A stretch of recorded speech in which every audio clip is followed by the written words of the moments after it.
167. Yesterday 5,500 words. You said it was not a big chapter. Today let's have a big one. A tall old man with a mahogany ruler on his waist stood at Wenjingtang halfway up the mountain. He was taking a nap with his eyes closed. After His Majesty came to Donghua Mountain, all the spies and secret agents had been removed. Even a 10th state Qi cultivator was hidden near Donghua Mountain and could not easily set foot in the academy. This was the Great Sui Kingdom's respect for the Cliff Academy, or it could be said that the Great Sui Kingdom's emperor trusted Mao Xiaodong. In Wenjingtang, incense was burning to worship the three saints of the Cliff Academy.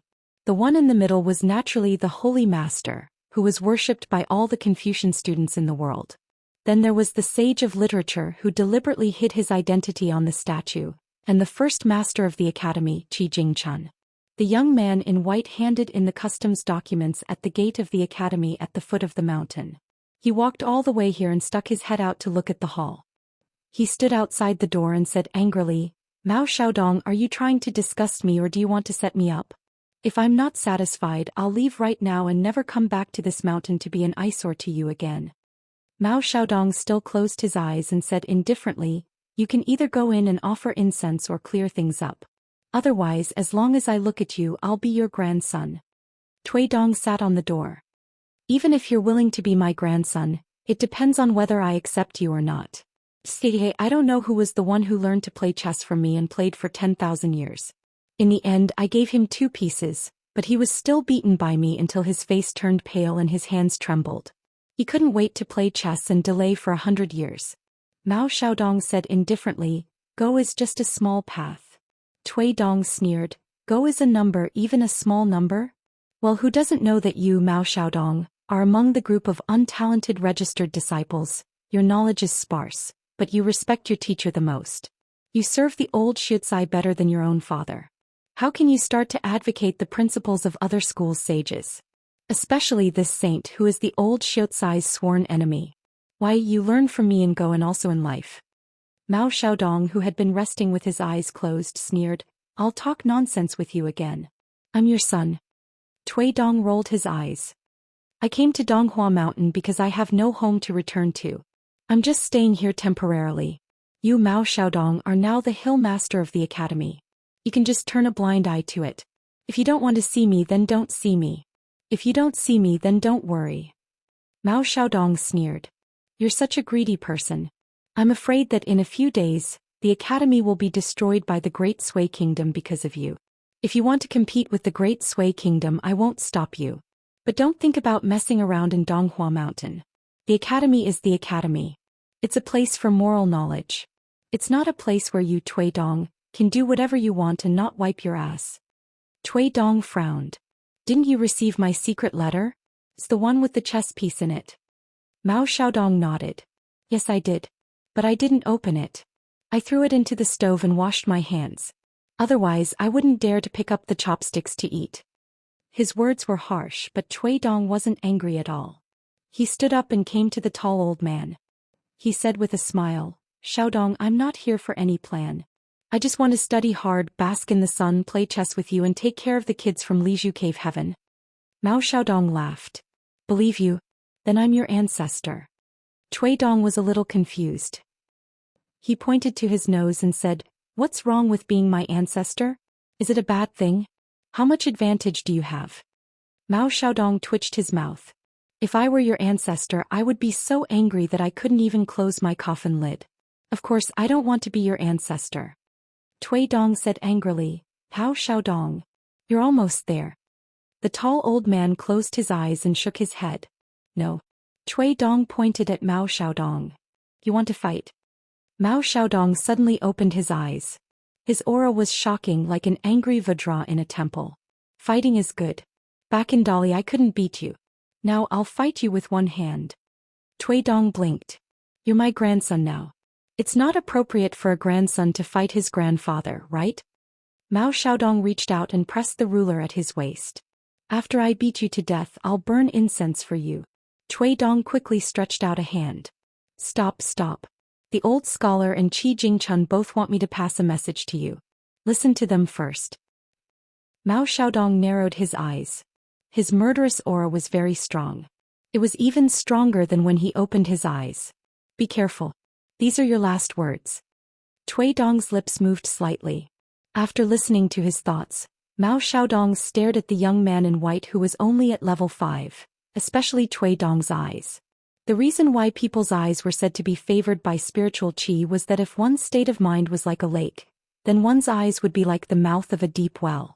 If one's body was righteous, then one's spirit would be clear. If one's heart was evil, then one's eyes would be turbid. If Mao Xiaodong had met Cui Dong, the imperial tutor of Dali, in the old Cliff Academy in Dali, then Mao Xiaodong wouldn't have done anything unnecessary. The difference between their realms was like heaven and earth. No matter how long he looked, he wouldn't be able to see through Ming Tang. But now that the situation was reversed, it was Mao Xiaodong who was superior in terms of cultivation. Of course it would be useful. Most importantly, they used to be in the same sage vein so he could see more clearly. Mao Xiaodong retracted his gaze and strode away. Cui Dong smiled and asked, "Where are you going? Don't you want to chat?" Mao Xiaodong snorted and said, "Hurry up and wash your eyes or you'll go blind." Cui Dong stretched out his hand and flicked his lapel complacently, saying, "My youthful appearance is indeed devastatingly beautiful." Mao Xiaodong stopped and was about to turn around and hit him. After all, the old man had wanted to kill this bastard who deceived his master and destroyed his ancestors for a long time. A faint golden light swept out of Cui Dong's sleeve, ready to strike. He said in shock, "Are you really going to hit him? The scholarly sage persuades people with virtue, and a gentleman persuades people with reason. Although you, Mao Xiaodong, have been implicated by your sect and are only a sage now, there's no such thing as rolling up your sleeves and fighting." Mao Xiaodong strode away. Cui Dong quickly followed with his hands behind his back, looking extraordinary elegant. He kept pestering, "How's Li Baoping and the others studying here? Did they cause chaos in the academy?" Mao Xiaodong said in a bad mood, "Yes."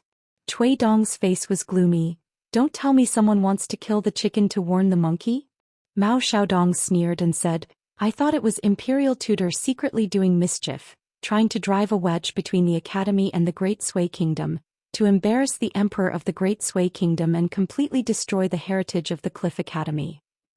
Cui Dong was a little embarrassed. He raised his arm and scratched his head.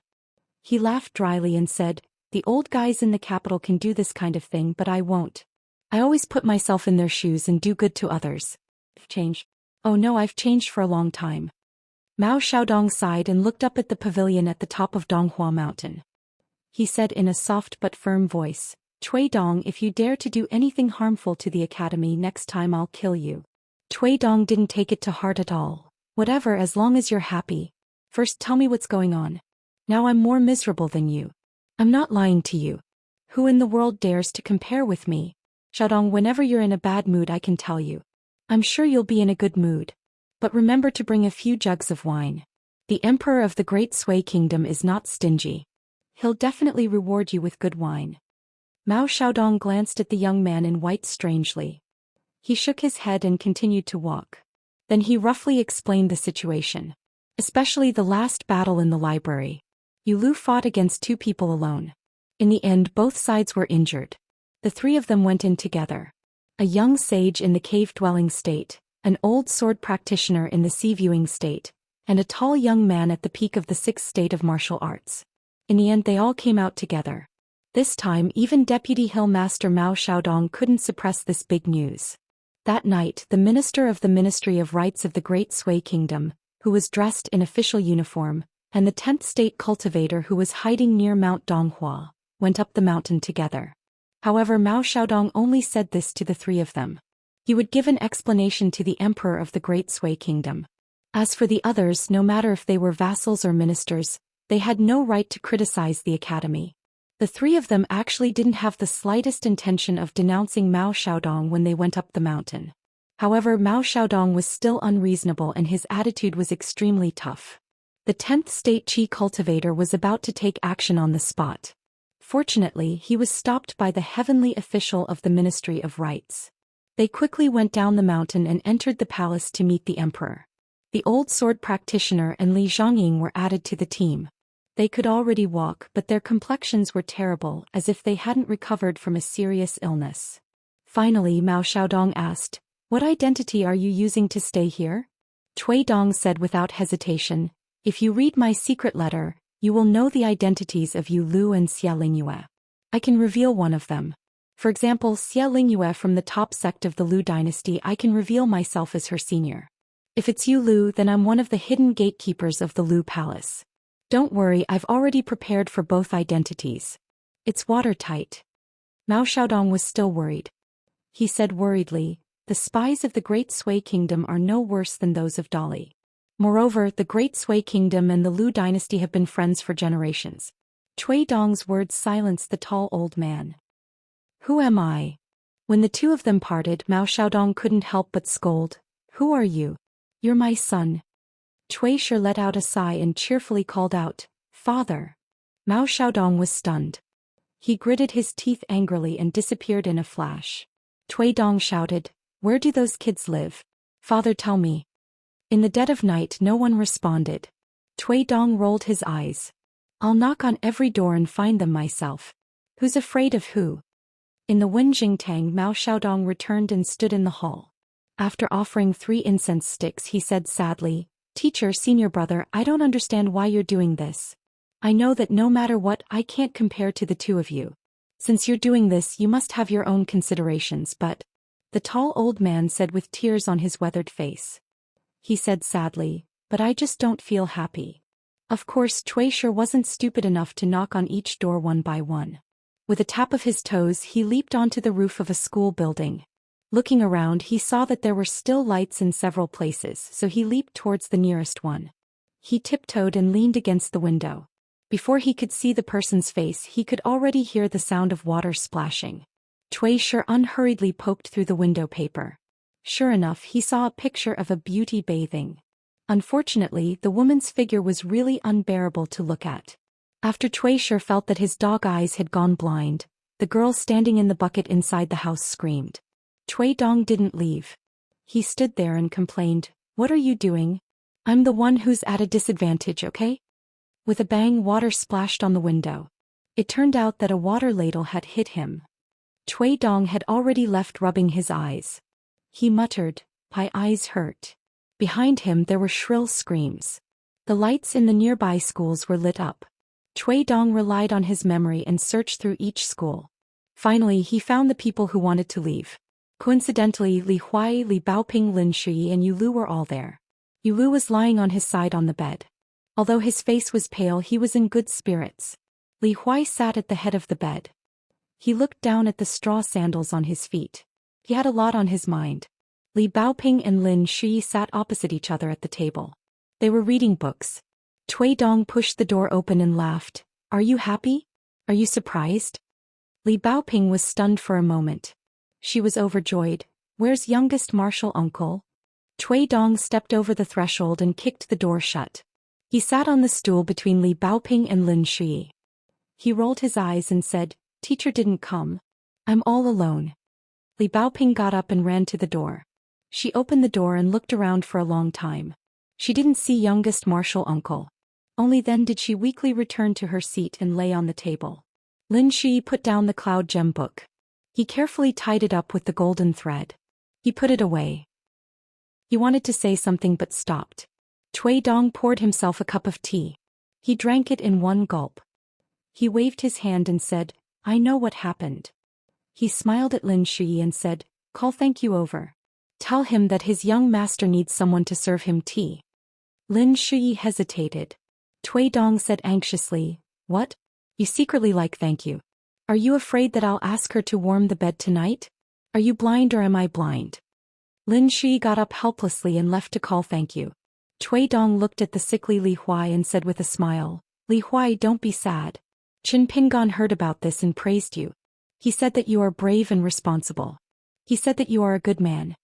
The child suddenly raised his head. Really? Li Huai's face immediately lit up with joy and he grinned. Li Baoping sneered. Are you stupid? Youngest martial uncle left the capital of the Great Sui Kingdom for so long. How could he know about the recent events of the academy?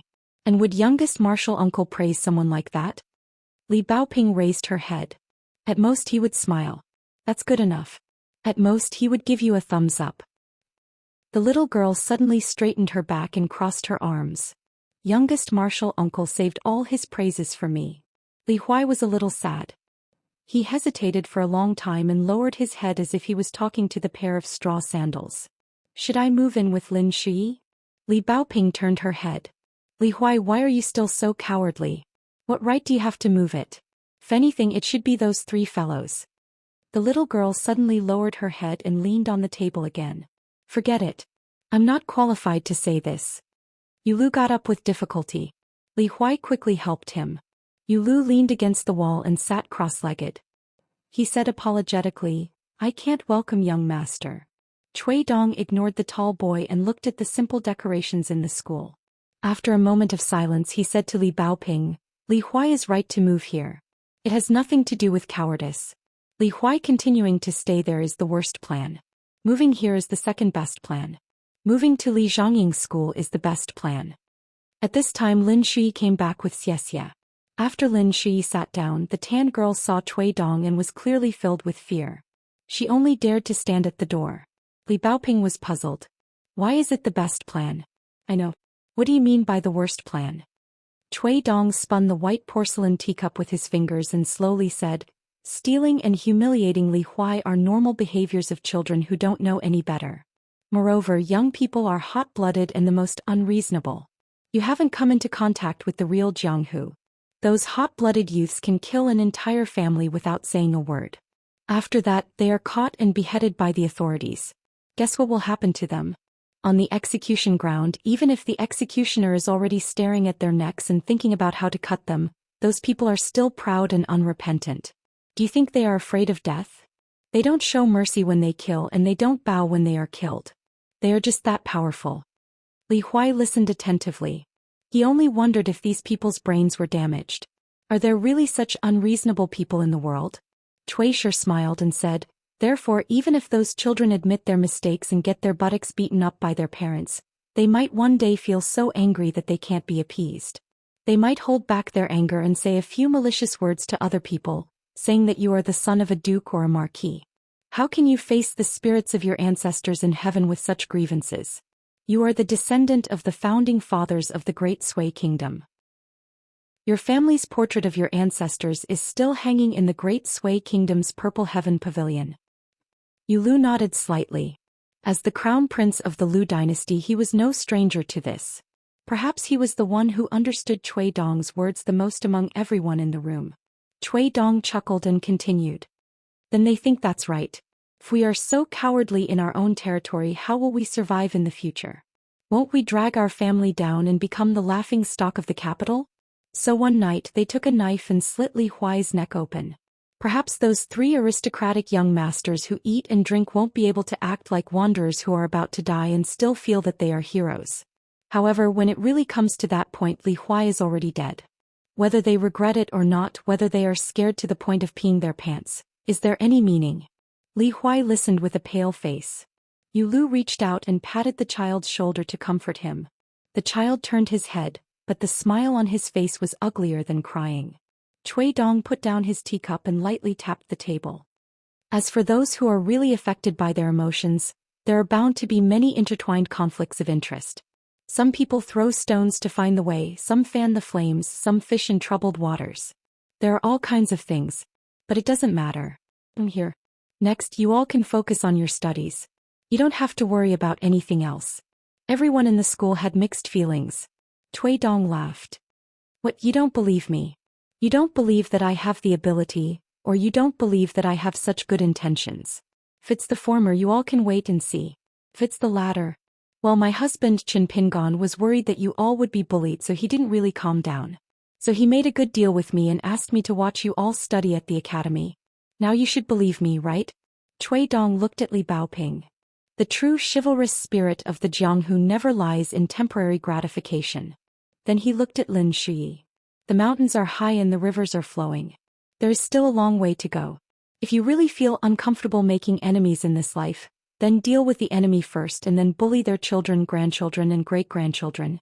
It's never too late for a gentleman to take revenge. Finally he looked at Li Huai.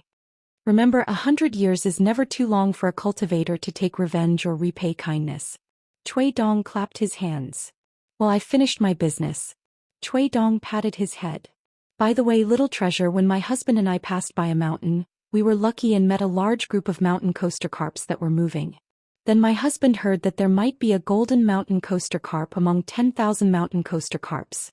My husband pulled me to squat on a tree stupidly and waited for more than 2 hours before he found a golden mountain coaster carp that was deliberately covered in mud. Li Baoping's eyes widened. She stood on the stool and then squatted down, as if she could be closer to her youngest uncle and the mountain coaster carp by doing so.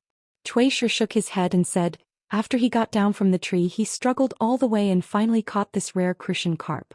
He wanted to give it to you as soon as possible, but a mountain coaster carp can only leave the water for half a month at most. Even the one in his hand can only last for a month at most. If he told the people at the relay station the truth and begged them to keep it in the water for a period of time, Qin Pingon was really worried about the relay station. He was afraid that they would be tempted by the wealth and run away after giving it to you. He was worried that you would be happy for nothing, so he said that when he returned to your hometown, he would leave it with Li Shixing when he visited your brother to tell him that you were safe.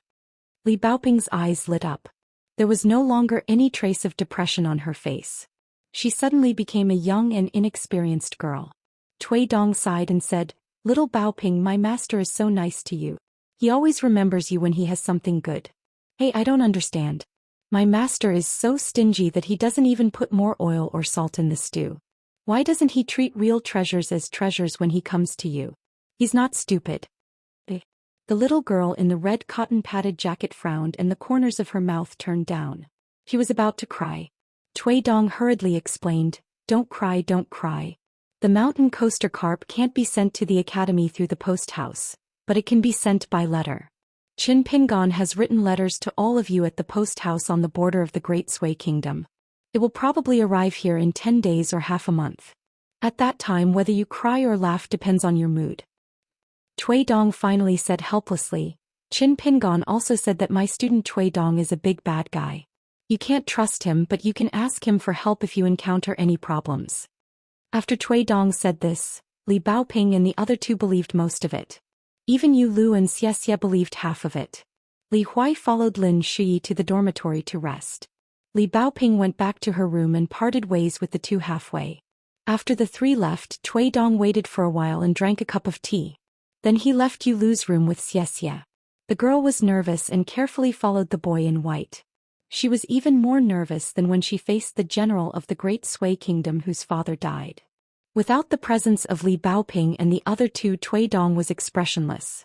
He didn't even turn his head and asked coldly, Why didn't you attack Li Zhongying? Was it because you didn't dare or because you couldn't bear to?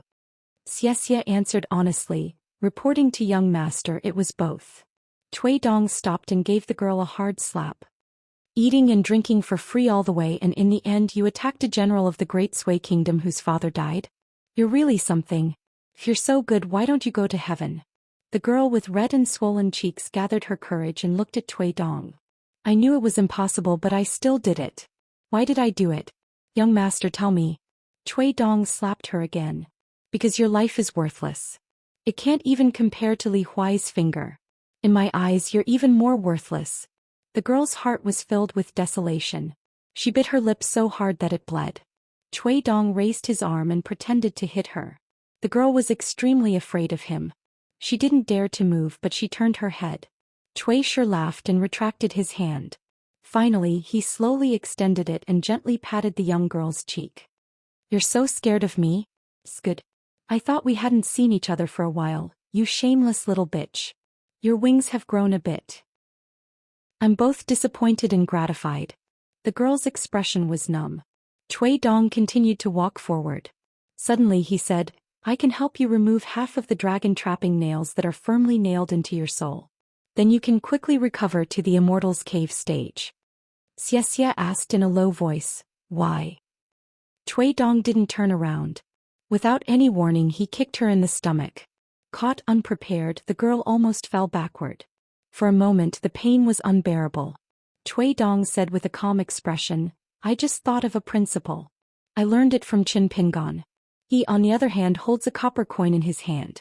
He can't wait to spend it like a tael of silver. Since you're a tael of silver, why should I spend it like a copper coin? Some sparkling tears appeared in the girl's eyes. Copper coins, silver. This was a straightforward and vulgar way of saying it. Moreover, it was her entire life tied to a copper coin and a tael of silver. Which cultivation genius that could enjoy a good reputation in the dynasty would not spend gold and silver in order to increase their cultivation level? It was calculated by the word, mountain. Cui Dong rubbed his chin as he walked, deep in thought. After coming to his senses, he turned his head and smiled brilliantly. Do you want to tear off that face and show your true face? Young master is in a good mood today. It's rare for him to be so merciful. From now on your name will be changed back to Xianxia. How about it? Do you want to be grateful to your young master? The girl who had been beaten and scolded without fighting back, suddenly had courage from somewhere. She screamed, no. Cui Dong stopped and turned around. Looking at the dazed girl, he made a series of tsks. You still know how to be embarrassed. The girl knelt on the ground with tears on her face. She sobbed intermittently, please don't do this, young master. I'm willing to continue to be an ordinary Xianxia. Don't tear off this face. Please, young master. Cui Dong stretched out 2 fingers. Choose one. Tear off the face or make Xianxua's identity public. You choose. Hurry up or I won't even leave you a choice. The girl slowly raised her head. At this moment her mournful eyes were like a dying young deer. She said in a trembling voice, I choose to change my name. Cui Dong shook his head. See, I said you're a little bitch. You still don't want to admit it. What family of imperial tutor? It turns out that it's not as important as your face. Okay, soon you'll be Xianxia of the Lu dynasty's #1 immortal mansion. Thank you. Hurry up and thank your young master. The girl said miserably, thank you, young master. Cui Dong quickly stepped forward and kicked the girl to the ground. He said angrily, you should say thank you, young master. The girl lay on the ground, her shoulders trembling. Thank you, young master. Cui Dong rolled his eyes. Boring. Go back by yourself. He went back the way he came and walked alone to Yulu's schoolhouse, leaving the sobbing girl alone there. But before leaving, Cui Dong left behind some strange words. Unfortunately, the girl didn't listen. Changing your name is equivalent to changing your fate. Xianxia will be lucky all the way. If you don't believe me, just wait and see.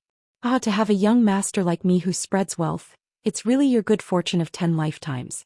The girl sat there in a daze. She even forgot to wipe her tears. The night wind in winter was very cold. The wind rose from the end of the green duckweed. But no matter what, the wind blew here and there on the girl's side. When Cui Dong returned to the schoolhouse, Yulu was already sitting at the table. His face was rosy and full of energy. When he saw Cui Dong, he stood up with a smile. Forgive me, young master. Cui Dong said, sit. Seeing that you're much smarter than Xianxia and that you're also more talented, I won't argue with you. Yulu sat down obediently. He even poured a cup of tea for Cui Dong. His movements were smooth and he didn't look like he was seriously injured and bedridden. Cui Dong took the cup and asked with a smile, tell me, why did you clean up the mess? Yulu sat there with his hands folded in his sleeves as if he was warming up.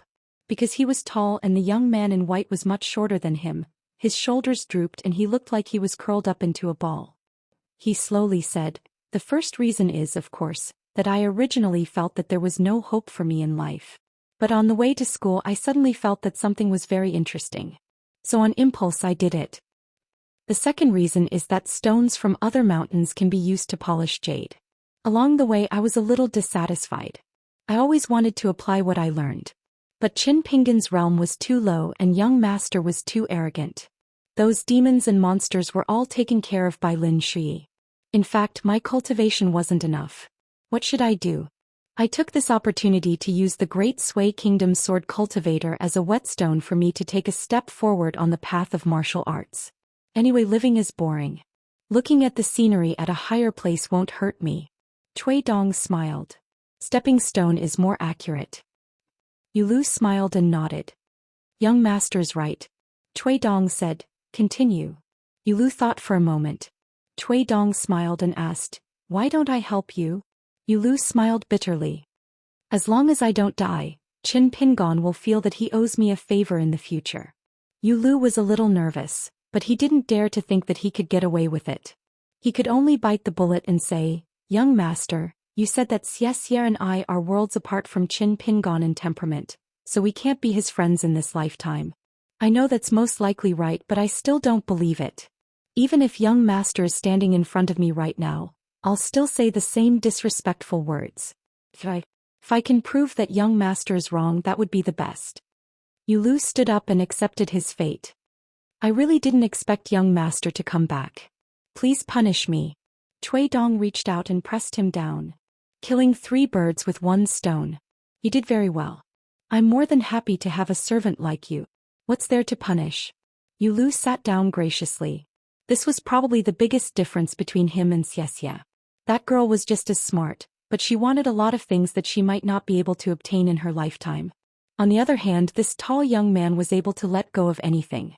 The things he wanted to pick up were never too heavy, and it never had anything to do with Cui Dong's overall situation, so he was more relaxed. Dali Imperial tutor Cui Dong was known to be very good at chess. Yulu and Xianxia interacted with the white-clothed youth day and night, but in reality they were constantly chatting with each other. Xianxia played chess too hard, making Cui sure feel that he was impossibly stupid. He couldn't even be bothered to bat an eyelid. Yulu was like showing off his cleverness in small, insignificant places, playing a few moves that Cui Dong was already tired of. This made Cui Dong nod and feel that it was okay. Xianxia's burden was too heavy and she was too far-sighted. In fact, she was very tenacious and respectable. However, she had just escaped from Dali's control and became Cui Dong's puppet. This was her great misfortune. Yulu, on the other hand, could see clearly the subtle hearts of the people around him.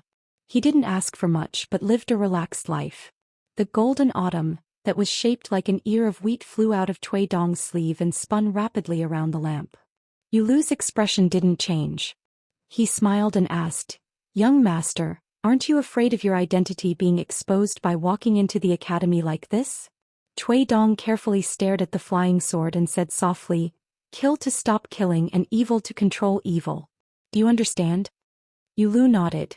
Cui sure continued to stare at the golden trajectory of the flying sword. Because it was flying too fast, the speed at which the sword chi dissipated was much slower than the speed at which it was formed. They intertwined together and finally formed a golden ball with that speck of flame in the center. Cui Dong said, "It's the same principle. Give the Great Sui Kingdom a seemingly absurd reason. If 1 isn't enough, then 2. As long as it doesn't happen more than 3 times, 2 should be just right." Yulu hesitated and smiled bitterly. "The first one. How about me?" Cui Dong glanced at him. "Have tender feelings for the fairer sex?" Yulu sighed and said no more. Cui Dong smiled. "You can see it clearly because it's too close. But you have to remember, a leaf can't see.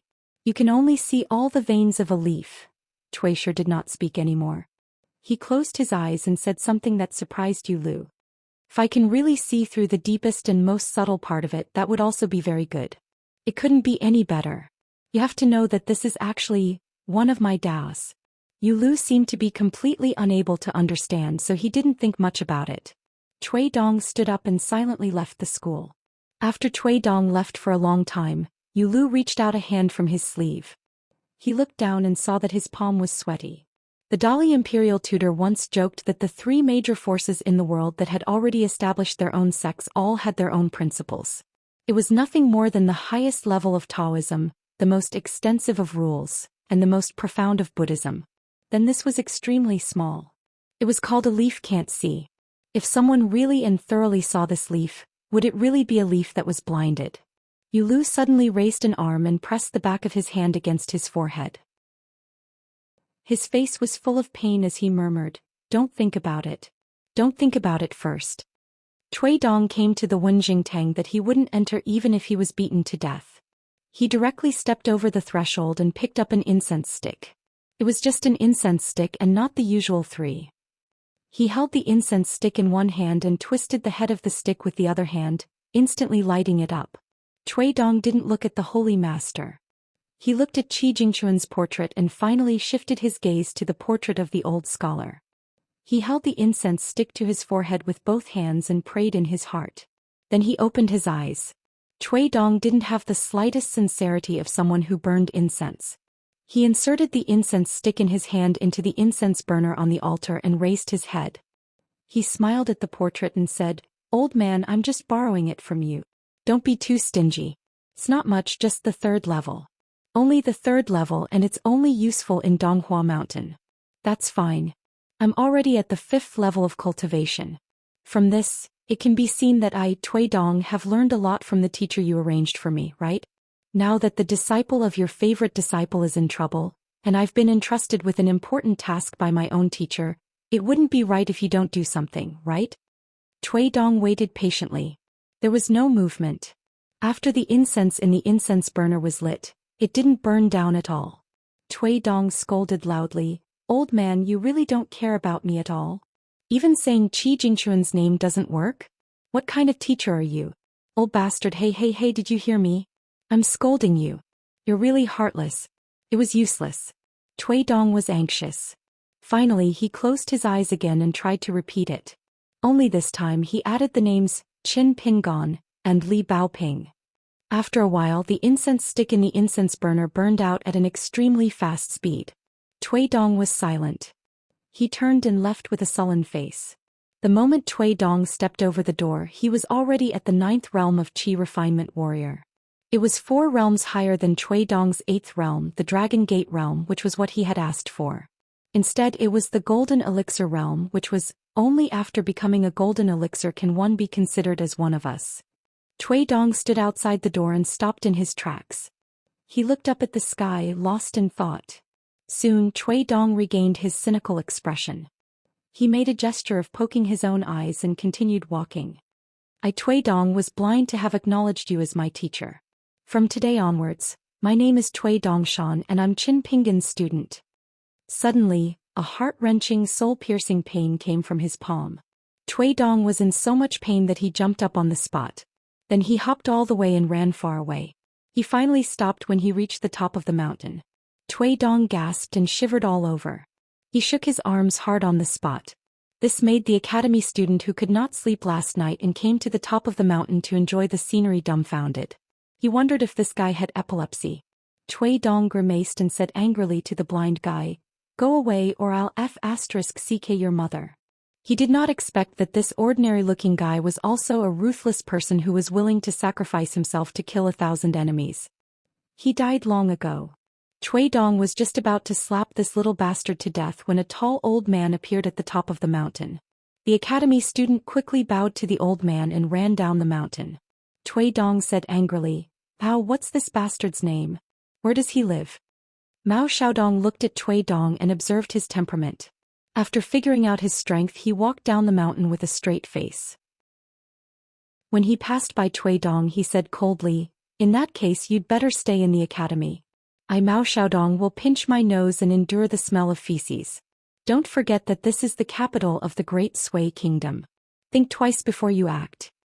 Tui Dong flew to the branch of the 1,000-year-old ginkgo tree. After looking around, he fixed his eyes on a quiet house near Donghua Mountain and began to curse. "That old bastard called Kai Jingshan. Yes, I'm calling you. Come and acknowledge your ancestors. Today I'm going to talk to you about the family rules and ancestral teachings. Take a bath and change your clothes. Kowtow and listen to the teachings." Mao Xiaodong took a deep breath and quickened his pace down the mountain. The white-clothed youth was still cursing, "Grandson Kai Jingshan, don't be a coward. Hurry up and go home, call your son and grandson and come kowtow to the ancestor. Hurry up, the ancestor is waiting here." In the house near Donghua Mountain, a rainbow light burst out from the ground and rose to the same height as the peak of Donghua Mountain. A burly figure roared angrily, "You're courting death." The young man in white replied in an even louder voice, "The ancestor is looking for a son of a bitch here. He's not courting death." The burly old man roared, "Get out here." After the old man rose to the sky, with Donghua Mountain as the center, more and more lights lit up around them. The young man in white laughed in front of everyone and said, "Good grandson, get in here quickly." The old man seemed to be shocked by the words of the little lunatic and was stunned for a while. The young man in white took advantage of the situation and said, "Damn it, who gave you the guts to bully my disciple? Kai Jingshan, hurry up and chop yourself to death with a knife. Remember to chop with sincerity and show the elegance of a cultivator of the 10th realm. Then I'll take it that you've admitted your mistake. Maybe I can even let bygones be bygones." The burly old man who was famous in the Great Sui Kingdom, roared angrily, his voice echoing through a radius of 10 miles. Mao Xiaodong. If your academy doesn't care about this lunatic, Kai Jingshan will help you. You just need to collect the corpse. I'll take responsibility for His Majesty. The old man stood in the wind and faced the Cliff Academy. He took a heavy step forward, raised his arm and finally made a throwing gesture. A snow-white spear intertwined with lightning whizzed out and pierced the ginkgo tree at the peak of Donghua Mountain. The young man in white laughed. Good, my good grandson finally knows how to show filial piety to your ancestor. It's impolite not to reciprocate. Grandson Kai Jingshan will accept the ancestor's gift. The lightning spear shot towards the big tree at the peak of the mountain and quickly entered the sky above the academy. Although the new Cliff Academy was no longer one of the 72 academies of the Confucian school, it still had Mao Xiaodong as its overseer. To a large extent, it had the geographical advantage of a small world of saints.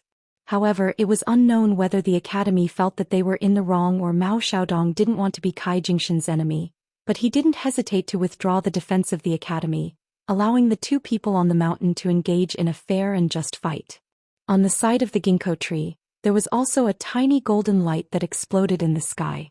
Compared to the huge lightning spear that was 20 feet long and imposing, that golden light was really small and negligible. However, the layman watched for the excitement while the expert watched for the skill. As the golden light flew out of the mountain peak and met the lightning spear, many experts who had originally looked down on it began to be really careful and attentive. As the pocket-sized flying sword pierced through the air, it left a trail behind it. Around it, extremely dim cracks appeared. This was a collision between a legendary object and the long river of time. The flying sword's speed, the toughness of its material, and the richness of the sword intent contained within, all three were indispensable. At this level, the natal flying sword was said to be able to cut through all things with a flash of sword light. As expected, the lightning spear that was more probing than a fatal strike was instantly shattered by the golden light. Lightning splashed in all directions in the air, like a gorgeous rain of fire. Kai Jingshan laughed nastily. You still have some skill, come again. This time the old man finally let loose, and the lightning spears rapidly swept towards Mount Donghua. The golden sword light then emitted a brilliant brilliance, drawing out brilliant streaks of fireflies outside the mountain peak. Cui Dong sat cross-legged on a high branch of the ginkgo tree, leisurely, holding a square imperial jade seal in his hand. Cui Dong did not have the slightest excitement of a great battle. Instead, he seemed a little lazy and bored and sneered in his heart. I don't have many teachers, only one at the moment. Not many senior or junior brothers are interested in me, not many close friends in my life, not many beauties. But I have a lot of magic treasures. That night was really exciting and full of ups and downs. In the end, almost half of the people in the capital of the Great Sui Kingdom were awakened. They put on their clothes and went out. They either looked at Mount Donghua in the distance in the courtyard or climbed up trees, walls, or even roofs. The long fight between the immortals was very enjoyable to watch, especially the children who were all overjoyed, and only regretted that they did not have enough melon seeds and pastries at home. The two immortals fought from the middle of the night until dawn. Almost all the officials who had not slept the night before went to attend the court meeting with dispirited expressions. After the event, an expert did a rough calculation. The white-robed immortal of unknown origin, other than the golden flying sword at the beginning, had as many as 26 magic treasures that appeared after that. All of them were brilliant and of amazing quality. He really did not use the same magic treasures every time he attacked. Some busybodies in the capital had already secretly respectfully called him the ancestor of the Kai family. The wealthy family in the capital where Kai Jingshan was from top to bottom, seemed to have really just acknowledged the ancestor of their family. No one had the nerve to go out the next day. On the same day, Li Huai received the small clay figurine that had been missing for a long time, as well as the late apology of his original 3 roommates. At that moment, the timid child, who was actually the 7-year-old Li Huai, did not cry tears of joy, nor did he mutter. The child just missed his parents and sister. Li Baoping, Lin Shui, Yu Lu, Xianxia, and the white-robed young man who called himself Cui Dongshan. The child thanked them one by one. Lin Shui went to the library again. The child was the only one left in the school. This was the first time he skipped class. Although he was not good at studying, no matter what grievances he had suffered before, Even if he was beaten black and blue, the child never missed classes. But today, Li Huai squatted outside the school and did not go to class. Instead, he gently wrote the name of his family with a branch under the warm winter sun. The child did not cry this time. In the capital of the Great Sui Kingdom, a group of 3 people dressed shabbily asked for directions and slowly walked to the Cliff Academy. A woman with a plump figure but shrewish eyes slapped her husband's head angrily after her daughter asked for directions again in the Great Sui Kingdom's official language. Useless thing. When we reach the academy, just stay at the foot of the mountain. Don't embarrass our son. The short-statured good-for-nothing man was carrying a large backpack. It was rare for him to be a little stubborn as he retorted to his wife. It's better to meet them. We brought a lot of food for our son. It's very tiring for you to carry them up the mountain. The woman was furious. She put her hands on her hips and scolded, Li Er, that's all you can do. Well, both of us are ruthless enough to leave just like that. You're a big man, yet you want to see your son before you leave? The woman stretched out her hand and pinched the man's waist.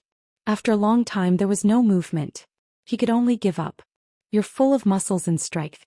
You only know how to bully me at night. The man laughed.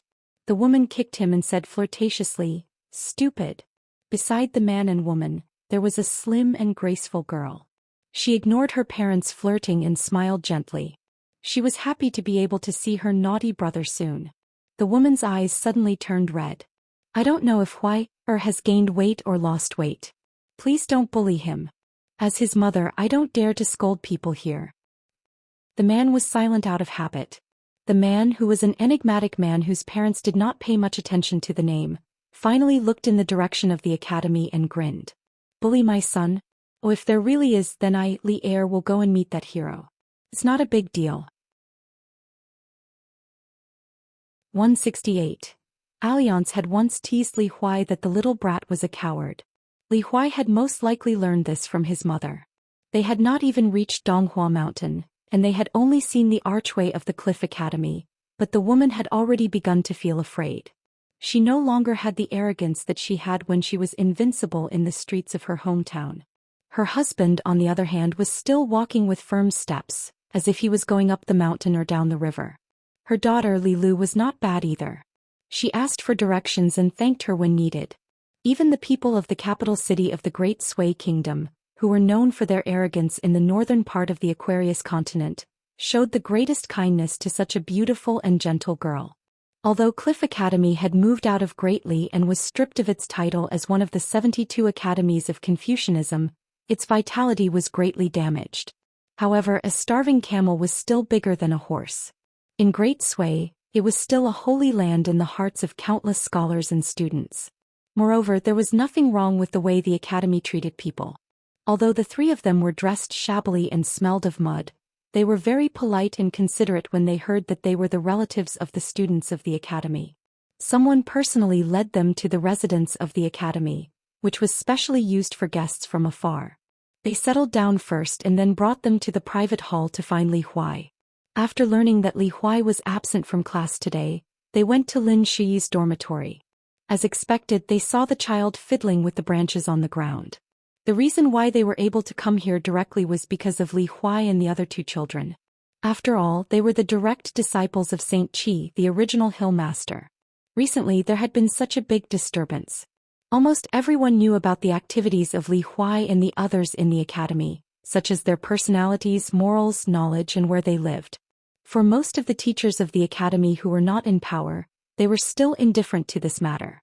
They did not have any obvious good or bad feelings. More of them paid no attention to outside matters and only focused on teaching the sage.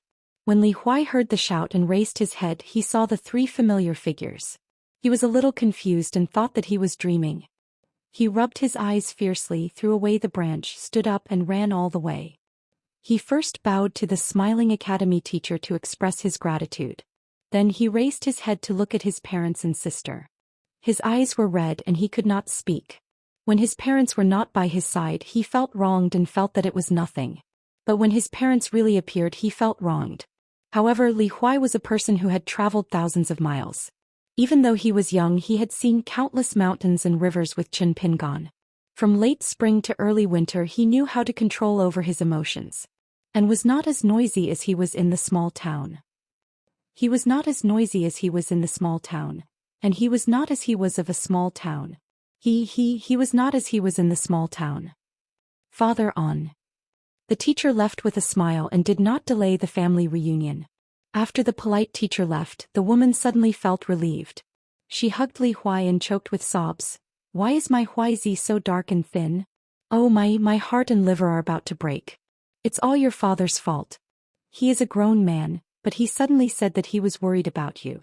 He was afraid that you had no money to eat and that no one would take care of you when you were sick.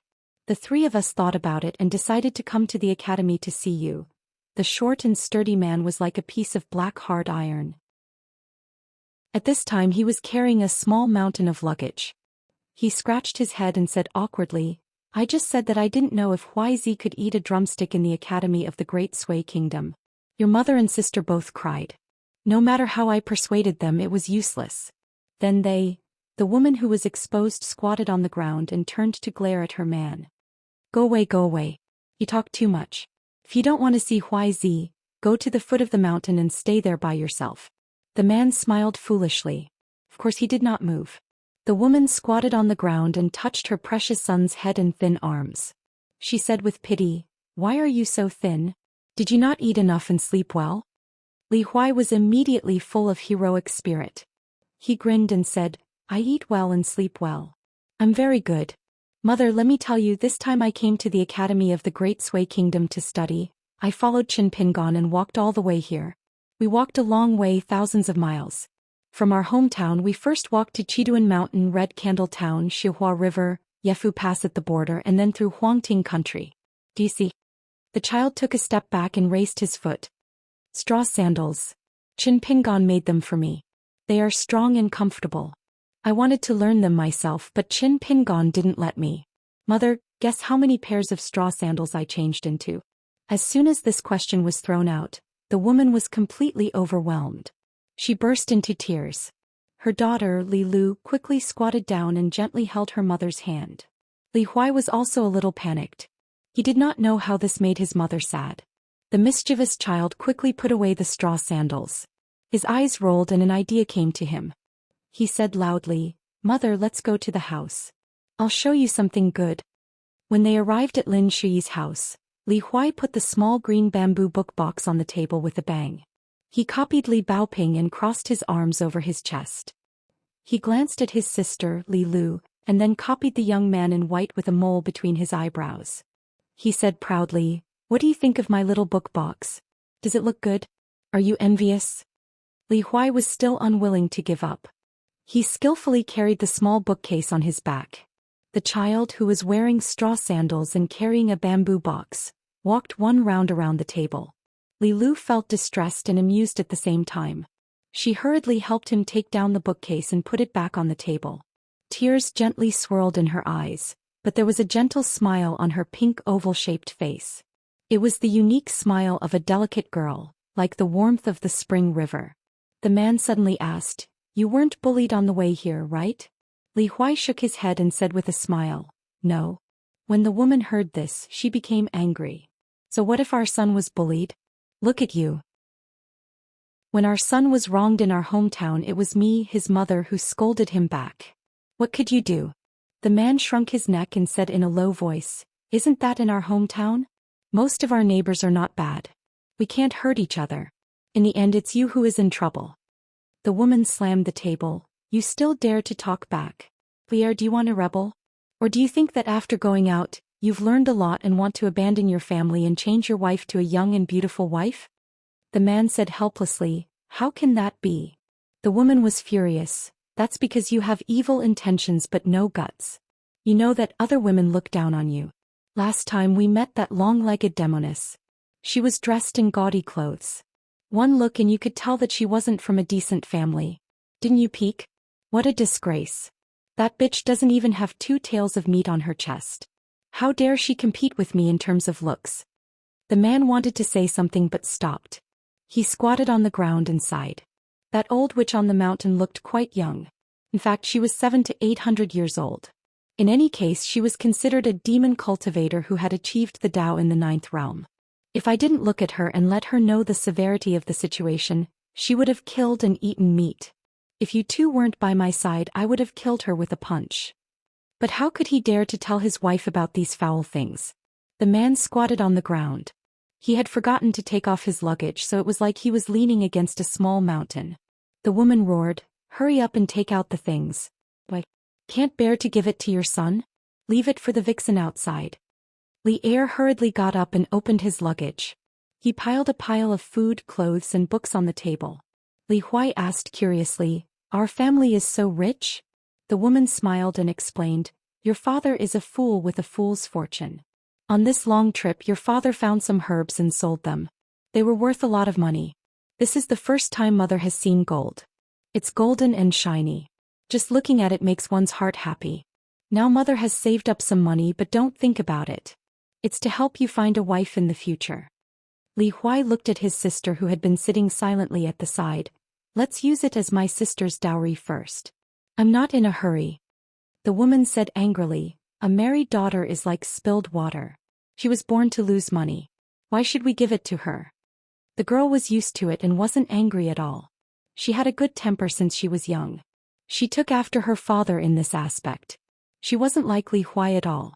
The family of four depended on each other. The son was like the mother and the daughter was like the father.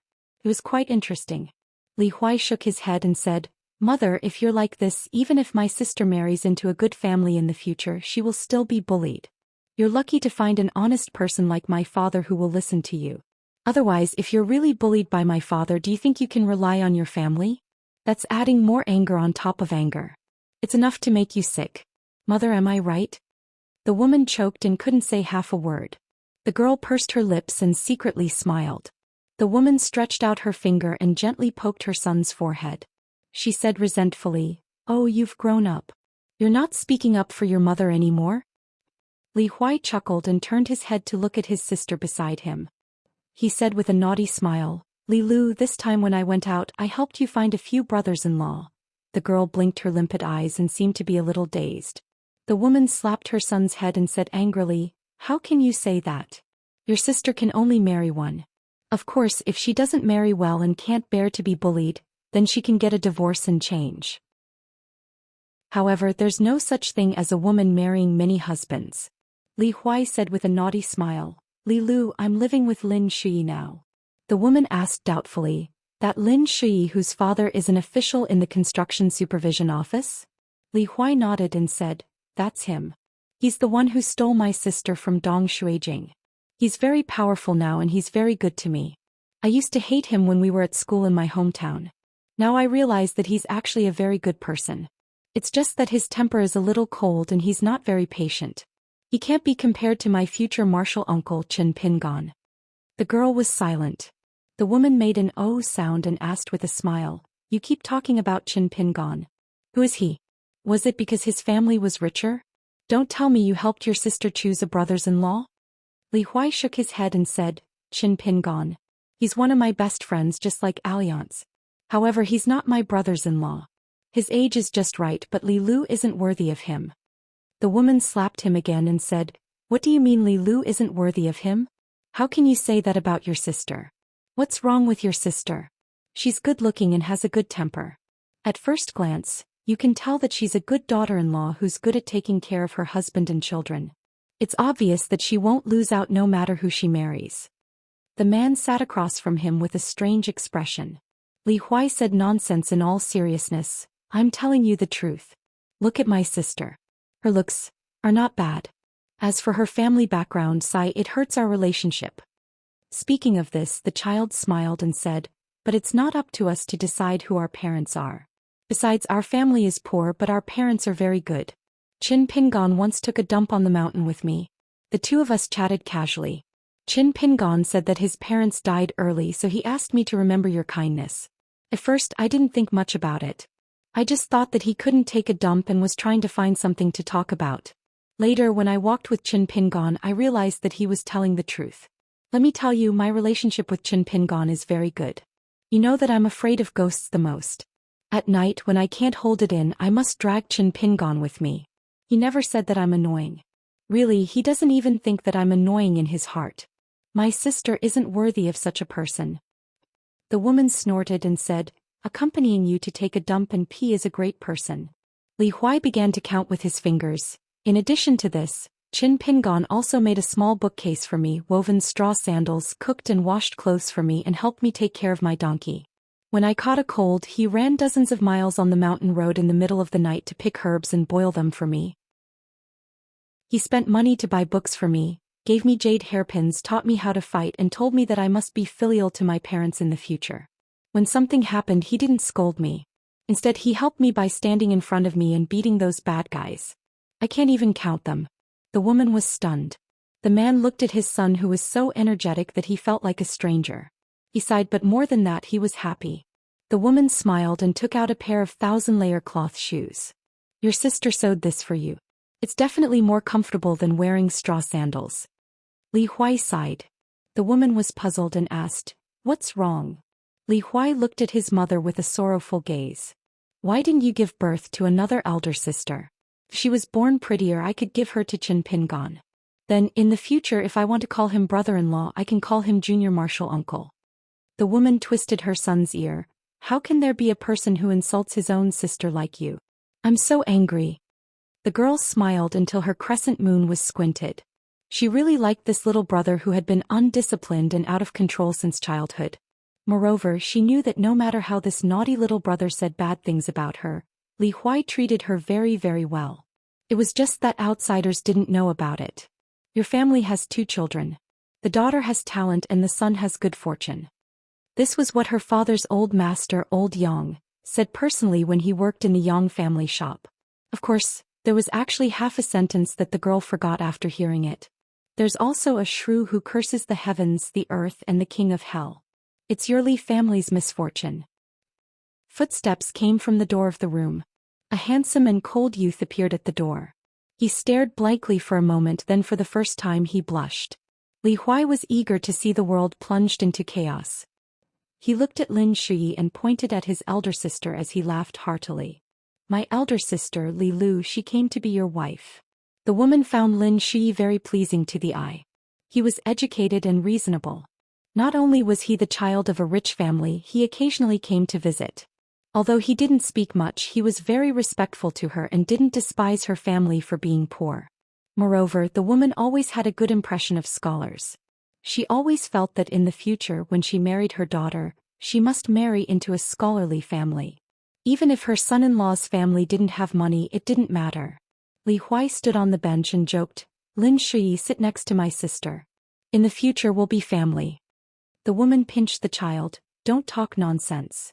Lin Shui took a deep breath. Of course, he didn't dare to sit next to the girl. After politely greeting Li Huai's parents, he sat opposite the girl with a book in his arms. Compared to Lin Shui, who also liked his daughter, the man actually liked Dong Xuejing more.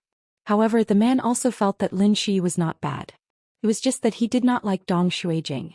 In this family, when Li Lu got married in the future, his words were the least important. He would be at the bottom. If his wife nodded, Li Huai approved, and Li Lu liked, he would be at the bottom. After that, they talked about the academy in Donghua Mountain. Knowing that Li Huai's parents were going to stay here for a few days, Lin Shui suggested to take them out for a walk. Li Huai was secretly happy. Oh, I'm going to be a son-in-law. His elder sister gently pinched his arm and his mother gave him a firm smack. The scenery of Donghua Mountain was very beautiful. They walked for almost 2 hours and they were only halfway up the mountain. After lunch, the 2 teachers from the academy took the initiative to visit Lin Shui's school. They were still polite and the woman finally felt relieved. After all, in her opinion, Qi Jingchun was just a poor teacher in a small town. He was a good person, but now that he was in the capital of the Great Sui Kingdom, how could a real scholar not have a temper? As his mother, she knew her son's temperament very well. She was really afraid that Li Huai would be regarded as a good-for-nothing eyesore by the teachers. Every day they would scold him or hit him with a plank. How could Li Huai stand it? While the family of 4 was chatting with the 2 teachers, the outsider Lin Shui sat quietly on the side. After going through this bigger storm, Li Huai's temperament changed a lot. He was much more mature and sensible. The girl seemed to have a demure temperament that would not change even after 1,000 or 10,000 years. She had a pair of very beautiful eyes. Lin Shi would never get tired of looking at her. Of course he would secretly look at her. Li Huai's mother was not so careless. She spoke softly, which was different from the small town. She even seemed uneasy. In this aspect she was not as generous as her daughter. This was also the reason why Lin Shi liked the girl. The girl Li Huai did not go to school, but she would often go to school to pick up Li Huai from school. Even if she met the teacher Qi Jingchun, the girl would still be neither servile nor overbearing. She treated people with a natural wisdom and elegance. The girl was polite and courteous to everyone, which gave Lin Shi a strange feeling that she was very close to him, but also very far away. At the same time, even if she was far away from him, he would feel that she was standing in his heart. That was why Lin Shi liked her very much. Even if he was just secretly looking at her like this, Lin Shi's mood would be especially calm and peaceful. He had seen many beautiful mountains and rivers, but as long as she was not there, they were not the best mountains and rivers. As for Li Huai's father, that wooden man, he was extremely polite to the two teachers. He could not wait to serve them tea and water. When he spoke, he always bent over. He was not tall to begin with, so he looked even shorter and more honest. Compared to his fidgety wife, he was even worse. He only knew how to persuade Li Huai's teachers to eat.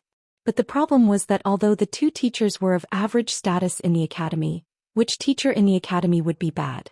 The saint taught that one should never get tired of eating good food and not get tired of eating small things. The food on the table might not be too much. It was etiquette to eat a little, but how could one really eat until one's stomach was full? If it was in the past, Li Huai would feel embarrassed to see his father like this.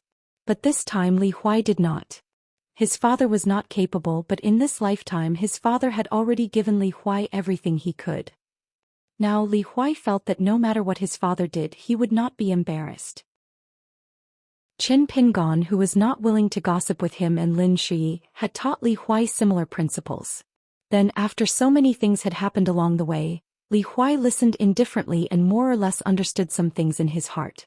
Alliance had also unintentionally told Li Huai in private that if a rich person casually gave you 1,000 taels of silver, or if Qin Pingon gave you 10 taels of silver who was kinder, you should weigh it carefully. If you were easily grateful to the former, it was fine because you had not grown up and did not know much, so it was not a big problem.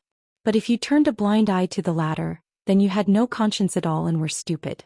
Looking at the man who was busy and smiling foolishly, Li Huai suddenly felt a little sad, so he asked him to rest for a while. At first, the man felt that he was not particular, but after seeing his son's eyes, he realized that it was not the case. He smiled and stood aside. He wanted to squat down, but he seemed to feel that it was very vulgar. He quickly stood up halfway and saw his son making a face at him with his back facing the two teachers. The man laughed foolishly and rubbed his hands. He was indeed nervous when interacting with his son's teachers, but now it was much better. After chatting, the two teachers left. After all, there was still a class in the afternoon. The family of 4, including Lin Shi, walked them out together. Li Huai had classes in the afternoon, but the child said that he would accompany his parents today. He promised that he would study harder and more attentively from tomorrow onwards. After all, books did not grow legs and the knowledge in the teachers' stomachs could not escape. As long as he studied hard, he would definitely be able to get it back. But his parents would not stay in the academy for long, so he had to spend more time with them. These obedient and sensible words left the woman in a daze. She looked at the child's serious face and cried on the spot. Then she punched and kicked the man, complaining that he had to go so far away and leave her son here to suffer alone. In the face of these unexpected disasters, the man naturally accepted them without uttering a word. Lin Shi mustered up his courage and asked Li Lu in a low voice if she wanted to go to the library. He said that the library here was the richest in the Great Sui Kingdom. The girl smiled and shook her head, saying that she wanted to accompany her brother. For the rest of the afternoon, Li Huai played around at his parents' place. He did not forget to carry the small book box and mysteriously took out the painted puppet. He said that it was a treasure that he had kept for a long time, and then deliberately gave it to his sister with a distressed expression. Of course, Li Lu did not want it. She just played with it in her hand for a while and then returned it to Li Huai. Li Huai asked her if she really did not want it. Li Lu nodded. Li Huai was a little depressed. He said that she had long hair and short eyes and did not know what was good for her. The girl touched her brother's head. Lin Shi was too embarrassed to stay here. He went to the library to read, but no matter how hard he tried, he couldn't get into it. So he simply put down the book and stood by the window waiting for the sun to set. As dusk approached, Li Huai suddenly said that he wanted to talk to his father about something. The woman said that he couldn't talk about it in front of her. She couldn't have found a brother-in-law for Li Lu and a stepmother for his father, right? Li Huai laughed and said that his father had fallen into a pit and would not be able to climb out in this lifetime. The woman laughed and pretended to hit him. Seeing the adult and child walking to the door, the woman sighed and cried silently. Although the girl looked weak, she was not a sentimental person. But seeing her mother like this, Li Lu was also a little sad.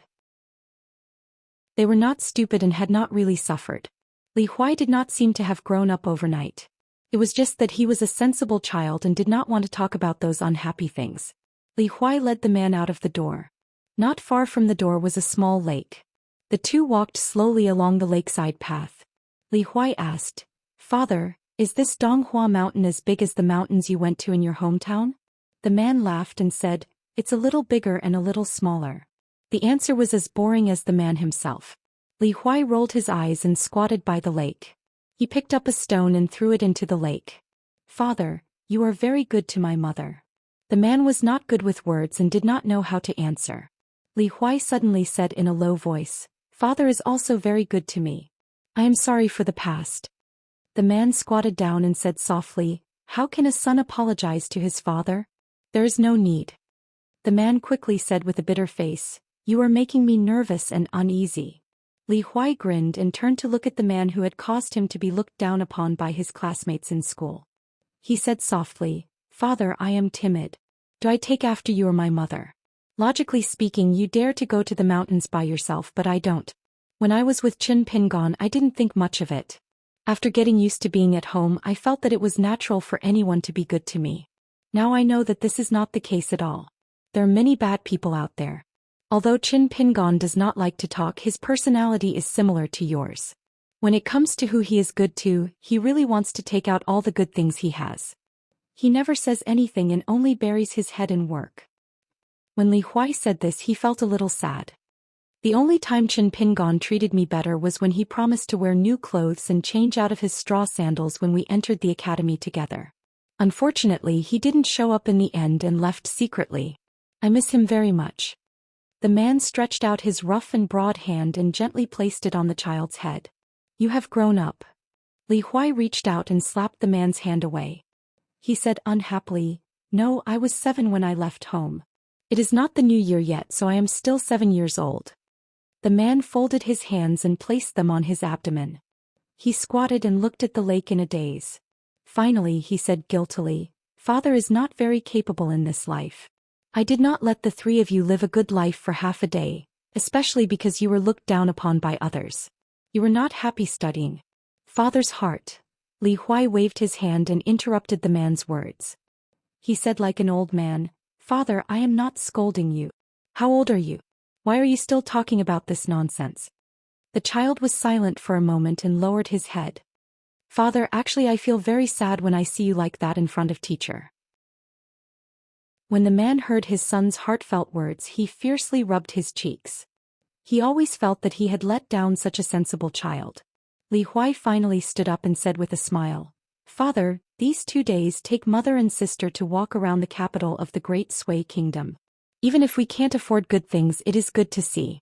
In the future, when I have some achievements in my studies, I will buy it for you. Sco.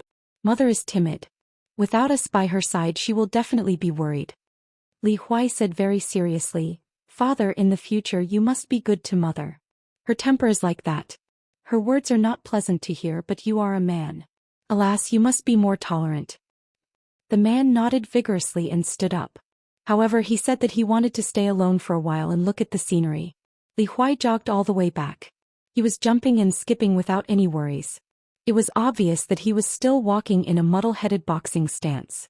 The man suddenly called out to his son. Li Huai turned around in the distance and wondered, "Father, what is it? Looking for the latrine?" The man gave him a thumbs up. "Good job. Do I need you to tell me?" The child rolled his eyes and ran away.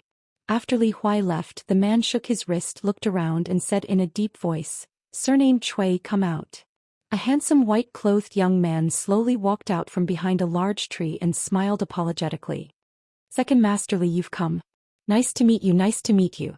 I'll declare in advance that I'm no longer the Dali dynasty's imperial preceptor, and I'm already Cui Dongshan. I can be considered to be half a senior brother of the same sect as your precious son, Li Huai. The man named Li Er was expressionless. Just tell me what is going on. First, don't cut corners. Second, I can't guarantee that I won't kill you. The young man Cui Dong or Cui Dongshan carefully looked at the man. Looking at the pure martial artist who almost killed Song Jianqiang, the young man's mood was extremely complicated. He sighed and said, "Then let me tell you." At that time in Lizhu Cave, there was an earth-shattering battle between the peak of the 9 realms. After that, Song Jianqiang successfully broke through and entered the legendary 10 realms of martial arts. He became the second real ultimate grandmaster in the Eastern Bottle continent. The key was that Song Jianqiang was so young. It was not an exaggeration to say that he was like the sun in the sky. However, why could Song Jianqiang successfully break through the bottleneck at the age of 40? The outside world had no way to know. However, the breakthroughs after the 7 realms of martial arts were huge life-and-death situations. Almost all breakthroughs were made in life-and-death situations. This was already common knowledge in the world of martial arts. This meant that the whetstone, the opponent, was at least a peak expert who was on par with him. Why did Song Jianqiang ascend to the 10 realms, but Li Er, who clearly possessed it, did not? Why did Old Yang make up his mind to do business with Song Jianqiang from the beginning? It must be known that once 2 pure martial artists at the peak of the 9 realms fought, it was bound to be an earth-shattering scene. In the end, no one could stop just because they wanted to. With Old Yang's character of not acting until he saw a rabbit, why would he take the risk of Li Er killing Song Jianqiang and becoming the mortal enemy of the entire Dali dynasty? Why would he let Song Jianqiang be forced to accept this opportunity to break through? Cui Dongshan had always been curious about this. It was only when he saw Li Er's aura up close that Cui Dongshan understood. This was because Li Er's 9 realms foundation was more solid and robust than Song Jianqiang's. Therefore, for Li Er to ascend to the 10 realms, he needed more training. Once he succeeded, regardless of how talented Song Jianqiang was in the next life and death battle, he would most likely still lose to Li Er, who almost no one in the entire Eastern Bottle continent had heard of. Cui Dongshan recounted the recent twists and turns.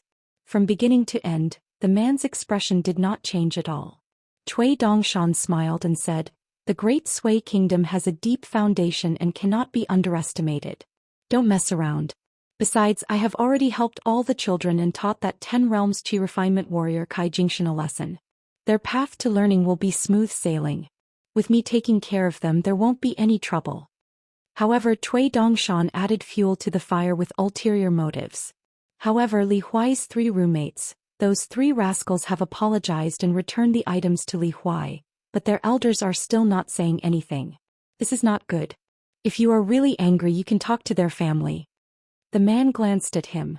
The teenager in white hurriedly raised his hands and said bitterly, "All of this has nothing to do with me, Cui Dongshan. Even if it does, it has something to do with that imperial tutor in the capital. For example, I don't deny that you came to the capital of the Great Sui Kingdom this time. It is very likely that it was him and Old Yang's idea. Therefore, I am more aggrieved than anyone else. Now that my soul is separated, I may have to play chess with myself in the future. Don't you think I am miserable? Li Er, do you have the heart to attack me?" Li Er said impatiently, "Don't play this game with me. How you plan is your business. As long as you don't mess with me and my family, I don't care what you think. But now my son has been bullied to this extent. He has been bullied to the point that he doesn't even dare to say a word to his parents." The man spat out a mouthful of saliva. "What a boring coward." He sneered and said, "F*ck the Great Sui Kingdom." Cui Dongshan felt uneasy. A pure martial artist at the peak of the 9th realm, especially a monster like Li Er who was alive and kicking in the Dragon Pearl Grotto heaven, even if he stood still and let ordinary cultivators of the 10th realm attack him with their magical weapons, it would still take a long time. Li Er might be fine, but the Qi cultivator himself might be exhausted. The man strode to the top of the mountain. The teenager in white hurriedly followed behind him and asked curiously, "What are you going to do?" The man said, "Go to the top of the mountain and look around. I found the palace of the Great Sui Kingdom. I will go there first. When I come back I will deal with that Xianxia. These words sounded like he was going to the toilet first and washing his hands when he came back. 169. The group number is 20161655. If you are interested you can join the group to chat and discuss. You can also join the group for discussion. They arrived at the top of the mountain one after another. Mao Xiaodong stood outside the pavilion with a solemn expression. In the entire Eastern Treasure Bottle State, there were much fewer level 9 Qi refinement warriors than level 10 Qi refinement warriors. This was also the reason why Song Chongjing in Dali was able to shake the mountains. Ninth State warriors had almost refined their bodies to the extreme and were known to be invulnerable. Mao Xiaodong knew that it was not as exaggerated as the rumors said. After all, there were cultivators in the upper 5 states who were powerful enough to move mountains and overturn seas. However, just by looking at the vassal king Song Chongjing who had ascended to the 8th realm, his several life and death battles with top cultivators were indeed worthy of this evaluation. After all, cultivators of the upper 5 realms who were like divine dragons hidden in the clouds were extremely rare. Cui Dongshan introduced with a smile. This is Mao Xiaodong. He used to be Qi Jingquan's junior brother. Now he is the deputy hillmaster who is in charge of Cliff Academy. Li Er did not even look at the tall old man with a ruler at his waist. After hearing this he immediately took the initiative to smile and said, Master Mao, I am Li Huai's father. The old man was surprised and so was Cui Dongshan. With Li Er's bad temper, even if he did not complain about Cliff Academy he should have some resentment. After all, the academy did nothing in this crisis. It seemed to be neutral and fair but it was actually a bit unreasonable. Not to mention Li Baoping and the others, even the students who followed Mao Xiaodong out of Dali did not understand why the old man did not speak up for justice and ask for an explanation from the imperial court of the Great Sui Kingdom. It was just like how Qi Jingchun, who was overseeing the Lizhu cave, was trapped in a hopeless situation with no possibility of leaving alive. Although the emperor of the Great Li Song clan didn't kick Qi Jingchun when she was down, he didn't dare to raise any objections to those forces either. After the incident, many scholars who graduated from the old Cliff Academy were extremely disappointed. Li Er smiled and said, In the small town Mr. Qi once asked me for a drink and mentioned Mr. Mao. If Mr. Qi approves of a scholar, then I think he must be a real scholar. So this time I believe that Mr. Mao must have his own difficulties to manage such a big academy.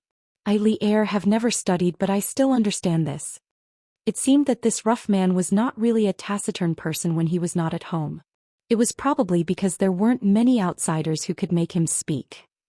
As for Mao Xiaodong, it was obvious that he had benefited from his senior brother, Qi Jingchun. The tall old man sighed and said helplessly, You flatter me. After Li Er finished speaking he began to look around. His sharp gaze surged like a tide, flowing with the current. Occasionally a few waves surged up like rocks in the river, but soon they quickly quieted down with horror in their hearts, avoiding the sharpness of his gaze. A level 10 Qi cultivator named Kai Jingxian who was closest to Donghua Mountain was among them. Li Er found the magnificent building that occupied a vast area. It had red walls and green tiles and was filled with dragon qi. It was a typical royal style. Mao Xiaodong asked, Are you looking for someone to reason with? Li Er was ready to leave the mountain. After the old man spoke he stopped circulating the qi in his body and nodded. Go directly to the emperor of the Great Sui Kingdom.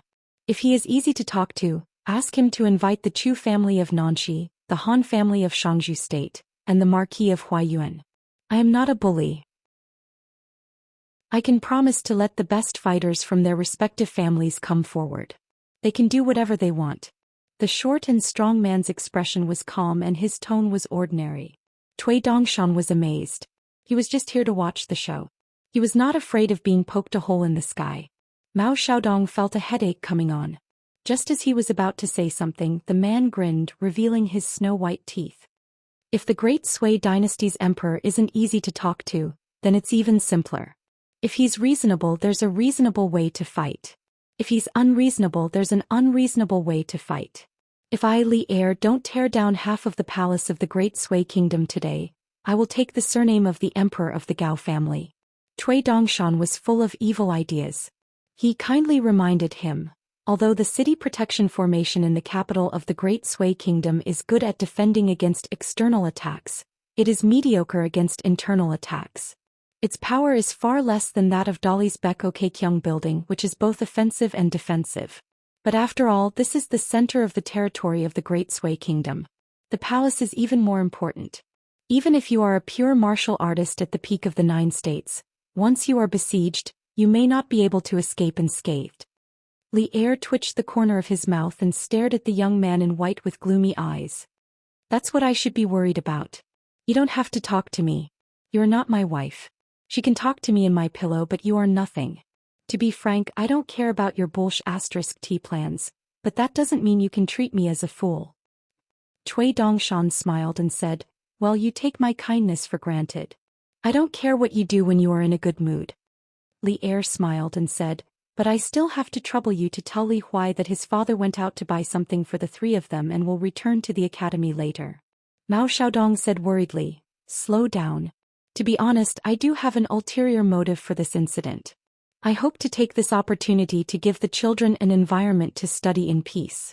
I don't want the conflict between Dali and the Great Sui Kingdom to affect the Cliff Academy and affect people's minds. I originally planned to go to the palace in person soon and make a final decision with the Emperor of the Gao family. Li Er waved his hand and said, Sir, that's your academy's business. I don't care. My trip to the palace this time is my family's business. Anyway, I promise not to bring any trouble to the academy. You can rest assured about this. Mao Xiaodong smiled bitterly and said, to put it bluntly, the bigger the trouble you cause in the palace, the better for the academy. But it is too dangerous to break into the palace of a dynasty alone. If it is not necessary, you can't do it with brute force. If it is possible, let me, as the deputy hill master of the academy, go to the Emperor of the Great Sui Kingdom and let him put pressure on those families. If you are still not satisfied by then, it is not too late to make a move. What do you think? Li Er shook his head and said, I appreciate your kindness. But I just said that this is my family's business. As the head of the family. Li Er hurriedly stopped and changed his words. As the man of the family and Li Huai's father, if I can solve the problem with my fists, I will solve it myself. I don't think so much. Mao Xiaodong had to give the young man in white a wink, hoping that this guy with a glib tongue would be able to deal with him and not make the situation awkward. Unfortunately, that guy was determined to sit on the mountaintop and watch the situation unfold. The tall old man sighed and had to change the topic. He asked a question that he had been curious about. Qi Jingchun is teaching in a small town and facing a group of children all day long. How is it? Li Er was stunned for a moment. He probably did not expect the old man to ask this. He thought for a while and said, It's okay. Mr. Qi went to my house once. We didn't talk much, but I admire Mr. Qi very much. Even my wife, who is so shrewish. She is not easy to talk to, praised Mr. Qi. She joked that if she was 20 years younger, she would definitely remarry. Later on, she said that it was a pity that my daughter was too young.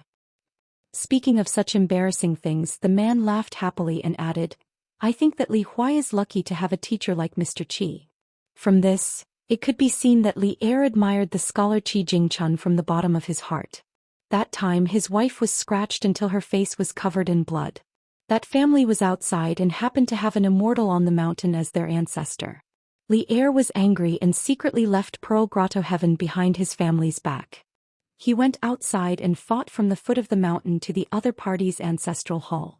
He destroyed it all the way, and even the ancestral hall was torn to pieces. In the end, the madman who did not say a word and did not even report his name left. That fight made half of the Aquarius continent speechless. After Li Er returned to the small town of Pearl Grotto Heaven, Qi Jingchun came to visit. Because if one wanted to leave Pearl Grotto Heaven, they had to get the permission of sage Qi Jingchun. As Li Huai's teacher, Li Er respected Qi Jingchun, so he greeted him in advance. After that, when Qi Jingchun came to visit, Li Er was actually a little at a loss. He was afraid that this teacher would have a bad impression of Li Huai. At that time there was some loose wine at home and it was very bad. Li Er did not have the nerve to take it out and embarrass himself. In the end, Qi Jingchun took the initiative to drink wine. The two of them had a bowl in the courtyard and sat on a small bench. The so-called table was actually a chair. On top of it was a plate of pickled vegetables and salted peanuts. Qi Jingchun talked about Li Huai's schoolwork and laughed. The strong draw their swords against the strong. You are very similar to a friend of mine. The man was not good at chatting. He said sullenly, I don't have a sword. Qi Jingchun drank a mouthful of wine and said, so the strong draw their swords against the strong? The man was really nervous at that time. It was not just because of the identity of the scholarly sage who was in charge of this place, nor was it because of his son's identity. It was because of his master's evaluation of him. He has the potential to establish a sect. Li Er's nervousness was not fear but sincere admiration. The world was vast and the higher one's cultivation and martial arts, the higher one's martial arts, the higher one's cultivation, the more one would realize how amazing some people at a higher level were. For these solitary and stalwart figures, even if Li Er was not afraid of anything, he was still willing to show enough respect. Therefore Li Er could only say whatever was on his mind at that time. This is somewhat. I can't do anything when the children are fighting, but it's not difficult to find the ancestors behind them to talk. Qi Jingchun clinked his bowl with the man and asked with a smile, how do you feel about this trip? Li Er shook his head and said, it's quite famous. Sounds like a lot of noise but none of them can fight. Speaking of this, Li Er smiled embarrassedly and said, the wine is not good. Mr. Qi, I'm sorry. Qi Jingchun, on the other hand, finished the inferior wine in her bowl in one gulp. She looked into the distant night sky with a dazed expression. She narrowed her eyes and smiled. It's delicious. When I was young, I often drank this kind of wine and my temper was much worse than yours. In the end, Li Er knew that even if Mr. Qi really wanted to drink, he deliberately left half a pot for him. He insisted on getting up and said to him, I don't dare to say that I will teach Li Huai well, but I will definitely make him a good person. His temperament will not be worse than his father's. You can rest assured about this, Li Er. Li Er also got up and said, Mr. Qi, that's enough. Li Er walked Qi Jingchun to the door of the house. The man in the scholar's robe walked alone in the alley. His back was lonely and lonely. The last time Li Er saw Mr. Qi, he was secretly hiding in the side room of the Yang family's shop. It was raining on the side street that day. At that time Mr. Qi was holding an umbrella and walking side by side with someone. The umbrella was not big and it was tilted to the young man from Clay Bottle Alley named Chen Pingon. The two of them chatted. The young man tilted his head sideways and said yes with a smile, while the old man tilted his head sideways and lowered his head, smiling. Li Er had never seen Mr. Qi so lonely. At this moment, on the top of Donghua Mountain in a foreign country, Li Er looked at the young man and the old man beside him, smiled and said, there is no scholar in the world who can compare with Mr. Qi. Li Er thought of Qi Jingchun, Chen Pingon and finally his son Li Huai. This man's chest was surging. He felt that some things needed to be said but he could not say why. Since that was the case he would fight. He did not know why but he felt that he owed Mr. Qi half a pot of wine. He had to fight to his heart's content and then drink. Li Er's figure, which was not very tall, suddenly rose on the side of Donghua Mountain. He flew across half of the capital city in a huge arc and landed in the imperial palace of the Great Sui Kingdom. In the imperial palace of the Great Sui Kingdom, in the simple and elegant Yangxin house, the emperor of the Great Sui Kingdom summoned the Minister of Rites again. He frowned and asked, is there still no news from the academy? The short old man shook his head and said, Elder Mao only said that he would give your majesty an explanation. He did not say when he would enter the palace. The elegant man in the dragon robe said helplessly, the Great Sui Kingdom should give the academy an explanation. But if Elder Mao does not come, I can't ask the academy to come and seek justice. The short old man chose his words carefully. After he had prepared his draft, he weighed his words and said, if the source of the conflict between Li Huai and the children in the schoolhouse was the conflict between the children, then it can be understood that the Great Sui dynasty was in the wrong first. After that, the big and small disturbances along the way were 50-50. In the end, the young man named Yu Lu did not have a sense of propriety in his actions. The key is that this young man is not only ruthless but also scheming. According to the swordsman, Yu Lu attacked several times with the strength of a 4th state warrior, a 5th state warrior and a 6th state warrior. After that he always suppressed his 6th state warrior cultivation. In the last time he attacked with a 7th state warrior cultivation and severely injured the swordsman. The emperor of the Great Sui Kingdom nodded. In fact, the official outside the door had already explained that the young man, Yu Lu, should be at the peak of the 6th state warrior cultivation. However, in the battle in the library, he used the sea-viewing swordsman as a whetstone and successfully broke through the realm. His foundation, talent, and will were undoubtedly the best. In the eyes of the man sitting on the dragon throne, the development of the people and things, no matter whether they were good or bad, was different from the trembling heavenly official of the Ministry of Rites. The old eunuch outside the door suddenly came to the side of the emperor of the Great Sui Kingdom. The minister of the Ministry of Rites only saw a blur in front of him. He saw a red official standing in front of the emperor of the Great Sui Kingdom without any regard for etiquette. The emperor of the Great Sui Kingdom was just a little curious. He was not angry nor was he scared. Then the whole palace shook violently like a bowl turning over. Someone asked loudly, "Where is the emperor of the Great Sui Kingdom?" The emperor of the Great Sui Kingdom stood up and asked with a smile, "This guy is really brave. How strong is he?" The old mink temple answered in a deep voice, "He is a 9th state warrior. He might not even be an ordinary 9th state warrior. He is extremely powerful." The emperor of the Great Sui Kingdom nodded. Just like in our chess game, there are strong and weak 9th state warriors. The strong 9th and the weak 9th state warriors seem to be at the same level, but there is a big gap between them. Under the escort of the eunuch, one of the gatekeepers of the Great Sui Kingdom's capital, the man walked out of the Calming Heart house and said slowly, "There should be a 10th state warrior. But legend has it that in the White Emperor city of the Central Divine Continent, there is a big devil who claims to be a 10th state warrior. He even set up a flag on the top of the city, saying that Rao Tian is the first to play chess. Therefore, no dynasty dares to give the title of 10th state warrior. To be honest, there are many talented chess players in the Great Sui Kingdom, and they are the best in the Aquarius continent. But the Great Sui Kingdom does not dare to break this rule. I really want to go to the White Emperor city and see for myself." The eunuch said, "Let the experts in the palace test first. It will not be too late for your majesty to show up." The emperor of the Great Sui Kingdom and Mink Temple had just walked out of the corridor when a white-haired Qi cultivator came to report the situation. In the square outside the Wuing Palace, a 7th state warrior deputy commander of the Imperial Guards had been knocked out by that person with a punch. For the time being, no one dared to carry the deputy commander away.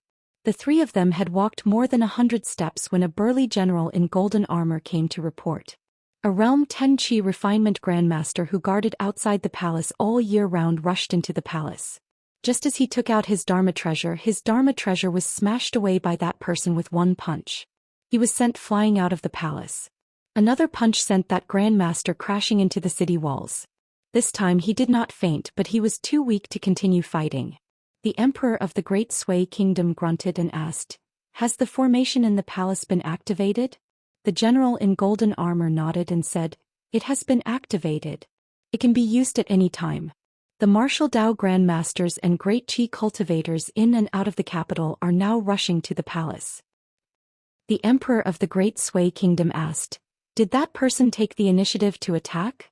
The general shook his head and said, "No, he only said that he came to see your majesty. If we did not take the initiative to attack, he would just stand there and not move." The emperor of the Great Sui Kingdom said to himself, "Don't do things more than 3 times. The eunuch in an official's robe smiled and said, "Your majesty, don't bother about these things at this time. Let me go and meet him. If I still lose, your majesty can just show yourself." The emperor of the Great Sui Kingdom joked, "You are also people who walk the path of martial Dao. Don't lose too badly." The old eunuch had a high status. He had served the 3 emperors of the Great Sui Kingdom. He smiled and said, "Unless it is absolutely necessary, I will not borrow the dragon Qi of the capital." The old eunuch tipped his toes and swept past the roof of a palace in an instant. In the air he touched the surface of the water like a dragonfly. He traveled with the wind like an immortal wandering freely. In the martial arts world, the ascendant state, the 8th state, could hover in the void and travel with the wind. Hence there was a saying of the far travel state. In the eyes of the secular world, the peak state of the 9th state was the peak state. It meant that one had reached the end of the path of martial Dao. The strength of the physical body was even stronger than the golden body of Arhat of Buddhism. For Qi cultivators of the middle 5 states, except for the 10th state, once they were within 100 feet of them, They would almost certainly die if they did not have a high-grade magic treasure to protect themselves. The old eunuch in a red official's robe landed on the square outside the Wu Ying palace. He was about 200 feet away from the ordinary-looking man. Before the appearance of the Great Martin Temple, a layer of golden light appeared on the ground, roof and walls of the entire palace. It was like golden flowing water. In the thin layer of golden water that covered the ground, an illusory image of a dragon appeared vaguely. It was baring its fangs and brandishing its claws. The formation of the Great Sui Kingdom's palace was called the Dragon Wall. The Great Sui Kingdom had been peaceful for a long time. The Dragon Wall had not been used for more than 100 years. When the formation was activated, the entire palace shone with golden light. The old eunuch who had personally experienced the tragic battle had mixed feelings. I didn't expect to meet again. The eunuch clasped one hand behind his back and put the other hand on his abdomen. Let's exchange 3 punches. If you win, you can see our emperor. Back in the Dragon Pearl Grotto heaven, it was this man who carried the Dragon King basket and wanted to sell the golden carp inside to a young man. Then the old man and Prince Zhou Xian intercepted 2 great opportunities on the way. At that time the man hid very well. With the suppression of the Dragon Pearl Grotto heaven, the old man could not tell that he was a martial Dao grandmaster. The man was expressionless and did not try to get close to the eunuch. He said in a slightly awkward Aquarius language, "I'll let you hit me twice first." The old eunuch raised his eyebrows. Okay. The man didn't say anything else. He sank his chi into his dantian and didn't do anything. The square outside the Wu Ying palace began to crack. The man was like a mountain standing in the Great Sui dynasty's imperial palace. With him as the center, the golden light on the ground dimmed instantly. The old eunuch took a deep breath and began to take small steps forward. Every step he took became bigger and bigger. In the end, he covered 20 feet with his last step. His momentum was like a rainbow. When he arrived in front of the man, he punched his chest. There was a loud bang. It rang through the palace like a great bell. A golden jiao dragon that was originally swimming on the ground of Wu Ying Palace was hit by this majestic and turbulent aura. It instantly rolled back in the layer of golden flowing water and curled up in the corner of the high wall in the distance, motionless and dead. The man took 3 or 4 steps back and said indifferently, "One more punch." The old eunuch did not say a word. His bright red robe fluttered. He took a step forward and shouted angrily. He punched again, this time on the man's forehead. This punch, whether it was a punch or a hit on the man's forehead, was silent. But in the palace of the Great Sui Kingdom, countless palace guards and court ladies suffered a huge impact. The former had a foundation of cultivation, so they only felt their eardrums vibrate and their chi and blood could not calm down. But among the latter, many people flew backward on the spot. After falling to the ground, scarlet blood oozed out of their ears. The man was sent flying by the old eunuch's punch and smashed into the high wall. But soon he supported himself with both hands on the edge of the wall and pulled himself out. He landed gently and walked to the old eunuch who had punched twice. He said calmly, "You still have 1 more punch. Just do it. But I'm going to do it too." From a 7th state martial artist to a 10th state chi cultivator, and now to one of the gatekeepers of the capital of the Great Sui Kingdom, the man only had 1 punch. Just 1 punch. The man was really honest and did not like to bully others. The old eunuch took a deep breath. "Please enlighten me." The man began to sprint. He punched the old eunuch in the chest with a simple and straight punch. The figure of the Great Sui Kingdom's Mink Temple disappeared in the square of the Wu Ying Palace. But there was a big hole on the high wall. The man waited for a moment. When no one came out, he said, "Emperor of the Great Sui Kingdom, you can either continue to hide or find someone who can fight. If you can't, let everyone fight together."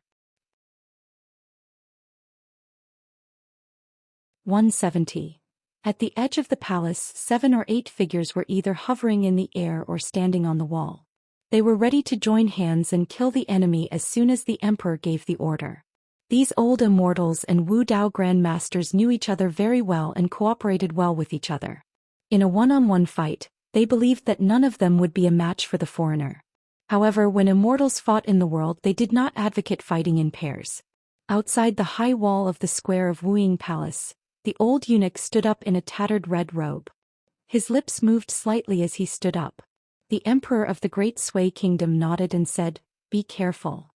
At the same time, in the vast area between the imperial city and the outer city of the capital of the Great Sui Kingdom, there were many mysteries. In Qintianjian, 12 golden armored warriors broke out of the ground from all directions. They were 30 to 40 feet tall and had inscriptions on their bodies. Each of them held a divine weapon that protected the country. A bell rang in a temple and the sound of Sanskrit lingered. Purple smoke rose from the incense burner in a Taoist temple, and the incense condensed into a huge talisman. Under a stone arch bridge, a white flood dragon climbed the bridge wall and stuck its head out of the railing. Inside the palace, there was a dragon wall array to protect the descendants of the Gao family of the Great Sui Kingdom. Outside the palace, there was a large array with a myriad of phenomena. After hundreds of years of operation and accumulation of the Great Sui Kingdom, it was used to protect the entire capital from the destruction and threats of the forces on the mountain. Once this array was activated, it could force all the Qi trainers and pure martial artists in the capital to be suppressed by the Gao family's dragon Qi and drop 1 or 2 realms. If a Qi trainer of the upper 5 realms tried to wreak havoc in the capital of the Great Sui Kingdom, even if he was killed in the end, the impact on the capital was still too heavy for the Gao family of the Great Sui Kingdom to bear. However, if they were to face a cultivator of the upper 5 realms whose strength was suppressed to the 10th realm, it was obvious that the capital of the Great Sui dynasty would be able to handle everything with ease. Even if everyone's realms fell, it was still like ants biting an elephant to death. With the destructive power of a 10th realm cultivator, no matter how hard they fought and left no path of retreat, the capital of the Great Sui dynasty with its deep foundation would still not be afraid. The formation was like setting up a barrier on the longevity bridge, blocking the flow of Qi refinement warriors and martial arts practitioners. They had no choice but to slow down. Back then, the Pearl Grotto heaven that floated above Dali's territory was created by the sages of the 4 directions. It was said that all spells and abhijna within the grotto heaven were forbidden. Once the spell was forcefully cast, the backlash would be great. Back then, Lu Jimao had only deduced a little of it and his lifespan was shortened by dozens of years. The power of the formation was evident. Needless to say, Pearl Grotto Heaven was the ancestor of this type of formation. After the old eunuch stood up, he punched his fists hard and shouted angrily, "Come!" The 9 golden illusory dragons hidden in the dragon wall array of the royal palace rushed to the position where the eunuch was standing from various places. Streaks of golden light climbed up and then turned into small golden snakes about the length of a finger. They entered the old eunuch's soul through his eyes, nose, mouth and fused into one. Soon the old eunuch seemed to have turned into a golden god from the ancient heavenly court. He strode to the hole on the high wall. Every step he took caused golden ripples on the ground. He did not lower his head and bent his back. Instead, he smashed the wall with his hands and walked straight back to the square of Wu Ying Palace. The officials and generals who assisted the monarch were the dragon followers. The eunuchs and the like were the dragon followers. Both parties had a certain sense of the dragon Qi of the monarch. However, it was still unbelievable that the old eunuch, who was one of the gatekeepers of the capital of the Great Sui Kingdom, could control the dragon Qi of the Gao family for his own use. The Qi refinement warriors and martial arts grandmasters at the edge of the royal palace looked at each other with fear in their eyes. Obviously, there must be a big secret behind this. The old eunuch said sternly to the foreigner, "How about we fight again?" If he was said to be a weak 9 nations player in the Great Sui Kingdom before, then his chess skills had skyrocketed and he had become a top 9 nations player. Li Er looked at the old eunuch and was a little surprised. The old eunuch's body seemed to have been watered with a large amount of golden liquid. It was like the method of summoning the gods of the 2 ancestral courts of the military school. But logically speaking, it should not be. Li Er was too lazy to think deeply. He nodded and said, "That's more like it." In the battle with the vassal of Dali Song Zhangqiang in the Dragon Pearl Cave, there were 2 whetstones. One was Song Zhangqiang, who was at the peak of the 9th realm, and the other was the Dragon Pearl Cave itself. But even so, Li Er still could not successfully break through the realm. Instead, he succeeded in sending Song Zhangqiang to the legendary 10th realm, the real limit of martial arts. It was impossible to say that Li Er was not disappointed at all. That was why Li Er agreed with his master Old Yang to leave the eastern Aquarius continent and find his own opportunity to prove his Tao. At that time the old eunuch revealed the secret of heaven and said, "You Li Er break through the realm not in the line between life and death." Li Er looked around and suddenly realized something. Why did old Yang ask him to deliberately suppress Li Huai's talent and foundation? And why did Mr. Qi visit that night when they were drinking, seemingly casually talk about, "The strong draw their swords against the strong"? Looking back, it was Mr. Qi who recognized his martial arts. At that time Qi Jingchun clearly pointed out that Li Er had been walking on the path that he, Li Er, had been walking on, but unfortunately he did not know it. There was nothing wrong with punching a stronger opponent. In the life-and-death battle with Song Zhengqiang, Li Er had the upper hand. In fact, he did not have much fighting spirit. He was just following his master's orders. Plus, he really wanted to know the strength of his martial arts. So in the end he fought to his heart's content. But deep in his heart, Li Er did not feel that he wanted to vent his anger. But now he had become the enemy of the entire Great Sui Kingdom. If the reason was to fight for justice for his son, Li Huai, then now that he had enemies on all sides and was surrounded by tigers and wolves, Li Er laughed. He laughed heartily. When Li Er was at the peak of Donghua Mountain, he clearly wanted to say something, but he did not know what to say. So he could only clarify things. So Li Er, who had been a coward for his whole life in Lizhu Grotto Heaven, thought it through. His son was so obedient and sensible, but he was still bullied. As his father, if his strength of the ninth realm was not enough and he might not be able to defeat his opponent, then he would break through the ninth realm and achieve the 10th realm first. Li Er took a deep breath and silently felt the invisible pressure from all directions. He said in his heart, "Don't rush. You have to eat one bite at a time. This whetstone is not heavy enough." Li Er, who was unarmed and only had a pair of fists, began to clash with the old eunuch, who had a golden body made from the dragon chi of the Great Sui Kingdom and did not have any divine weapons. At the pinnacle of martial arts, there were no fancy moves to speak of. It was just about speed, accuracy, and ruthlessness. With the fastest speed and the greatest strength, one would hit the weakest point of the opponent's body. They would wear each other down by wearing each other down. Whoever could last until the end would live. Whoever fell would die. It was that simple. Every time the two most powerful martial artists at the peak of the ninth realm clashed and punched each other, the chi cultivators and martial artists at the edge of the palace would be shocked and their chi would be disturbed. The fight between Li Er and the Python Suit Martin Temple was no different from a fight between the immortals on the mountain. It was not like a fight in the Jianghu where the killing power was limited. It was an unwritten rule of the immortals on the mountain to not get close to watch the show. Watching the show would really cost one's life.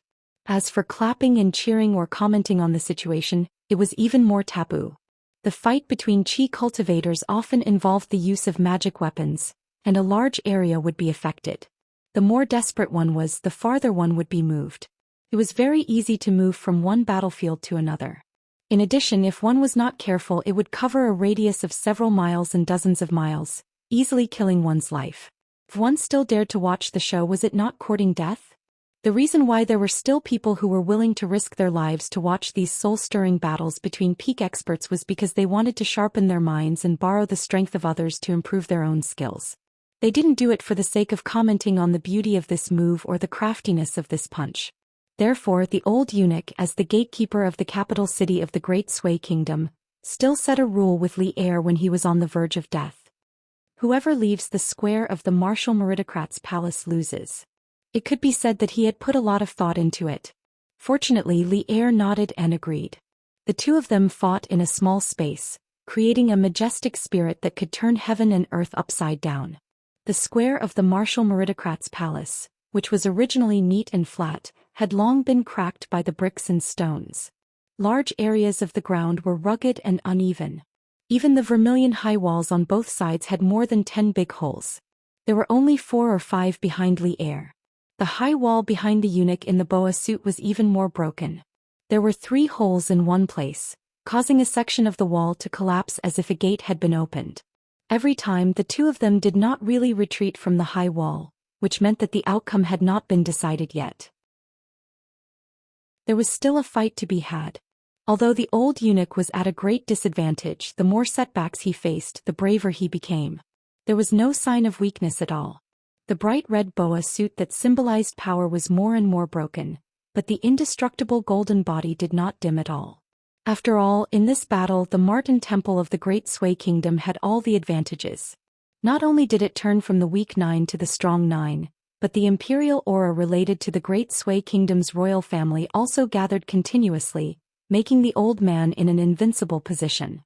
They exchanged a solid punch. The golden old man's punch hit Li Er's head, and Li Er's punch hit the old man's chest. Li Er's figure flew out.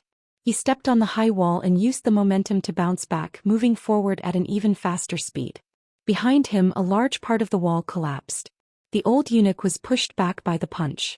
The further back he was, the deeper his feet sank into the ground, plowing a deep trench more than 10 feet long. When Li Er pounced on him, he could only block with his arms above his head. Li Er's punch sank the old man more than 20 feet deep, and a large hole appeared on the ground. Li Er did not give up. He jumped down high, clenched his fists, and smashed the head of the old eunuch who was half kneeling at the bottom of the hole. Bang! Bang! Bang! In the large hole, there was a series of dull sounds, like the rapid trampling of iron horses. Every time the ground shook, the large hole began to spread outwards, and bricks on the surface of the ground shattered and splashed in all directions. That extremely rude and unreasonable man was simply digging a well. The old man could not fight back at all.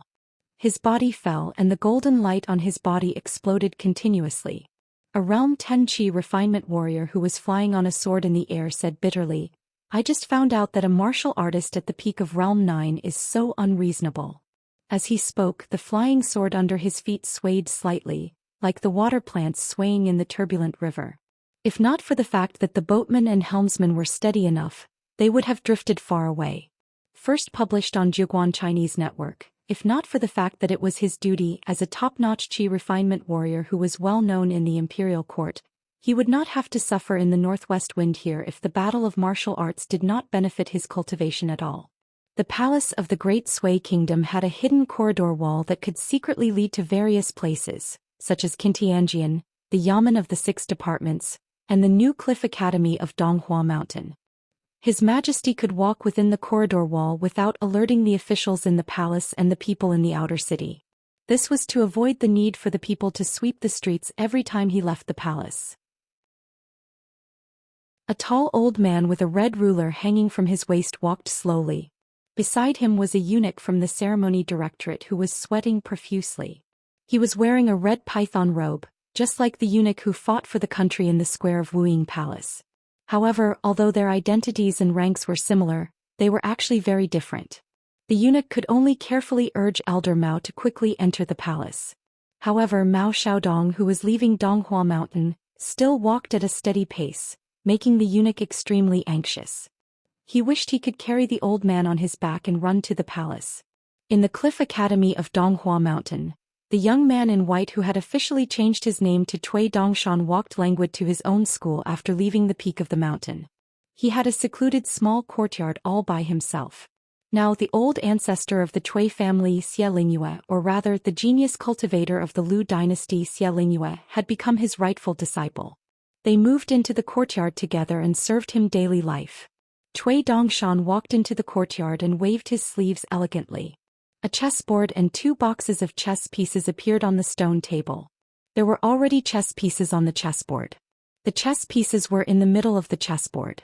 The black and white chess pieces were intertwined and the situation was very complicated. Cui Dongshan stood and picked up a white chess piece. He was silent and did not place the chess piece. The young girl who had pulled out half of the dragon trapping nail had already recovered her cultivation level as a Qi refinement warrior to the 5th realm. If one looked closely, one could vaguely see that her entire body was overflowing with light. Cui Dongshan sighed and put the white chess piece back into the box. He ignored the chess game and walked into the house. He sat upright and still, placed a Confucian classic in front of him and crossed his fingers on his legs. A breeze blew through the book and flipped a yellowed page. The young girl stood at the door. Her eyes were filled with awe and envy. That breeze was actually the unique book flipping style of the Confucian Academy. It was unfathomable and temperamental. This was the greatest impression she and Yu Lu had of the young Dali imperial tutor. One would never know what was going on in his head and what he would do next. She suddenly thought of the shabby young man who wore straw sandals all year round. How did he manage to suppress the Dali imperial tutor in all aspects? Was it really just because of a ridiculous title of Sir? A battle of temperament was like a tug of war. There was bound to be a winner. Cui Dongshan did not move at all. He allowed the book flipping to flip the pages. He lowered his head and stared at the words taught by the sages. He smiled and said, Alliance once had a catchphrase, in the pugilistic world, we have to convince people with virtue and defeat enemies with looks. My sir has inherited all of this. Therefore, as his disciple, I'm sincerely convinced of my loss. The young girl lowered her eyes. She did not dare to reveal her expression. Cui Dongshan still did not raise his head. He said angrily, Get out of here, ugly. Don't you feel ashamed to be in the same room with such a handsome young man like me? If I were you, I would have killed myself out of shame. The young girl curtsied and said softly, I'll take my leave. Cui Dongshan added, If you want to die, don't die in the courtyard. There's a tall ginkgo tree at the top of the mountain. Go there and hang yourself. The young girl left silently. She came to the courtyard and sat on the stone bench. Looking at the chessboard, her eyes suddenly lit up. It was as if she had found a way out for herself. Sensing the young girl's strange aura, Cui Dongshan laughed in the room. He laughed so hard that he held his stomach. He wiped his tears and said loudly, You want to be my master's wife? I'm going to die of laughter because of you. You're good. You're really going to die of laughter. The young girl instantly fell into despair again. The young man in white in the room was already rolling on the ground laughing. In the palace of the Great Sui Kingdom, under the big pit in the square of the Hall of Martial Heroes, the old eunuch stood up shakily. The 9 tiny golden dragons retreated from his acupuncture points and returned to the array of the earth dragon wall. The old man was suddenly bathed in blood, but he was in high spirits. He seemed to have benefited a lot from this fight. Although he did not show any signs of breaking through, he was like the weakest 9th Dan national player. He was steadily improving to a strong 9th Dan. But even so, he still could not defeat the man in front of him. He would not continue to squander the precious dragon chi of the Great Sui Kingdom's Gao family. The old man swallowed a mouthful of blood that surged to his throat and laughed. I've lost. Li Erxiao looked up. In the foggy sky, the winter sunlight seemed to be distorted after passing through the clouds. This was very unusual. The old man said again, But you've lost too. Li Erxiao asked, You used the array to suppress my realm? To suppress me to the 8th Dan? The old eunuch did not hide anything and said frankly, Using the power of an entire city to gang up on a powerful martial artist at the peak of the 9th Dan, there is no doubt about the outcome. But the price to pay is too high. But against a martial artist at the 8th Dan, it will be much easier. Although there is only a difference of 1 Dan, the price paid by the capital of the Great Sui Kingdom is much smaller, much smaller. The old eunuch revealed his thoughts, which was rare for him. He looked at the terrifyingly powerful martial artist and said, No matter what the reason is, if you want to have an audience with our emperor, you are qualified. But you should not be so arrogant. After all, the court of the Great Sui Kingdom cares about face. Li Erxiao grinned and said, You mean the fist of a 9th Dan martial artist is not as big as the face of the Great Sui Kingdom, right? The old eunuch was stunned and said with a bitter smile, You can say that. Li Erxiao held his breath and concentrated. He lowered his energy reserve and took a step forward. For the first time, this man who had not used any moves in the battle took an ancient fist stance. His fist will was ancient and unsophisticated. It was strong and fierce. The old eunuch who had already fallen to the 8th Dan widened his eyes in shock. The clouds that shrouded the entire capital began to droop. All the chi cultivators of the middle 5 Dan and the pure martial artists above the 6th Dan in the capital clearly felt the stagnation in the flow of chi. There was even a nameless storyteller who was in dire straits. He looked surprised and hesitated for a moment before he put down the gavel in his hand and excused himself. He ignored the cursing audience and walked out of the temporary storytelling shed. The old man looked towards the palace with a heavy heart. The young girl who was in charge of playing the pipa for the storyteller came to his side and asked softly, Master, what's wrong? The old man said softly, A 9th Dan martial artist forced his way into the palace of the Great Sui Kingdom. I'm afraid you have to go and see for yourself. The young girl hugged the pipa and tilted her head. She said innocently, Master, you're a great cultivator of the 11th Dan. Moreover, you're the chief consecrator of the Great Sui Kingdom. It's embarrassing to be able to fight 11 against 8 without being restricted by the array formation. The slightly hunchbacked old man sighed and said, "Who said it's going to be 11 against 8? It's hard to say. If that person really breaks through the bottleneck, the array formations restriction will no longer exist. Moreover, although I'm at the 11th dan, I'm not a sword cultivator or a military strategist who specializes in killing. I've never really been good at killing. This is the most troublesome part." The young girl who knew a lot about cultivation was shocked. Her face was pale and she said with a trembling voice, "Master, you must be careful." The storyteller nodded and stomped his feet lightly. Dust rose from the shop and covered the sky. When the dust settled, the hunchbacked old man was nowhere to be seen. Xiao stepped on the void and his strong figure appeared on the square of Wuxia Palace again. First, he broke through the invisible barrier of the great Tao between heaven and earth from the peak of the 8th dan and returned to the 9th dan. Then he rose to the peak of the 9th dan again. Finally, when the man closed his eyes, he slowly threw out a fist and said softly, "Get up." It was as if countless shackles around him broke at the same time. Extremely dark cracks appeared in the void around the man, crisscrossing. With Xiao as the center, strong winds rose. Countless bricks and dust were swept up. On the square of Wuxia Palace, a tornado rose from the ground. When Xiao retracted his fist and stood still, the tornado that was as tall as the sky instantly dissipated. The short man standing in the middle of the square opened his eyes and whispered in an inaudible voice, "The feeling of being at the 10th dan is indeed comfortable. Compared to eating my son's leftover drumsticks, the taste is a little better." The emperor of the Great Sui Kingdom, who was waiting for news under the eaves, saw the tall old man from the Cliff Academy walk over quickly. He said loudly, "Your Majesty, you can stop now." A breeze blew past him. The stooped storyteller stood beside the emperor and sighed softly, "If you continue fighting, you'll have to tear down half of the capital city." In the heart of the emperor of the Great Sui Kingdom, the anxious voice of the eunuch in an official's robe stirred up ripples. He transmitted his thoughts. That person actually took the opportunity to break through to the 10th dan. "Your Majesty, you can't continue to fight head-on." The emperor of the Great Sui Kingdom did not panic. He only sighed from the bottom of his heart. "Although I saw it with my own eyes, I can imagine that the scene at Wuxia Palace must be spectacular."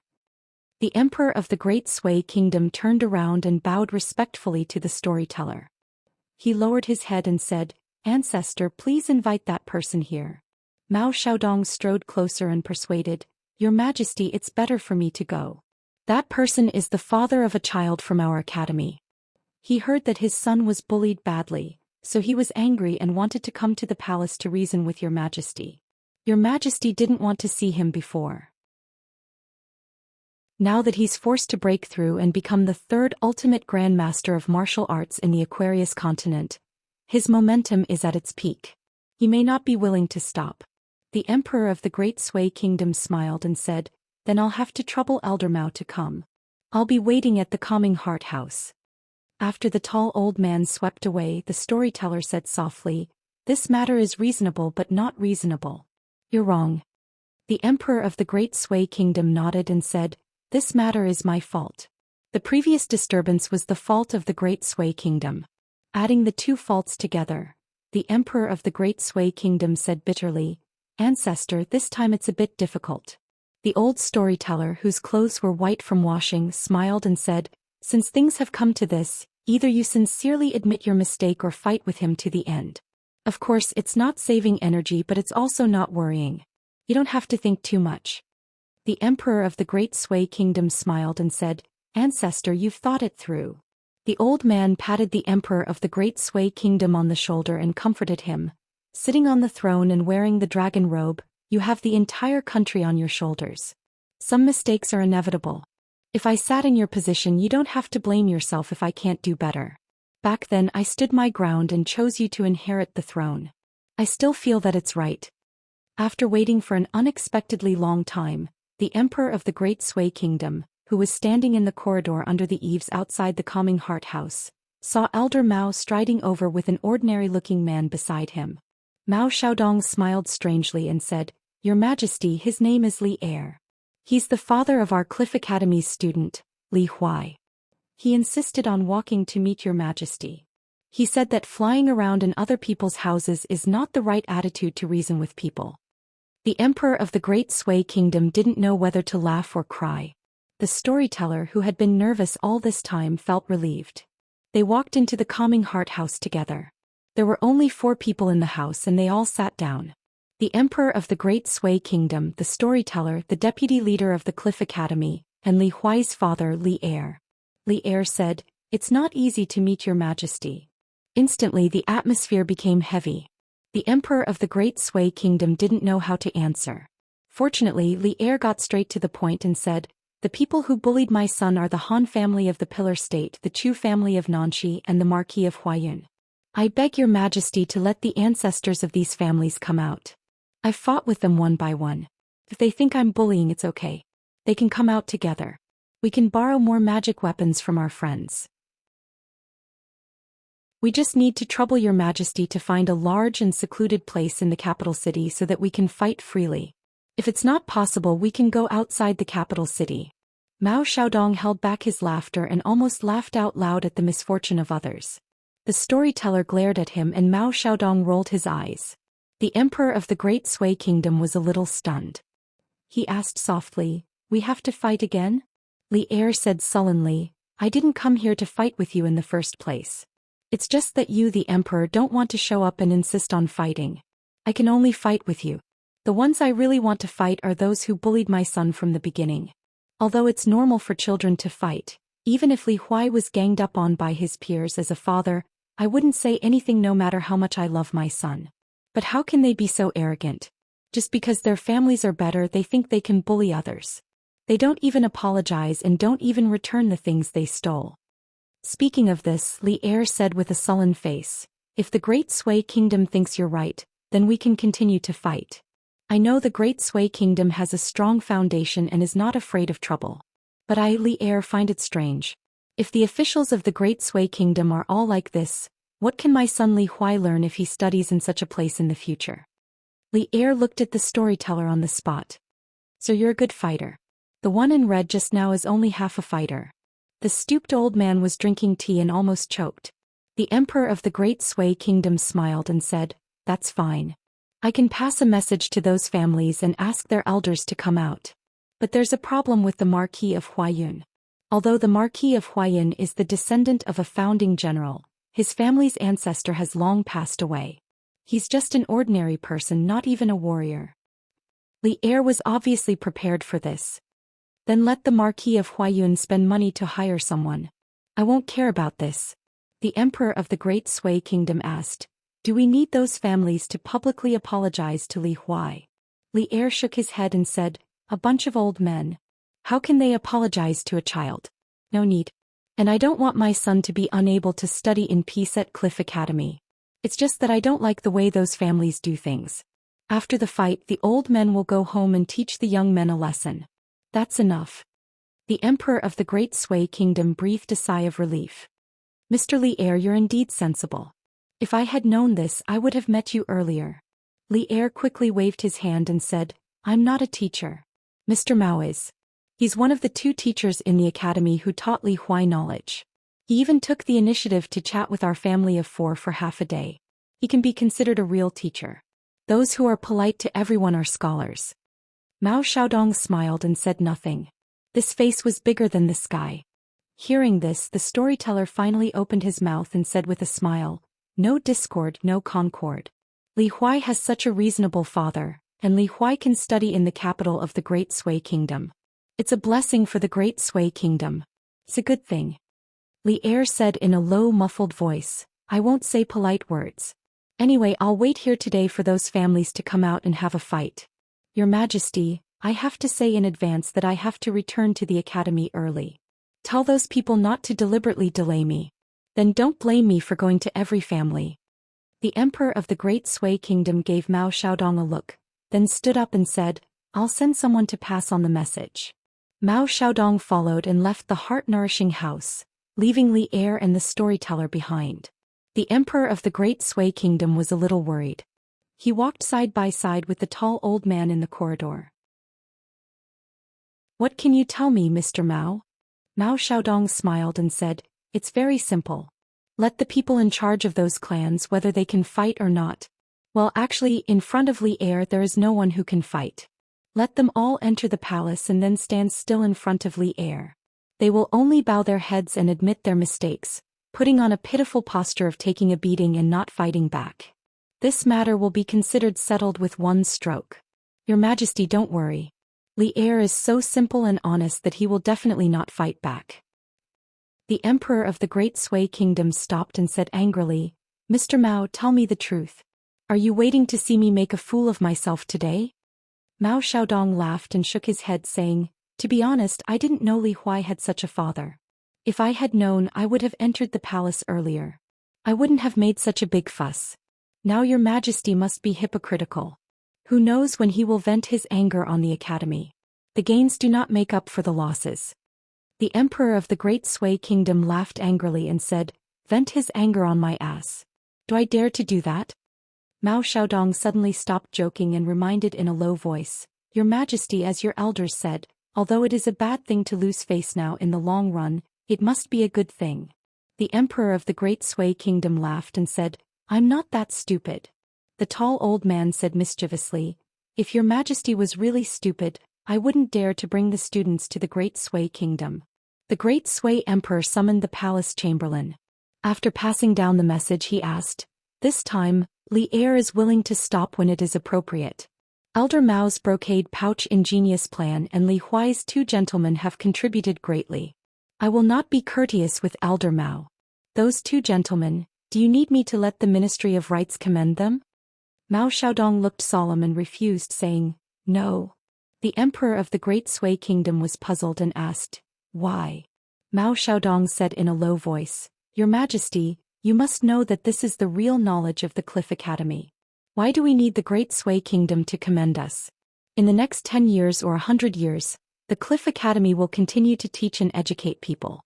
We will cultivate and protect the real scholars of the Great Sui Kingdom. The Emperor of the Great Sui Kingdom was shocked, as if it was the first time he met the tall old man in front of him. The slight grudge of the Emperor in his heart was finally swept away. The Emperor of the Great Sui Kingdom took a step back and bowed for the second time today. On behalf of the Great Sui Kingdom, I thank the Cliff Academy in advance. The tall old man didn't avoid it, which was very suspicious of him. He accepted the solemn gratitude of the Emperor and said solemnly, on behalf of the Cliff Academy, Mao Xiaodong accepts it calmly. When Li Huai left the palace, he walked with Mao Xiaodong in the royal corridor. He felt that he had been tricked by the old man next to him and was a little unhappy. Mao Xiaodong smiled and said, it's fine as long as they admit their mistakes. Did you really want to beat them until they left the palace lying down? Your son will be studying in the capital academy for a long time in the future. They will see each other often. Now let them admit that they are in the wrong. Together with the Emperor of the Great Sui Kingdom, they will feel that they owe you a big favor. Isn't that great? Li Huai sighed and said, I always feel that these people don't learn from their mistakes. I can't stay in the academy. Elder Mao, please take care of Li Huai and the others in the future. Mao Xiaodong nodded and said, of course. Besides, isn't there the old ancestor of the Gao family in Yang County? A hunchbacked old man appeared in the corridor and nodded with a smile. Yes, Li Huai, you took the initiative to give in this time. Naturally, the Great Sui Kingdom will be willing to show twice the sincerity. Li Huai nodded and said, I hope so.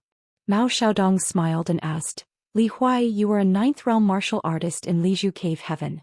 Why are you still living so shabbily? Now you are a 10th realm martial artist, one of the top 3 martial artists in the entire Eastern Vase continent. Moreover, your combat power is definitely higher than Song Zhangqiang's. Haven't you thought of telling your family and letting them live a good life? Li Huai shook his head and said, oh, is it really good to let my wife wear flowery clothes and wear gold and silver, let Li Lu have a lot of rouge and face powder, and let Li Huai eat fish and meat every day? I don't think so. Mao Xiaodong joked, what if your wife and children think so? Li Huai still shook his head and said, someone told me not to do that. That's one thing. Secondly, I think so too. Back in the small town, my wife and her relatives did all kinds of bad things. What should I do then? Beat them to death? Reason with them? Will they listen? They will say one thing and do another behind my back. In the end, only my wife will be the saddest. My family and her family will be in a difficult position. Of course, in Liju Grotto heaven, no matter how good the family's situation is, it can't be that good. After Li Huai completely restrained his aura, he was even worse than an ordinary man. He looked timid, but when he spoke he was exuberant. He was no longer as dispirited as he used to be in the small town. Although I've been staying in a small place, I can still understand this logic. My family is safe and stable. No one is hungry. My children and daughter-in-law can eat meat if they want to eat. If I'm hungry, I can drink wine. It's better than anything else. Li Huai looked at the scenery of the capital outside the corridor. There was something in his heart that he did not say. Even if I'm really a good-for-nothing in my son's heart, I, Li Huai, am already a good father. I didn't embarrass him. Do you know how happy I was when I found out? When Li Huai thought of this, he said goodbye and disappeared in a flash. He rushed to Donghua Mountain Academy. Other than missing his wife and children, there was also the matter of his son. He, Li Huai, could now take action. Mao Xiaodong sighed and said, Li Huai finally understood. Many smart people are far inferior to him. The storyteller laughed and said, how can a martial artist of the 10th level be stupid before 60 years old? However, the hunchbacked old man sighed and said, but for now the weakest of the three, Song Zhengqiang, the vassal of Dali, is the most promising to reach that level. It's not just because Song Zhengqiang is the youngest. Mao Xiaodong nodded and said, Song Zhengqiang's martial temperament is good. It's even scarier than when he was young. The hunchbacked old man laughed and asked, you mean Song Zhengqiang dared to fight to the death after that person appeared in the palace of Dali in an absolutely crushing manner? Mao Xiaodong laughed and asked, you want to ask whether the White Jade Tower in Dali is real or fake, right? The two sly old foxes walked side by side without meeting each other's eyes. When Li Huai returned to his residence, his wife and children were eating. Lin Shui had prepared 2 large food boxes and filled the table. The woman and Li Huai sat on a bench while Li Lu and Lin Shui sat opposite each other. There was also a stool left for the man who had not returned. Li Huai walked to the door empty-handed and then remembered that he had forgotten to buy something. Because Lin Shui was present, the woman just gave him a look that said, I'll deal with you later. After Li Huai rubbed his hands and sat down, he found that there was still a jar of wine. Li Huai looked at Lin Shui and asked, do you want to drink with us? Lin Shui hesitated and nodded, I can't hold my liquor well. I'll drink with Uncle Li. Li Huai grinned and said, how can you not hold your liquor well? The woman said angrily, why not? Isn't it enough to have a drunkard in the family? Lin Shui was a smart person.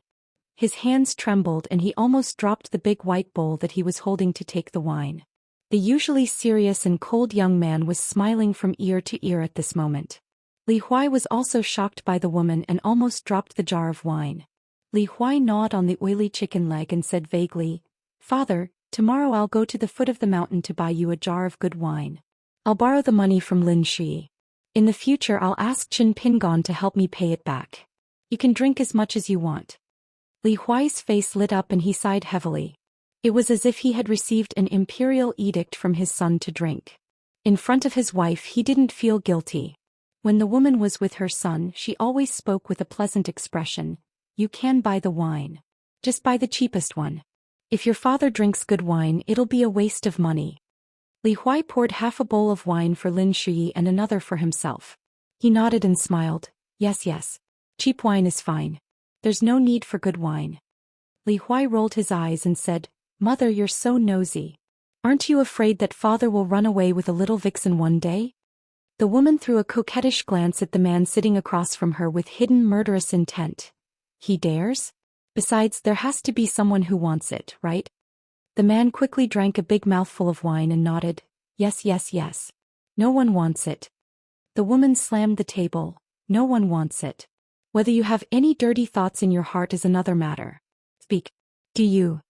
The man immediately put down the big white bowl, straightened his back and promised, absolutely not. Then the woman glanced sideways at Lin Shui, who was sitting upright and still drinking wine. She smiled and said to her daughter, Look her, you have to find an honest man to marry in the future. That way you won't be bullied. The young girl nodded slightly. She smiled and didn't say anything. She just bent over and picked up a piece of fish with the bones removed from Li Huai's bowl. Lin Shui only dared to secretly look at the young girl from the corner of his eye. He had only taken a small sip of wine and was a little drunk. It was as if he had seen the most beautiful landscape painting in the world. The next day, Li Huai secretly bought a pot of good wine for his father. He pulled his father to the lakeside and squatted to watch his father drink. He whispered, "This pot is expensive. Father, you drink it first. The cheaper pot is in the room. You can drink it at the dinner table later. Mother won't scold you then." Li Huai nodded with a smile and drank vigorously. The man felt that this was much happier than reaching the 10th level. The man asked naively, "It's expensive, right?" The child looked at his father with his hands on his cheeks. He smiled brightly and didn't answer the question. "Father, don't worry. I'm doing well in the academy really. I'm very happy that you can come and see me." The man nodded. He only dared to lower his head and drink. He almost drank until tears came out of his eyes. Only then did he remember that he had come back in a hurry yesterday. He seemed to have forgotten that he hadn't seen Kai Jingshan. After drinking he wouldn't reason with him this time. He would just beat him up first. 171. Mao Xiaodong appeared in the quiet courtyard and saw the young man in white sitting cross-legged on the stone bench, humming a tune casually. Facing the chessboard, he opened his hands and placed them on the edge of the black and white chessboard. While he was deep in thought, he tapped the chessboard gently with his fingers, making a crisp sound. After the tall old man appeared, Cui Dongshan asked softly, "How is it? Did Uncle Li tear down the palace?" Mao Xiaodong came to the stone table and glanced at the chess game that was about to end. He didn't see much of a plan, so he didn't bother and sat aside. "You or the two of you, what are you planning?" Cui Dongshan didn't turn his head and said, "You've only been at Donghua Mountain for a few days and you're already worrying about the Great Sui Kingdom? Xiaodong, it's not that I want to criticize you. It's okay to change your mind, but it's not nice to get tired of the old so quickly." Mao Xiaodong slapped the stone table. All the chess pieces jumped up from the chessboard and hovered in the air. The black pieces were high and the white pieces were low. They looked like two superimposed pictures. However, no matter how Mao Xiaodong looked at them, no matter how he looked at them, he couldn't see anything more. He snorted coldly and the chess pieces instantly returned to their original positions. Cui Dongshan maintained his weird posture. "Cliff Academy will do what it should do. We'll just deal with whatever comes our way. What's the point of worrying? Will the Cliff Academy be gone after Dali annexes the Great Sui Kingdom? I don't think so. Since the Great Sui Kingdom can't give you the status of one of the 72 academies, you can return to Dali and live under someone else's roof. Anyway, it's not much different." Mao Xiaodong said sternly, Academies focus on students and teachers, not Cliff Academy. Not to mention the students of the Great Sui Kingdom in the academy, even the group of children who left Dali with me are still young. How can their spirits withstand so many torments?" Cui Dongshan slowly retracted his hand, but he clenched a handful of chess pieces so tightly that they creaked in his palm. He turned to look at the furious Mao Xiaodong. Cui Dongshan's expression was the same as usual. He smiled and said, "You sound so righteous. It's a pity that you, Mao Xiaodong, have limited knowledge. You're thinking too shallowly." The tall old man sneered, "You Cui are thinking too far ahead." Cui Dongshan stood up holding the chess piece in his hand. He paced around the stone bench slowly and joked, "The temple is not here but the monks are here. The monks are not here but the Buddhist scriptures are here. The scriptures are not here but the Dharma is here. The Dharma is not here but the Gautama Buddha is here." Cui Dongshan raised his head. With one hand behind his back and the other gently twisting his wrist, he said leisurely, "Everything that can be done should be done as it is. When you figure out the meaning of the existence of the academy, the Cliff Academy will have found an invincible place. It doesn't matter which country it is in." Mao Xiaodong sneered, "Do you think the Cliff Academy is a school? No matter the wind and rain it will stand firm?" Cui Dongshan stopped and stared at the tall old man across a stone table and a chessboard. He asked, "Why not?" Cui Dongshan took a step forward. "Why don't we take a walk?" Mao Xiaodong looked dignified. He shook his head and said, "It's easy for you to say that." Cui Dongshan also shook his head and said, "You should really meet my master, Qin Pingon." The early winter sun hung high in the sky. The warm sunlight shone on the tall old man. The old man smiled and said, Qin Pingon is naturally good for Qi Jingchun to entrust him with such an important task. But you must be a dog that can't change its habit. What are you scheming? Cui Dongshan laughed and scolded. Hey Xiaodong, your knowledge has gone to the dogs. Okay, no problem, but don't drag me into it. Mao Xiaodong didn't want to fight with this guy. He stood up and said, even the dogs on the roadside won't take a bite of your bullshit knowledge. Cui Dongshan laughed. I'm jealous. Mao Xiaodong strode out of the courtyard with his back to Cui Dongshan. Second Master Li has broken into the Imperial Palace. The timing is just right. Don't push your luck. If he causes any trouble, I'll hold you responsible. Don't blame me for not warning you. Cui Dongshan looked at the back of the old man and said awkwardly, that's not good. How can a ninth realm ant like me stop what Second Master Li wants to do? If my master was here, it wouldn't be difficult. He's better at talking reason and calmly than I am. Mao Xiaodong turned to look at the guy who was pretending to be in a difficult position and said calmly, if I could, I'd really like to smash your head and see what's inside. Cui Dongshan stretched out a hand and pretended to be shy. Annoying. Mao Xiaodong turned and left with a dark face. The old man looked like he had stepped in a pile of dog poop. After Mao Xiaodong left, Cui Dongshan sat back down on the stone stool. His fist, which was holding a chess piece, hovered above the chessboard. He dropped 7 or 8 chess pieces in one breath, all of which were white. Therefore this game was very irregular. In the end, Cui Dongshan squatted on the stone bench empty-handed and rested his chin on his knees. No one knew what he was thinking. Just as Mao Xiaodong said, there weren't many people in the world who could figure out what Cui Dong was thinking. Perhaps Qi Jingchun was the only exception. The sound of light and steady footsteps came from the courtyard door. Thank you for coming back from class. After putting down your things, you began to sweep the fallen leaves in the courtyard. As the broom swept across the ground, a gentle wind blew. Cui Dongshan murmured, similarly it starts from nothing. When the wind passes, the thunder rolls, the rolling stones cut down trees and the branches kill the forest.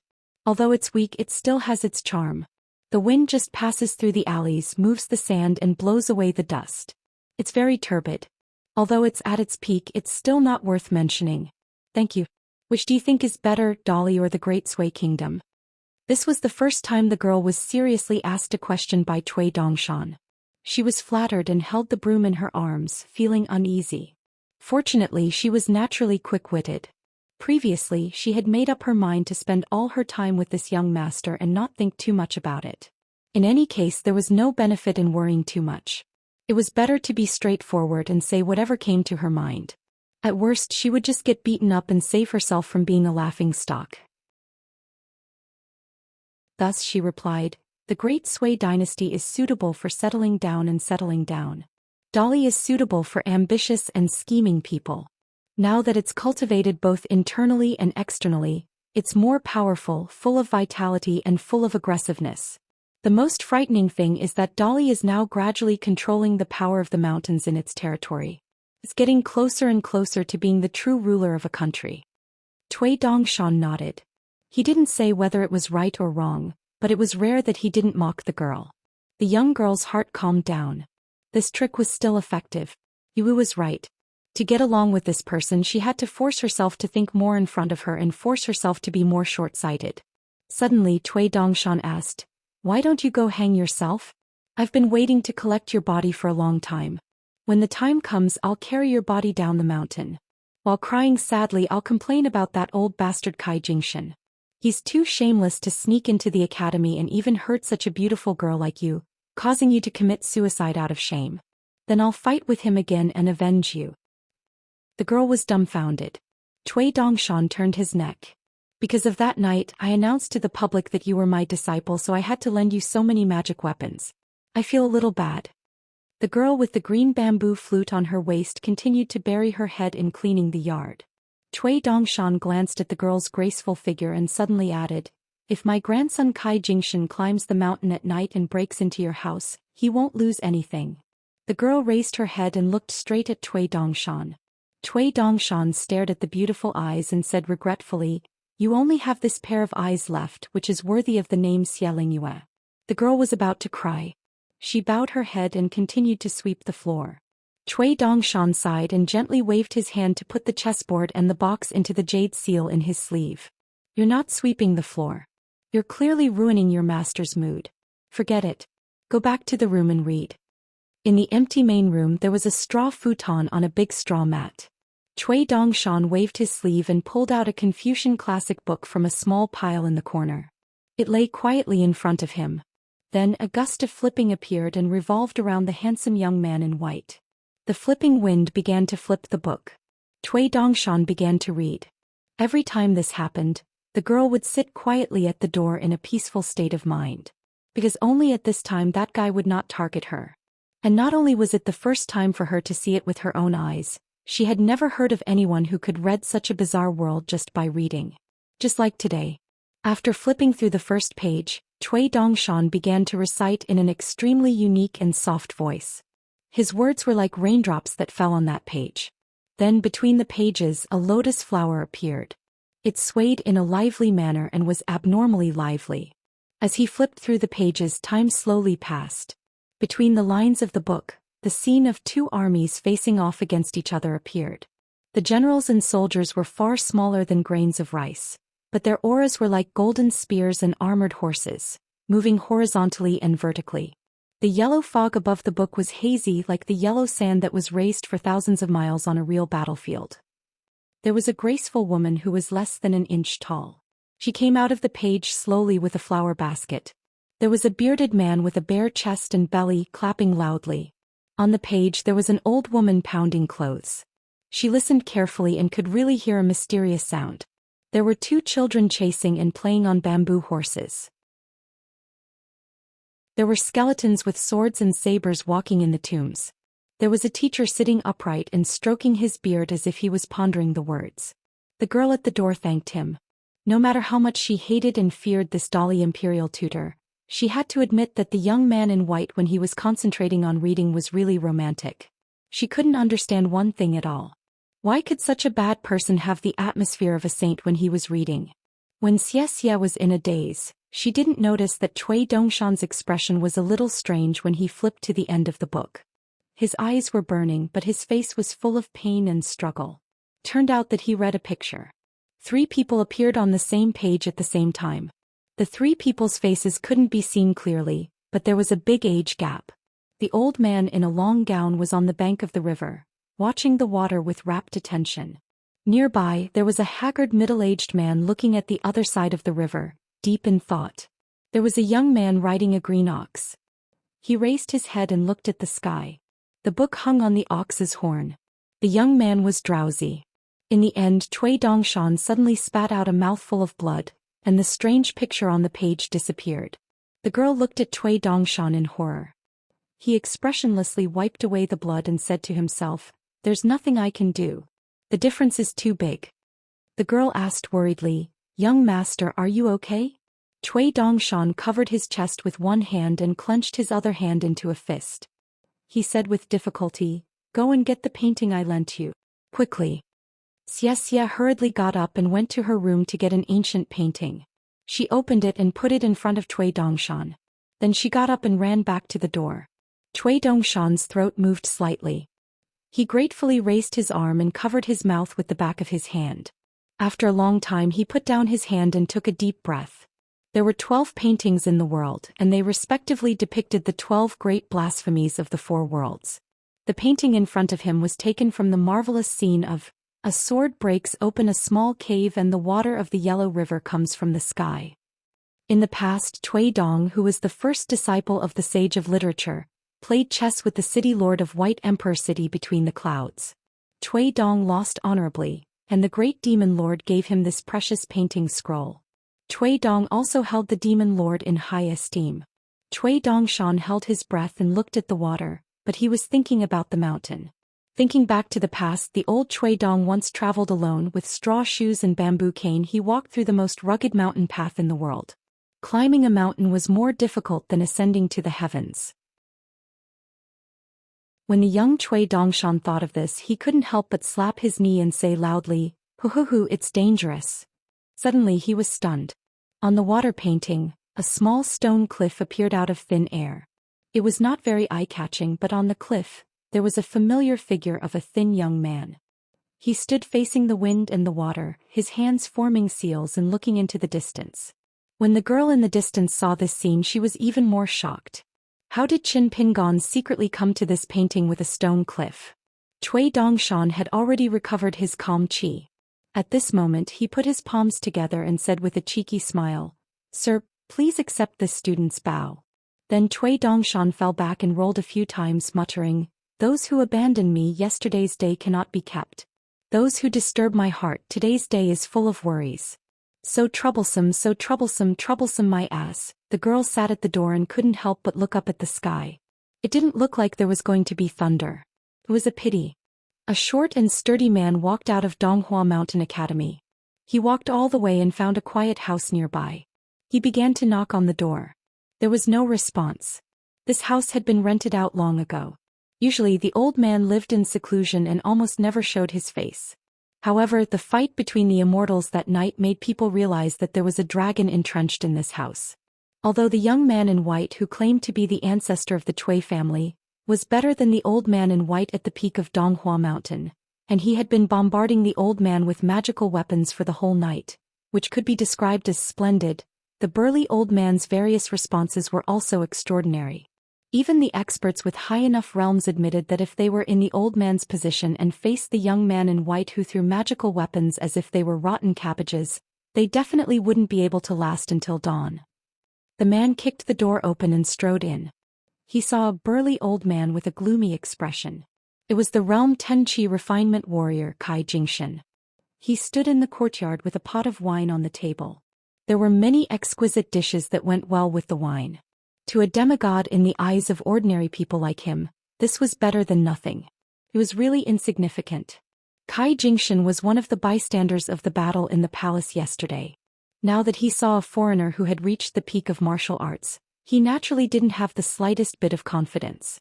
However, this didn't mean that the old man had to lower his head and bow. He asked with a neither servile nor overbearing expression, "I have no quarrel with you. Why did you break in?" When Li Er saw Kai Jingshan, he didn't say a word. He quickly punched the old man, who was caught off guard, into the inner room. He spat out blood on the spot and broke the door and table. He fell to the ground in the corner under the plaque of the main hall and couldn't get up. Li Er turned and left. Kai Jingshan was a little stunned. He leaned against the wall and sat up. He thought that he should at least say a word or two before he attacked. As the saying goes, if you don't agree, you should at least have a word. How could this man be so unreasonable? If this wasn't bullying, then what was? The dignified level 10 Qi cultivator, the ancestor of the wealthy Kai family of the Great Sui Kingdom, couldn't help but curse, "Let's fight again if you dare." Then the man walked into the courtyard from the door that was no longer covered by the main door. He stood there and looked at Kai Jingshan, who was in the house. The old man swallowed. "I'm talking to the young man in white from the other day. It has nothing to do with you." After blurting out the sentence, the old man wished he could dig a hole and hide in it. The man had an empty wine pot hanging from his waist. He asked a strange question, "How much is that pot of wine on the table?" The white-haired burly old man was a little confused. Then he felt grief and indignation. He thought that he had no choice but to lower his head when he was under someone else's roof. He answered honestly, "I don't know the exact price. It's at least 30 to 40 taels of silver." Li Er thought for a while. "Then I'll suppress my level to level 8. Let's fight again." Kai Jingshan was completely furious. "I'm just drinking a pot of wine. How did I provoke you?" After all, the old man wasn't someone who would let others bully him. Instead, he was recognized by the great practitioners of the Great Sui Kingdom to have a violent temperament and outstanding combat strength. He stood up angrily and said, "Let's fight. I'm not afraid of you." After a while, Li Er left the courtyard and returned to the academy. The old man was lying in the courtyard. Although he wasn't seriously injured, he was destined to not be able to stand up for a while. The old man looked at the sky. For the first time in his life, he felt so aggrieved and bitter. He felt that he couldn't live on anymore. "My surname is Kai. I'm not a dish that goes with wine. After I recover, I'll go to the palace to meet the emperor. I'll leave this unlucky Donghua Mountain and stay far away from the Cliff Academy. I won't stay in the capital of the Great Sui Kingdom either." Li Huai said that he would walk around the academy by himself, so he went back first. As a result, he found Li Baoping and Lin Shi both there. Not long after they arrived, Li Baoping was chatting with Li Huai's mother. "Auntie, how long will you stay in the academy? Do you want me to walk around the capital with you? I've carefully studied the map of the capital of the Great Sui Kingdom. It's not easy to find the library. I've searched for a long time. Where do you want to go? I know the route." After Li Baoping arrived at the academy, the first thing she did was to understand the complicated rules of the academy and how she would be punished if she did something wrong. The second thing she did was to check the layout of the capital of the Great Sui Kingdom.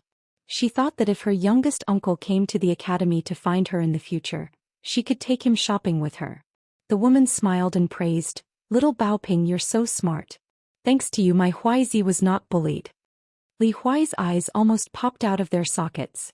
Throughout the journey, Li Baoping had bullied him the most. Not to mention the fact that he could summon wind and rain at a Liang's place and even called him brother, he had never suffered a loss at Chen Pinggan's place. Besides, Li Baoping's mother didn't know how she threw her underwear on a tree at the school in her hometown. At that time she even took him to Fulu Street and wanted to quarrel with Li Baoping's elders. But when she saw the big lions, she didn't dare to knock on the door of the Li family. Li Baoping and his mother chatted for a while. In short, Li Huai had a headache listening to them. The two of them were like chickens talking to ducks.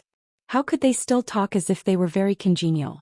One asked how many houses there were in the mansion on Fulu Street, while the other answered that there were many houses in the academy, more than her own house. The young girl Li Lu was so annoyed by her brother that she could only agree to sew a new pair of cloth shoes. She sat quietly by the bed, carefully sewing the soles of the shoes stitch by stitch. Occasionally she tilted her head and bit off the end of the thread before smiling at her mother and brother. If she met Lin Shi's gaze, she would smile and nod, and the youth would blush, feeling an indescribable embarrassment in his heart.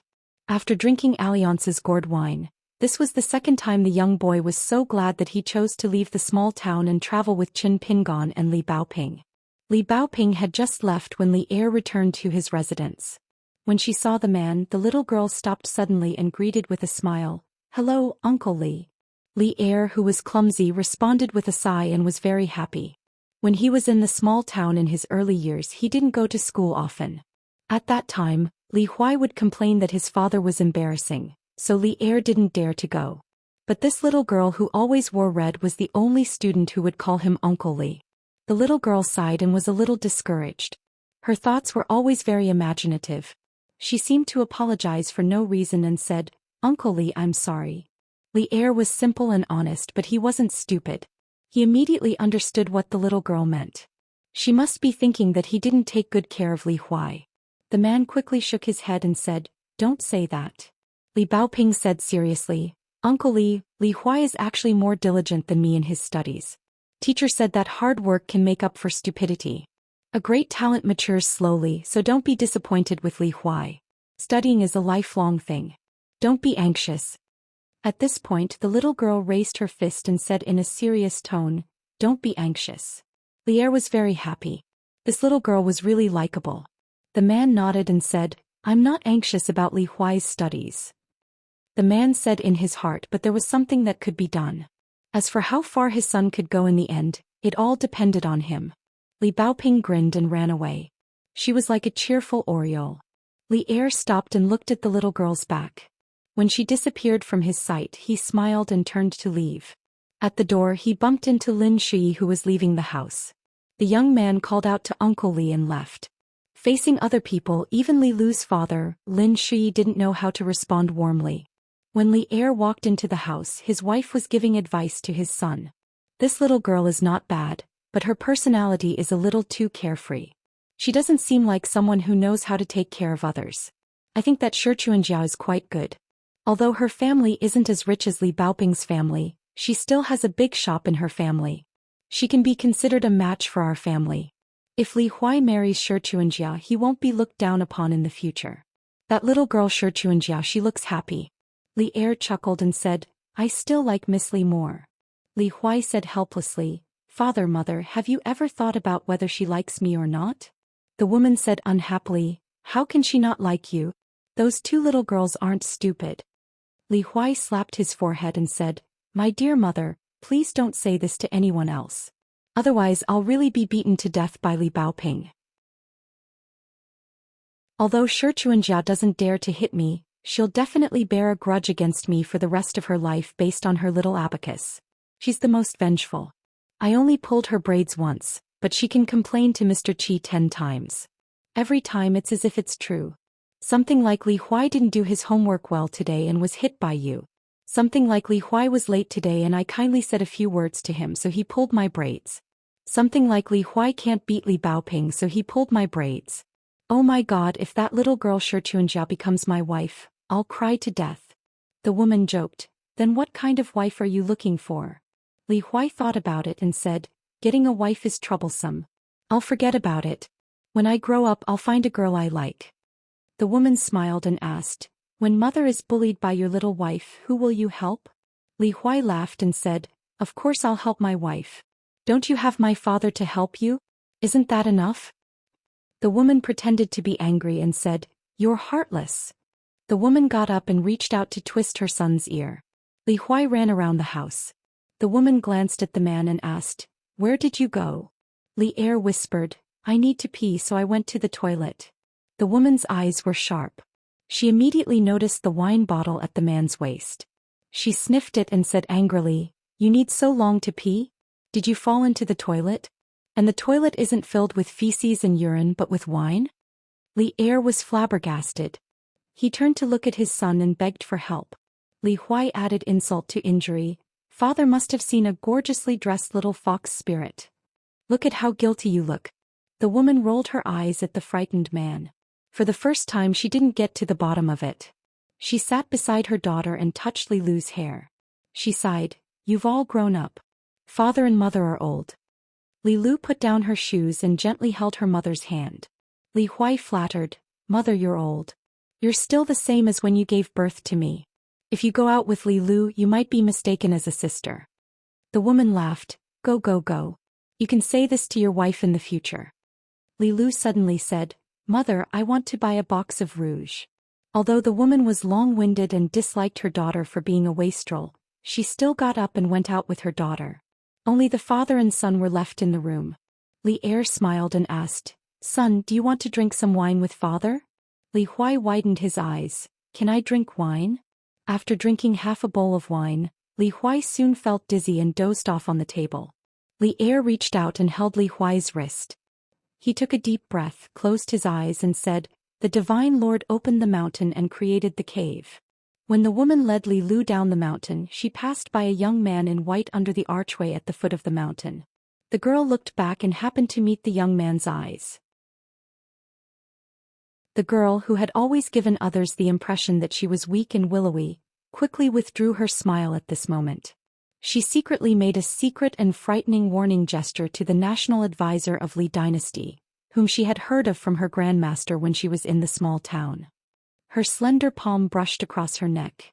Cui Dongshan, who deliberately came to see her, was amazed and said, "There are freaks every year, but there are especially many this year."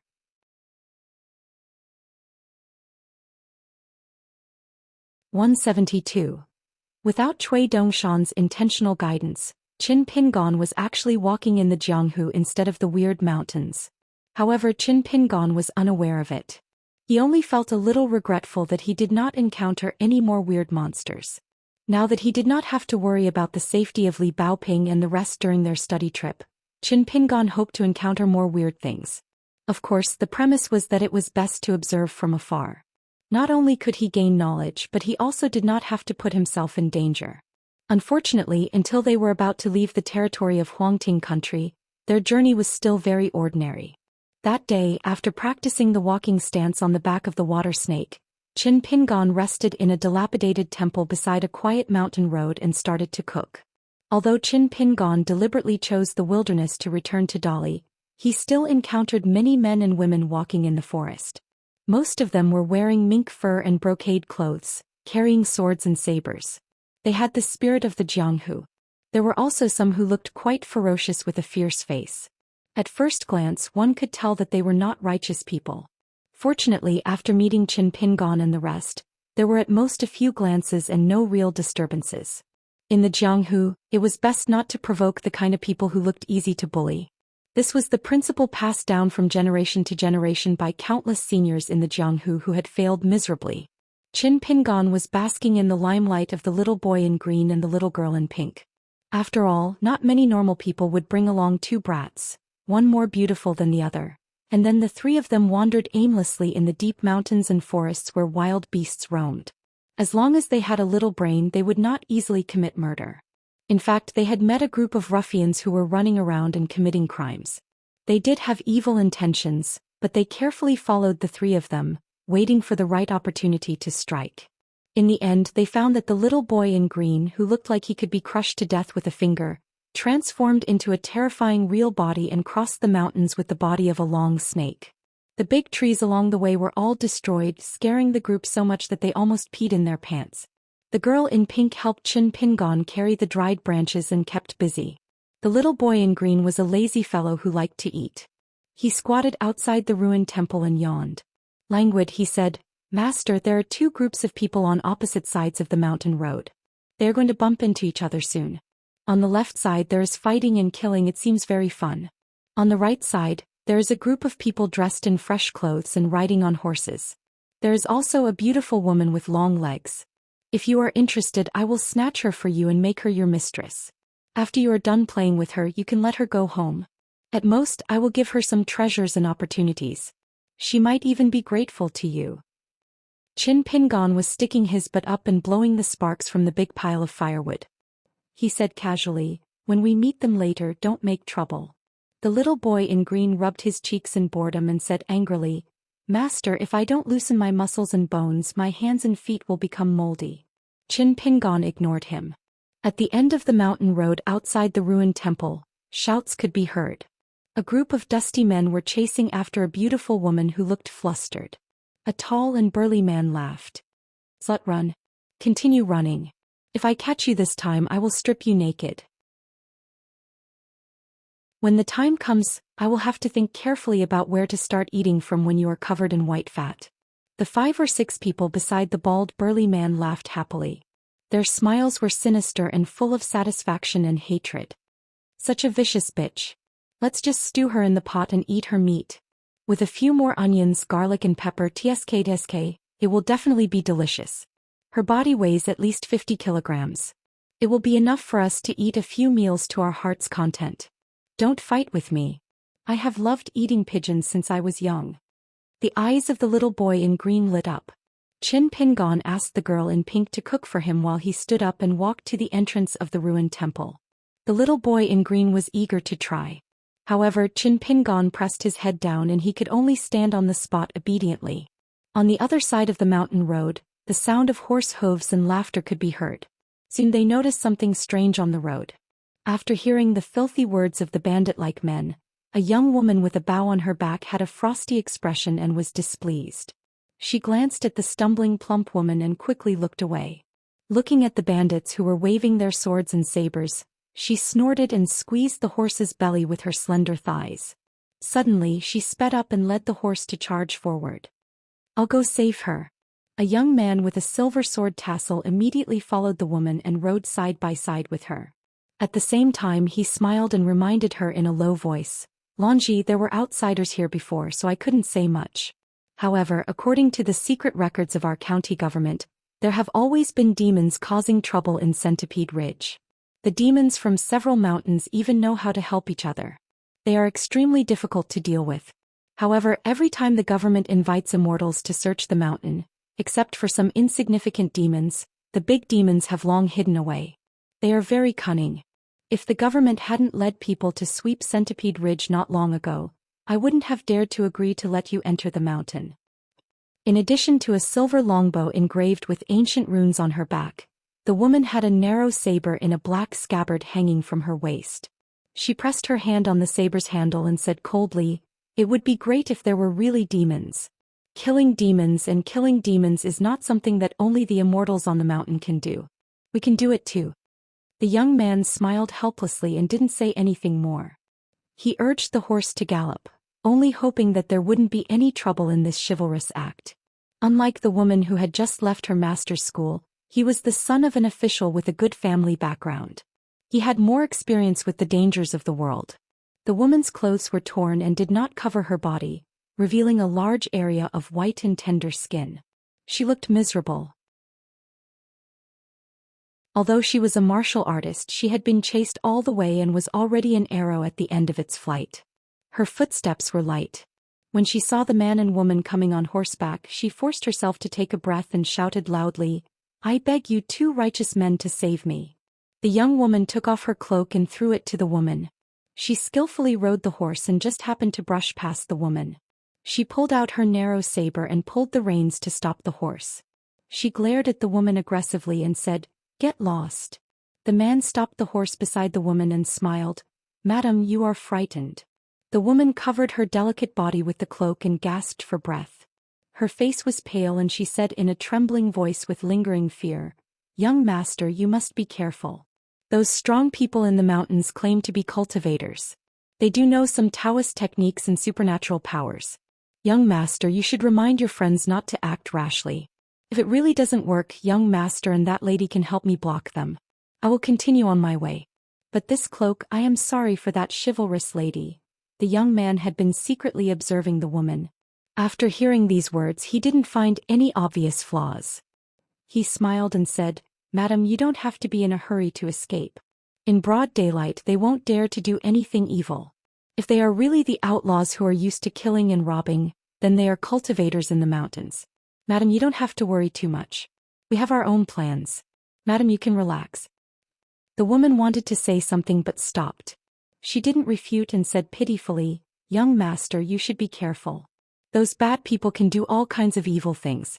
It is common for them to speak evil words. Be careful not to dirty everyone's ears."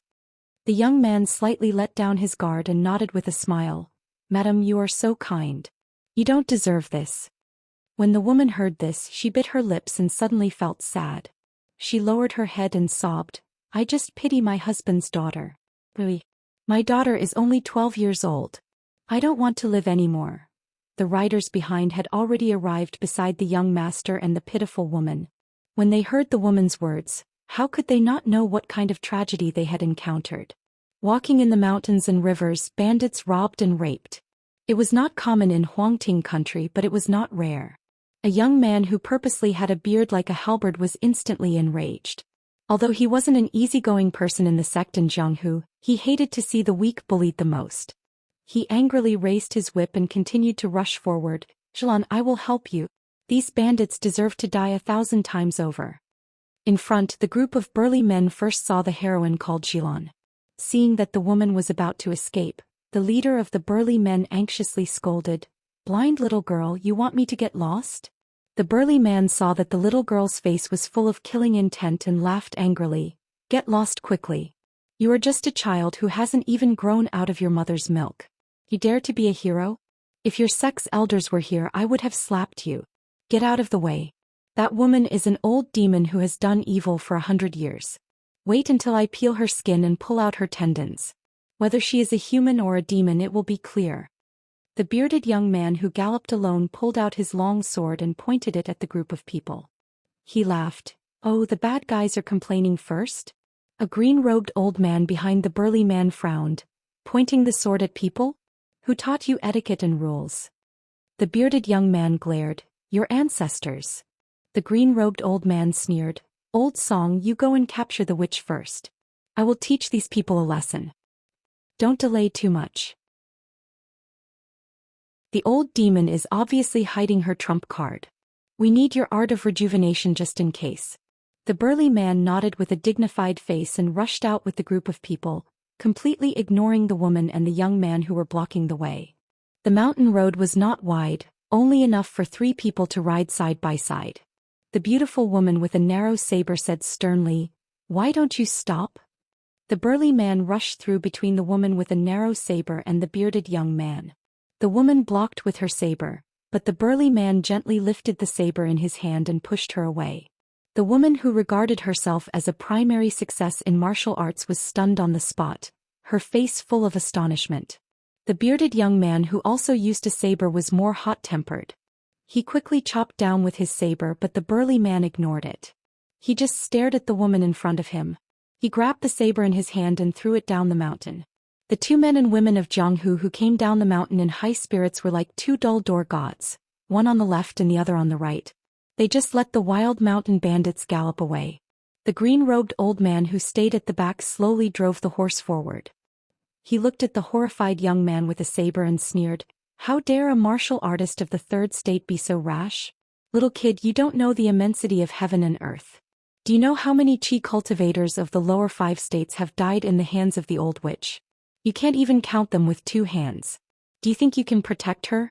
She may be thinking about how to eat you, her saviors, alive little by little." The old man twitched the corner of his mouth. "That's hard to say. The old witch is good at a vicious yin and yang dual cultivation. She likes to nibble the blood essence of young men. A 3-legged brat like you can die under the peony flower and be a romantic ghost." The bearded young man's face flushed red. He flew into a rage out of humiliation.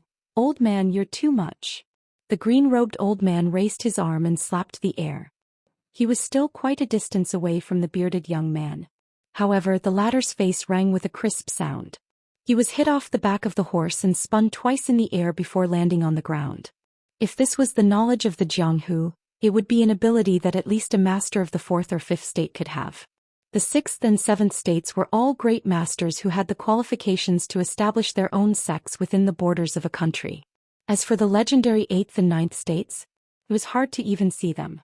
Which one of them wasn't an important guest of the emperor of a secular dynasty? Hence they had already transcended the Jianghu. The young woman's mind wasn't bad. She immediately turned her head and reminded her friend, "Be careful of that woman." In the blink of an eye, the woman in the cloak raised her head abruptly and grabbed a young man next to her off his horse. Grabbing his arm tightly, she smiled coquettishly. "I thought that I could at least help to stop them, but I didn't expect that they're all useless ants. If that's the case, I'll help the lady of Mount Qingya." However, just as the woman used her qi to absorb the young man's qi and blood to nourish her qi dwelling, she noticed from the corner of her eye that the straw sandals youth who had been watching coldly from the side was much stronger than she had imagined. He jumped up like a rabbit and smashed his fist towards her head. The woman smiled charmingly, treating him as a young and ignorant fool. He turned a blind eye to that punch. She didn't believe that it would cause a wrinkle in her clothes after it landed on her body. However, just as she was enjoying the intoxicating aura of the young man's qi and blood replenishing her qi dwelling, the punch was like a hammer smashing on one of her temples. The woman's head was greatly shaken. Although her temples weren't broken by the punch, she felt a burning pain on her skin. The woman's fingers that were holding the young man's arm formed a hook and pierced into the man's arm. The man screamed in pain as if his soul was being torn apart. After the young man succeeded in his attack, he used the momentum to jump back and widen the distance between him and the woman. After his feet landed on the ground, his qi flowed rapidly in his body. He skillfully passed through a series of qi dwellings in the 6 stops pathway. At the same time he said in a deep voice, "Let's attack together." The brawny man was 1 step ahead of the young man. He was first shocked by the young man's swift and decisive attack. However, he was also afraid that their combined attack would hurt the innocent. He was caught in a dilemma. He could only make a hand gesture to signal his allies behind him to trap the old demon first. The brawny man continued to close the distance between them so that the young man wouldn't accidentally fail to kill the demon and instead become the old witch's bait to strengthen her qi. Compared to the reckless juniors of the Jianghu, the brawny man was much more pleasing to the eyes of this young man who seemed to be watching coldly from the sidelines. It was inevitable that one would encounter demons and monsters while walking among the mountains and lakes. Whether or not one had enough eyesight was often more important than one's ability. One should do as much as one had the ability. Otherwise, one shouldn't blindly cause trouble. This was the capital to live to 100 years old. The brawny man admired the warm-hearted young men and women, but he was really annoyed by their recklessness and ignorance. The woman with the coquettish appearance was still unwilling to let go of the man's arm. After suffering a loss, she didn't dare to be careless this time. She quickly moved to the side and saw the hateful young man throwing another punch at her. She kicked at him with a powerful force that carried the sound of wind and thunder. Even the rocks on the cliff would be kicked into a hole by her kick. The young man's face was firm and his footsteps were especially light. He no longer moved forward in a straight line. He instantly moved to the side and dodged the ferocious kick. At the same time, he lowered his body and put one arm on his shoulder to prevent the woman from sweeping at him. He continued to move forward and punched at the woman. The woman finally saw the strange details of the young man.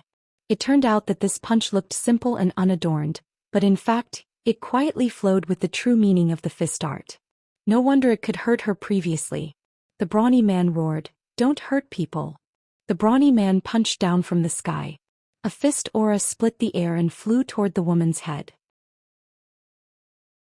There was also an insubstantial snow-white iron chain that originated from the sleeve of a person behind the brawny man. It hung horizontally with a clatter. There was also a man with a peachwood sword on his back. He put his fingers together and shouted the word "quick" at the woman. The peachwood sword that was ready to strike was unsheathed. It flew high into the sky and drew an arc in the air as it fell toward the woman's neck. "Do you really think I'm easy to bully? Why did I put up with you on this 200 miles of mountain road?" The woman laughed wantonly. As the straw-sandaled young man expected, her kick failed and she swept toward the young man's shoulder. At the same time, 3 scarlet tails that looked like sable foxes appeared behind her. They blocked the brawny man's fist aura, the iron chain in the sleeve, and the peachwood sword that broke through the air. Although the tails were dripping with blood, they still blocked a round of fierce attacks. She threw away the man's injured arm in her hand and completely freed her hands. She held the young man's fist with one hand and endured the burning pain in her palm. She gently poked the young man's forehead with the other hand. The woman angrily wanted to poke the young man's brain out to vent her anger. She was a little wary of the young man, but the real life-and-death enemy was still not the young man. She looked at the distance behind the dilapidated ancient temple and laughed frivolously. "Old sweetheart, are you going to watch your woman be bullied by an outsider?" Unexpectedly, the young man was very cunning and difficult to deal with. His body leaned back as his fist was firmly held by the woman. His legs kicked the woman's abdomen. The woman felt a slight pain and subconsciously withdrew her hand. She did not chase after the young man. Instead, she winked at him and said, "I'll teach you a good lesson later. I'm famous for my bodhisattva's heart. I guarantee that you'll be so happy that you'll want to die." The burly man was relieved and could not help but give the young man a thumbs up. He laughed and praised, "Beautiful." After Qin Pingon retreated, he took a deep breath. In fact, the girl in pink who had rushed out of the dilapidated temple was almost crying. Master, that guy told me to protect you while he went to deal with the stronger one. But I really don't know how to fight. I was so anxious. Master, I'm sorry. I'm useless." Qin Pingon kept staring at the woman, but he reached out and patted the girl in pink's head. He comforted her. "It's okay. Just be careful next time." The girl in pink, who had been cultivating in the library since she was young, felt increasingly guilty and burst into tears. The burly man reminded them in a low voice, "There are still demon cultivators with high cultivation in Centipede Ridge. We'll act according to the situation. If it really doesn't work, we'll at least protect these children before retreating." Everyone nodded. Although they knew that it would be as difficult as ascending to the heavens if they encountered the worst possible outcome, they still had no objections. If it were not for the fact that the pursuit of the demon was too dangerous, and if it were not for the green-robed old man's art of rejuvenation, there would have been casualties in the team long ago. Plus, the demon had committed a heinous crime. How could they have spoken rudely to the woman when the situation was already decided? They really hated her so much that they wanted to boil her in a pot to vent their anger. After the woman laughed complacently, she found that there was nothing unusual in the distance. Logically speaking, with that stupid bear's style of doing things, it should have made an earth-shattering entrance long ago. She immediately became anxious and shrieked, "Where is he?" In the distant forest behind the dilapidated temple, a burly man who was more than 10 feet tall and held 2 axes was looking at the green-robed little boy a dozen steps away. The boy was grinning at him, revealing a comical expression of drooling over delicious food. After swallowing his saliva, the mountain spirit and great demon turned around and ran. He ran all the way, cutting down mountains and trees. In the end, he simply threw away his axes and revealed his true form. A giant bear was running away crazily on all fours. Without the terrifying bear spirit's support as expected, The woman who had miscalculated immediately panicked. In the following battle between cultivators, she was accidentally hit by the burly man's fist aura and fell to the ground. Then she was quickly nailed to her shoulder by the peachwood sword and bound by iron chains. After that, she was even protected by a series of magical items. In the end, the burly man who was proficient in fist techniques stepped on the woman's forehead several times, forcibly dispersing the circulation of the woman's chi palace, and stomped her head into the mud. In the end, the burly man took out a silver knife and completely pierced it into the woman's heart. Then he grabbed her by the neck with one hand and carried her on his shoulder, throwing her behind the horse. The burly man glanced at the green-robed little boy who was squatting on the roof of the dilapidated temple with a complicated expression. Finally, he looked at the skinny boy beside the girl in the pink dress and cupped his fists with a smile. In the future, young master, you have to be more careful when you walk the Jianghu. After all, not everyone on the mountain is like us. Qin Pingon quickly understood the meaning of the man's words. He was saying that as long as the immortals on the mountain saw through the true body of the python, they would probably attack without thinking about the consequences. They would not be like them who would not attack without seeing evil. Qin Pingon cupped his fist in return and said, "I will be careful." The burly man flipped onto his horse and turned his head to see that the woman did not show any signs of waking up. He laughed at Qin Pingon and said, "Your fist technique is not bad, keep up the good work." Qin Pingon thought that the man was teasing him and said with a blushing face, "Senior's fist technique is the real powerful one." The burly man laughed heartily and did not speak anymore. He cupped his fists towards the young man again and then turned his horse around and returned along the original path with the rest. Their demon-slaying trip this time did not go smoothly. Just luring the enemy took them more than half a month. After that, chasing them all the way here took them 2 days and 2 nights. Even he, a pure martial artist of the 5th realm, was mentally exhausted, not to mention the rest of the chi refinement warriors in the team. They hurried back to the provincial capital to report on their mission. Not to mention the generous rewards from the imperial court of the Huangting nation, returning to their respective mountain sects and clans was also a great merit. When the burly man brushed shoulders with the young woman, he said angrily, "Good people and bad people will not carve 2 words on their foreheads for all of you to see. Don't be so rash in the future. Since you have chosen to go down the mountain for training, your courage is commendable. But don't do stupid things that require the sect to clean up your mess." Both parties then parted ways. The bearded man also went to retrieve the saber. The young man whose arm was grabbed by the woman was in the most miserable state. Even though medicine was applied to stop the bleeding, he was still wailing in pain. One of his arms was badly mutilated and it was most likely crippled. Someone's face turned pale. He could not bear to see his friend in such a miserable state. Suddenly, he caught a glimpse of the young man who turned around and walked towards the dilapidated temple. He stood up and scolded angrily, "What's wrong with you? Why didn't you take action earlier? If you had already seen through the demon's tricks, why didn't you even warn us? Were you waiting to watch a good show?" Very quickly, someone echoed in a trembling voice, "You are the one who harmed Brother Ma." Qin Pingon stopped in his tracks and turned around. He looked at the 2 people without saying a word. One of them was so frightened that he took a few steps back. The other plucked up his courage and glared at him. "Why? You are in the wrong and still want to harm others." Qin Pingon still did not say a word. However, he pointed at his head and his chest. Only then did he turn around and walk towards the fire. He squatted there and looked at the small pot that was cooking rice. That person still did not give up. He muttered about the officers and soldiers of the county, lawlessness, and the cavalry of the general. In the end, he was stopped by the young man with the silver sword tassel. Only then did he stop muttering. The group of people got on their horses. One of them rode with the injured person. They tied the 2 people with ropes to prevent the latter from falling off the horse due to the pain. The little boy in green standing at the entrance of the temple looked at the group of people leaving. His eyes were glistening with green light. He asked, "Master, why didn't you let me teach those ingrates a lesson? I'm about to explode from anger. I'm so angry, I'm so angry. No, I have to calm down." The little boy in green used a magical power to condense water vapor. A large water ball appeared above his head. He poured it down and tormented himself like a drowned rat. The little girl in pink who was squatting beside Qin Pingon agreed for the first time. It's very infuriating. Qin Pingon said softly, others can't be unreasonable. It's not a reason for us to be unreasonable.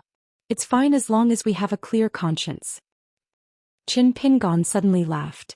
We won't meet in the future anyway. Furthermore, we're not their parents. There's no need to explain everything clearly. I've just understood a lot of principles.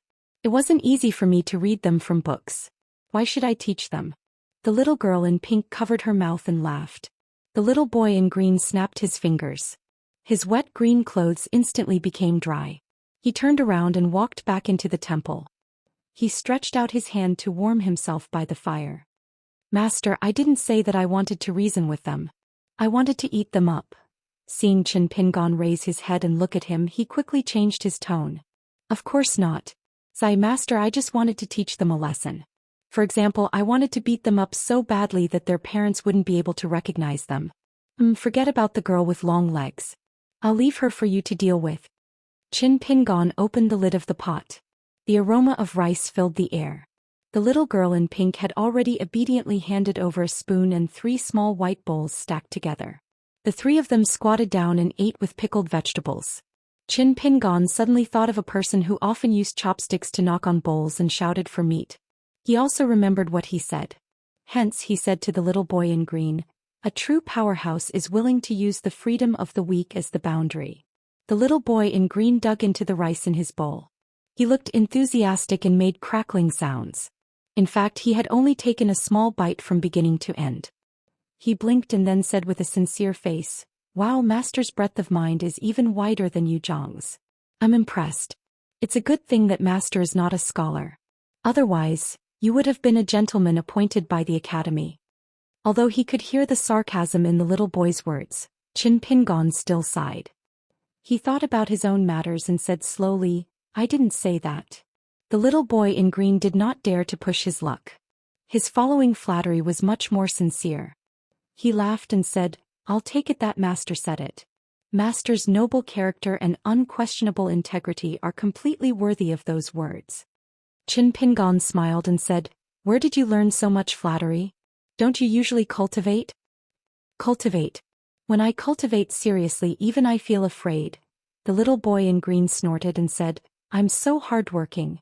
Actually, I only come out occasionally to take a breather and drink and eat meat with Brother Water God. That's what the people below say about me. I'm just borrowing it. The little boy in green looked at Qin Pingon and shook his head. He said, in the past I still had a little doubt that those little fellows were purely asking for rewards. That's why they were so mushy. But now that I know Master, I feel that they must be sincere. Because I can't be any more sincere to Master. If I had known, I would have rewarded more good things. Even if it was on credit with Brother Water God. I've disappointed the hearts of the soldiers. Isn't that right, Master? The people below are sincere. The people above need to cherish them. So after beating around the bush and going in such a big circle, he came to Qin Pingon to ask for a reward? Qin Pingon laughed and said, you want the snake gall stone? I do have it in my hometown and more than one. But I'm not giving it to you. The little boy in green immediately knelt down and held the bowl above his head. The heavens are my witness. Master, please take pity on me. Along the way, I have worked hard even if I didn't contribute. Every day I resisted the urge to eat that silly girl. It's very hard.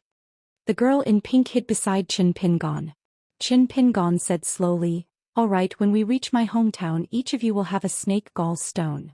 The little boy in green suddenly raised his head and looked indignant. Why should she have one?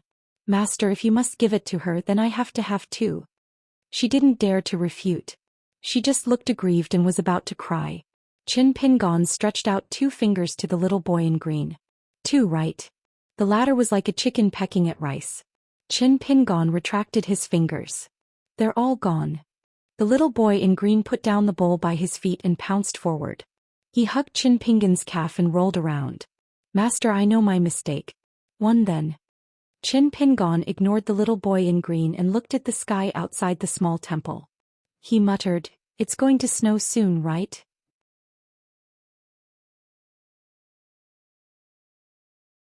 "173. Life was a series of twists and turns. In the long river of time, there seemed to be many fairies where the willows swayed gently. In every period of time, there would be people leaving the boat and some would board the boat to accompany them. Then there would be a new gathering and departure at the next ferry. Just like the hardworking young man from Clay Bottle Alley, he had already left the group at the last ferry. At dawn, Li Huai's family of 3 had already prepared their luggage and said goodbye to the group at the foot of Donghua Mountain. Compared to the first time he was separated from his family in his hometown town, Li Huai was no longer heartless this time. He didn't just feel free to eat candied haws and drumsticks all day long. Instead he felt a little sad. His child had grown up after all. Li Baoping, Lin Shui, Yu Lu, Xianxia and the handsome young man Cui Dongshan all came to see him off. The woman's eyes were red and she didn't want to let go of Li Huai's hand.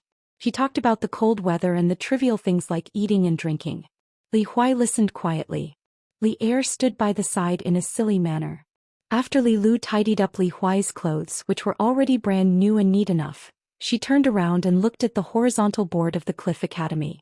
The young girl was indifferent to Xianxia and Yu Lu, who were her peers who were sizing her up.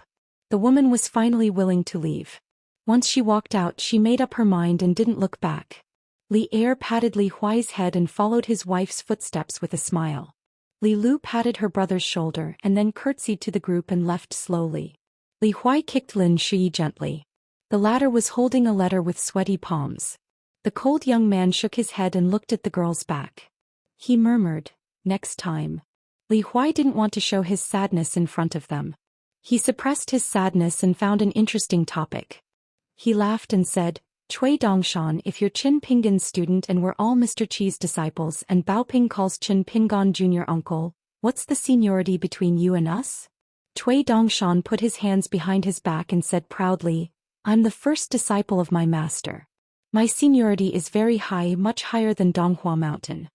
Li Huai was stunned. "Do we have to call you senior brother?" "Senior brother."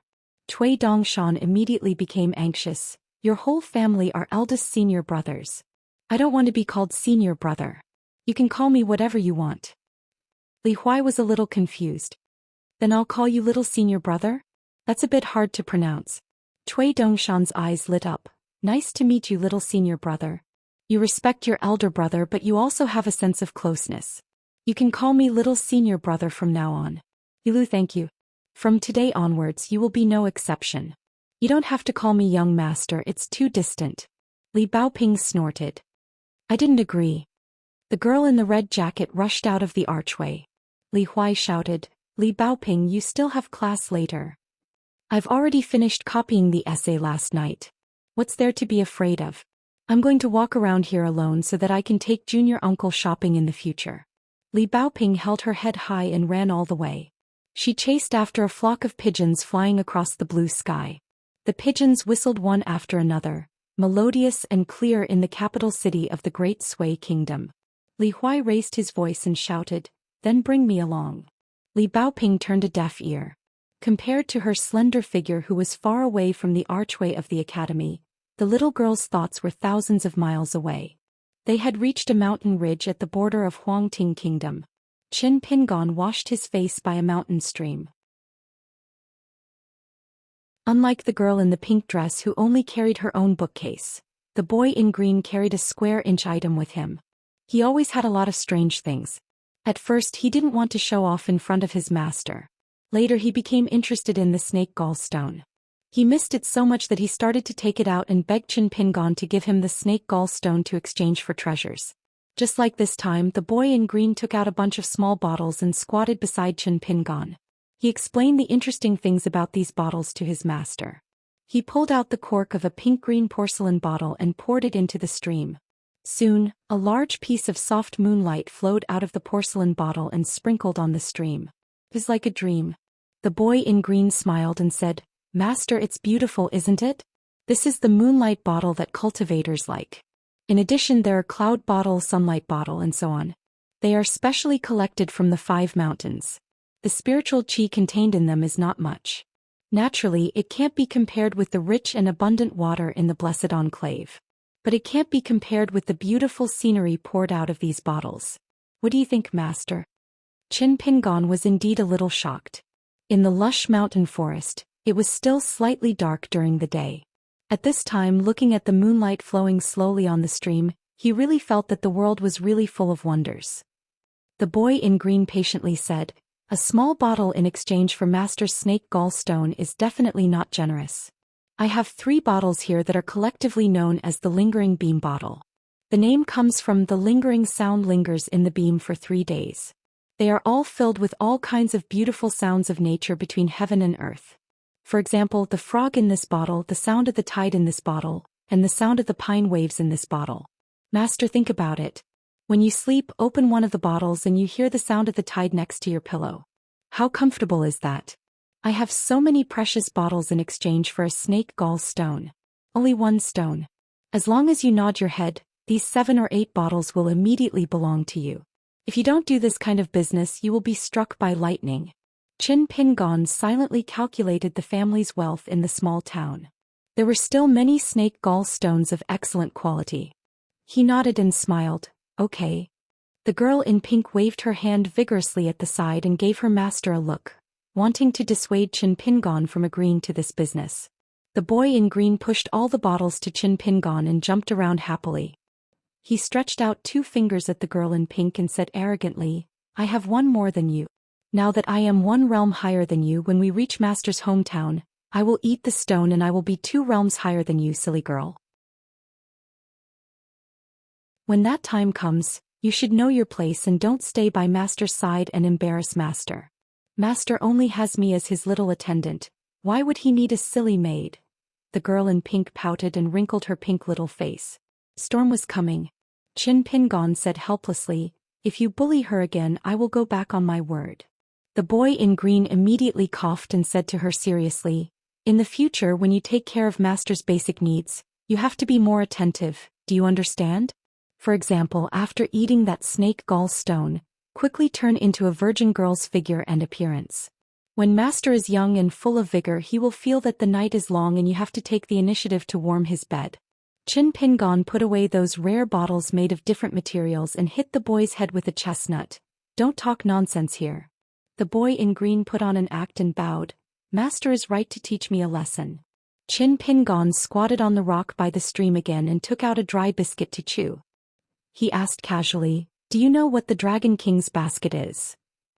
The 2 little fellows turned pale at the same time. The boy in green's body stiffened. He could not even walk, let alone make jokes. The girl in pink said carefully, "I have read about it in ancient books. As long as Qi refinement warriors throw it into the river, they can capture a flood dragon. The most terrifying thing is that flood dragons have a geographical advantage in the water. Even if they are facing Qi refinement warriors who are 1 or 2 realms higher than them, they will definitely not be at a disadvantage. However, if the other party has the Dragon King's basket, even if they are 1 or 2 realms lower than us, we can still be captured." The boy in green instinctively took a few steps away from Qin Pingon and squatted far away. "It's not that easy. Once you are caught in the Dragon King's basket, it will not be any better than being in a pot of oil. You will have to suffer the pain of being cut into pieces at all times. This is the secret of the largest sect in the ancient Shu kingdom. They specially weave the Dragon King's basket and sell it to Qi refinement warriors who come from afar and try to capture our kind."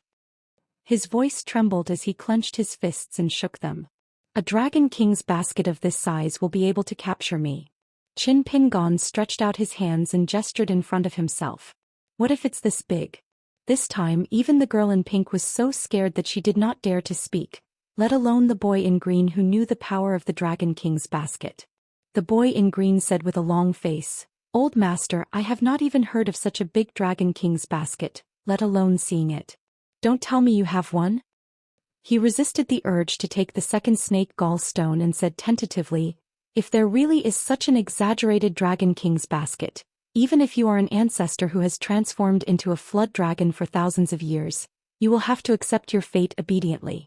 Old Master, do you think that the pile of bottles is actually not very nice?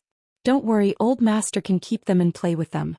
If you really don't like them, you can return them to me when we reach Old Master's hometown. As for the snake gall stone, Old Master will decide if you are in the mood to give it to me." Qin Pingon did not know whether to laugh or cry. "I don't have a Dragon King's basket. Even if I did, you don't have to be afraid of anything." It was no wonder that the prince of the Great Sui Kingdom, Zhou Xian, felt bad after buying the golden carp and the Dragon King's basket. Other than giving him a bag of gold and copper coins, this time in the capital of the Great Sui Kingdom, he also wanted to express his gratitude. When he met the man who was carrying a basket and selling fish in the small town, Qin Pingon saw that there was something unusual about him at first glance. How could the carp still be alive after being out of the sea for so long? But first, he really did not have money. In a precarious life, how could he dare to spend money as he liked? After working as a kiln worker, he could more or less save some copper coins. Qin Pingon had never had any extra expenses. It was already extremely difficult to deal with the daily necessities. Second, he was intercepted by Zhou Xian and the old man halfway. Qin Pingon threw a stone into the stream. The young man was a little sad at the moment. It was not that he lost a big fortune, but that he felt that several mountains of gold and silver had passed by him. So in the end, he was still worried about the money. In fact, Qin Pingon did not know that the man was Li Huai's father, Li Er, one of old Yang's apprentices.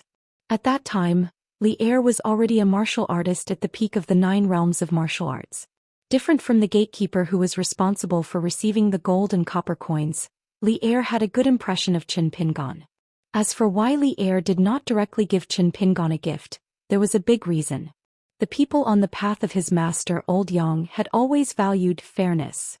So Li Er casually gave a price at that time to bargain with the young man in the mud bottle alley, which seemed more realistic. Unfortunately, the prince of the Great Sui Kingdom came out of nowhere. Li Er, who had broken the rules first, was immediately alerted and did not dare to give Qin Pingon this great fortune. After that, Old Yang also reprimanded Li Er and told him the cruel truth. If Qin Pingon really took the fish basket and carp, he was not sure if he could leave the town alive. Qin Pingon still did not know all of these undercurrents in the town. On the path of cultivation, fortune and misfortune always came hand in hand. No one could say for sure in a short time if a friend was in trouble or an enemy was helping him when he was in trouble. The three of them resumed their journey and spent the night at the top of the mountain.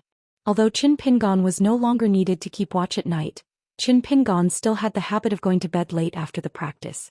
He would stay by the bonfire for a while before going to sleep. Late at night, the top of the mountain was silent. Beside the bonfire, the little boy in green added some firewood to the fire and hooked his finger at the girl in pink. "Silly girl, come here." The girl leaned against the book box left by Cui Dongshan in the distance and shook her head vigorously. "No." The little boy in green smiled and said, "I won't eat you." The girl would not go near him even if she was beaten to death. The little boy in green said angrily, "If you don't come over, I will really eat you. What's wrong with you? You won't listen to good words and must be beaten?" The girl in pink could only pluck up her courage and sit opposite the bonfire. He asked, "You said that master is a very ordinary and boring person. How can he have such a ferocious and terrifying disciple?" He thought for a while. "Master's kind. Good people will be rewarded." The little boy in green sneered. "Can a good person feed you?" She shrank her neck. He said sarcastically, "You are a demon of the 5th realm and have some special abilities. Can't you have some backbone?" This time she really did have some backbone. She retorted softly, "You chased after the Grand Supreme Elder of the Lingyun sect for 2,000 miles on a sword. Why don't I see you having some backbone?" For the first time, the green-robed child did not get angry. He patiently explained, "I'm not afraid of that old witch. She's really shameless. She's already so old, yet she still smears a few pounds of rouge on her face. I'm a hero who can't defeat 2 fists. If I eat that old witch, I'll offend the entire Lingyun sect. When that time comes, I'll implicate my water god brother and I'll feel bad." The girl in pink quietly turned her head and secretly rolled her eyes. She only dared to do so. The little boy in green said angrily, "Silly girl, are you trying to rebel? If you don't get beaten up for 3 days, you will become a troublemaker. Just because you have the support of my master, you don't care about me, right?" She was so frightened that she wanted to shout for Qin Pingon. The little boy in green hurriedly waved his hand, indicating that she should not act rashly. He sighed and changed the topic. "Our master is only a 2nd realm martial artist. Although he is not much worse than an ordinary 3rd realm martial artist, you and I both know that he is still very weak. Moreover, looking at his clothes, food, housing, transportation, speech and actions, he does not look like a child from a big family. Does he really have 5 mountains in his hometown? How can he have so many snake gall stones? Could it be that the savage fellow is deliberately lying to us? Is he trying to bring us to a small ravine? The girl in pink curled up and looked at the flames that she was naturally close to. She felt warm all over. She muttered, I don't care. The 2 generations of the Chow family in Zhilong Manor have bad intentions. They have let down the scholarly family that their ancestors worked so hard to build. I have never liked them. It is quite good to follow Master back to his hometown. If it were anyone else, they would have done the same. To be able to become an immortal, who would be willing to stupidly study and obtain scholarly honors. All that talk about doing good for oneself in the world is just a lie from the saints of Confucianism. I have stayed in Yujiang for so many years and have seen the misfortunes of scholars. Not to mention anything else, just the provincial governors and county governors who met my water god brother were more lackeys than meeting the officials in the capital. As long as a cultivator commits a crime, they would immediately seek my brother's help. If my brother was in a bad mood, he would even leave them outside the ancestral temple for a few days. Those officials did not even dare to let out a fart. How boring. The girl in pink wanted to say something but stopped. In the end, she remained silent. The little boy in green giggled. Master is already asleep, but Master still has a long night ahead and is not in the mood to sleep. Every moment of the night is worth 1,000 gold. Silly girl, why don't you become my wife? The girl in pink's eyes instantly turned red. She scolded, stinky hooligan. The little boy in green stared. What are you talking about? This is a great blessing. Your ancestors' graves are smoking, do you know that? Do you think I really like you? If I wasn't greedy for that snake gallstone that you have yet to obtain. She stood up. I will speak to Master. He could only give in again. He waved his hand with all his might. Don't be like this, don't be like this. How about we become siblings? After we become sworn brothers, your things will be mine and mine will still be mine. She simply carried the book box and ran off. The little boy in green stood up and laughed with his hands on his waist. After he stopped laughing, he curled his lips and muttered in a dispirited manner, What a silly girl. The little boy in green ran all the way to the cliff and suddenly shouted, Between heaven and earth, you and I are both going against the flow. Master will bring the silly girl and follow Master home. In the distance, Chen Pingon, who was supposed to be sleeping soundly, smirked. Only then did he stop circulating the 18 halting sword aura and truly fall asleep.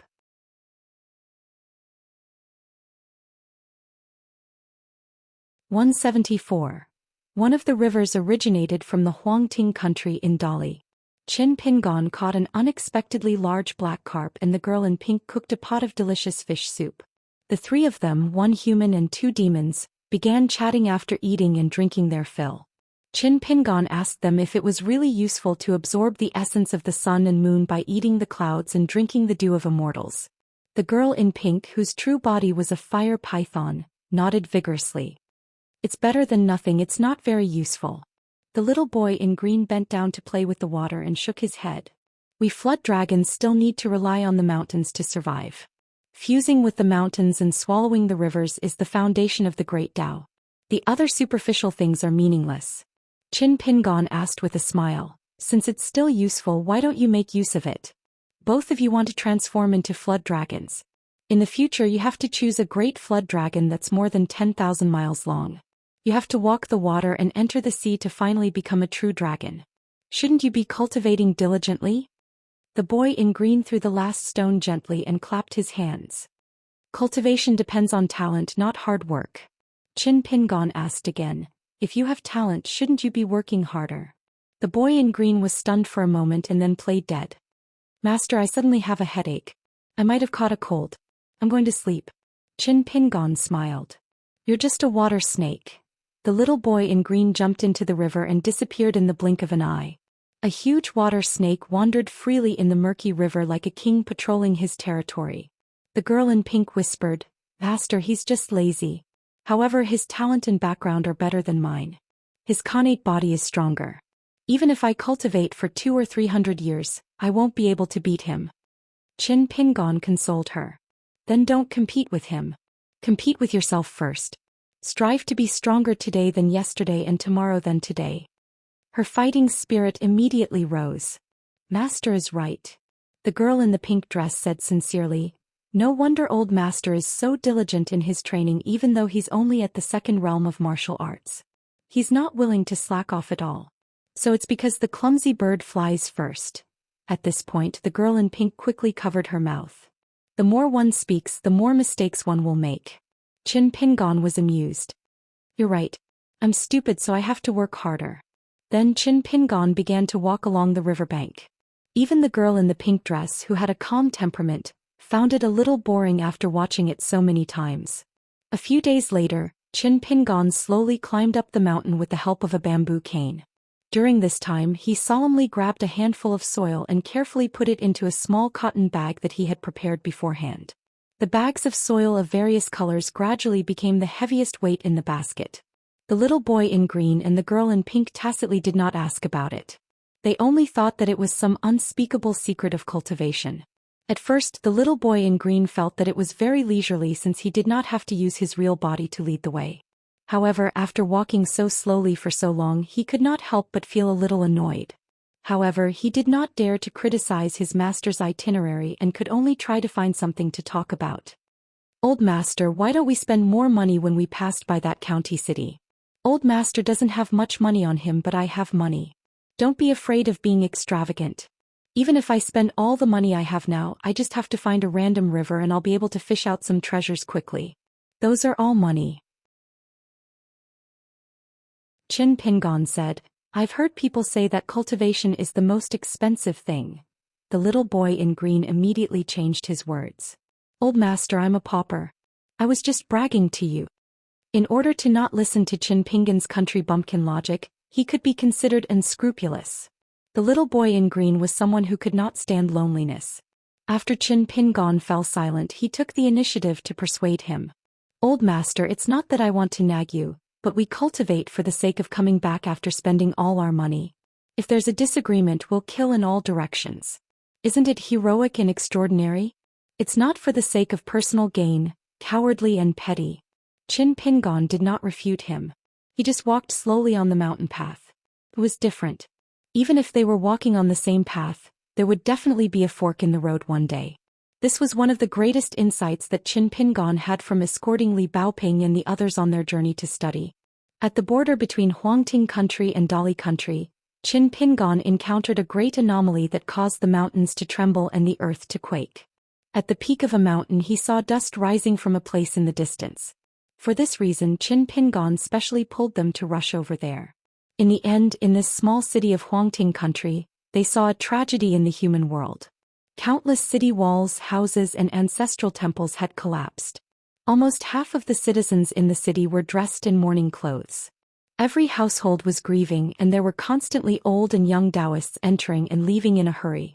There were the expressions of the young Taoists who bemoaned the state of the universe and pitied the fate of mankind, and there were also the joyful expressions of the old Taoists who received money and had bulging pockets. Fortunately, the order in the city wasn't too chaotic. Qin Pingon only bumped into a group of local ruffians who wanted to humiliate a young brother and sister whose parents had just died due to a strange phenomenon. Qin Pingon stopped them and didn't let them kidnap the young girl to sell her body. That group of ruffians was taking advantage of the situation and didn't have any reason at all. After Qin Pingon beat them back with a punch and a kick, they slipped away resentfully. Qin Pingon left 20 taels of silver to the poor brother and sister and left. Finally, he rested at a martial saint temple that no one cared about. He found that this small temple that gave people a feeling of frailness was actually standing tall and not damaged at all in the earthquake. A painted clay statue of the martial saint was high up and looked at the world angrily with its long beard. The little boy in green only glanced at the statue of the martial saint and saw through the mystery. The incense here is not clean and the place is small. The incense here is obviously not enough. If you don't have enough food, you will starve to death. Humans and gods are like this, so the god who was in charge of this place has long been gone. Naturally, he can't protect the county and can only barely maintain the peace of this small piece of land. The little girl in pink did not have the eyesight and experience of the little boy in green. Her heart was more pure and flawless. Instead, she bowed respectfully to the statue of the martial saint.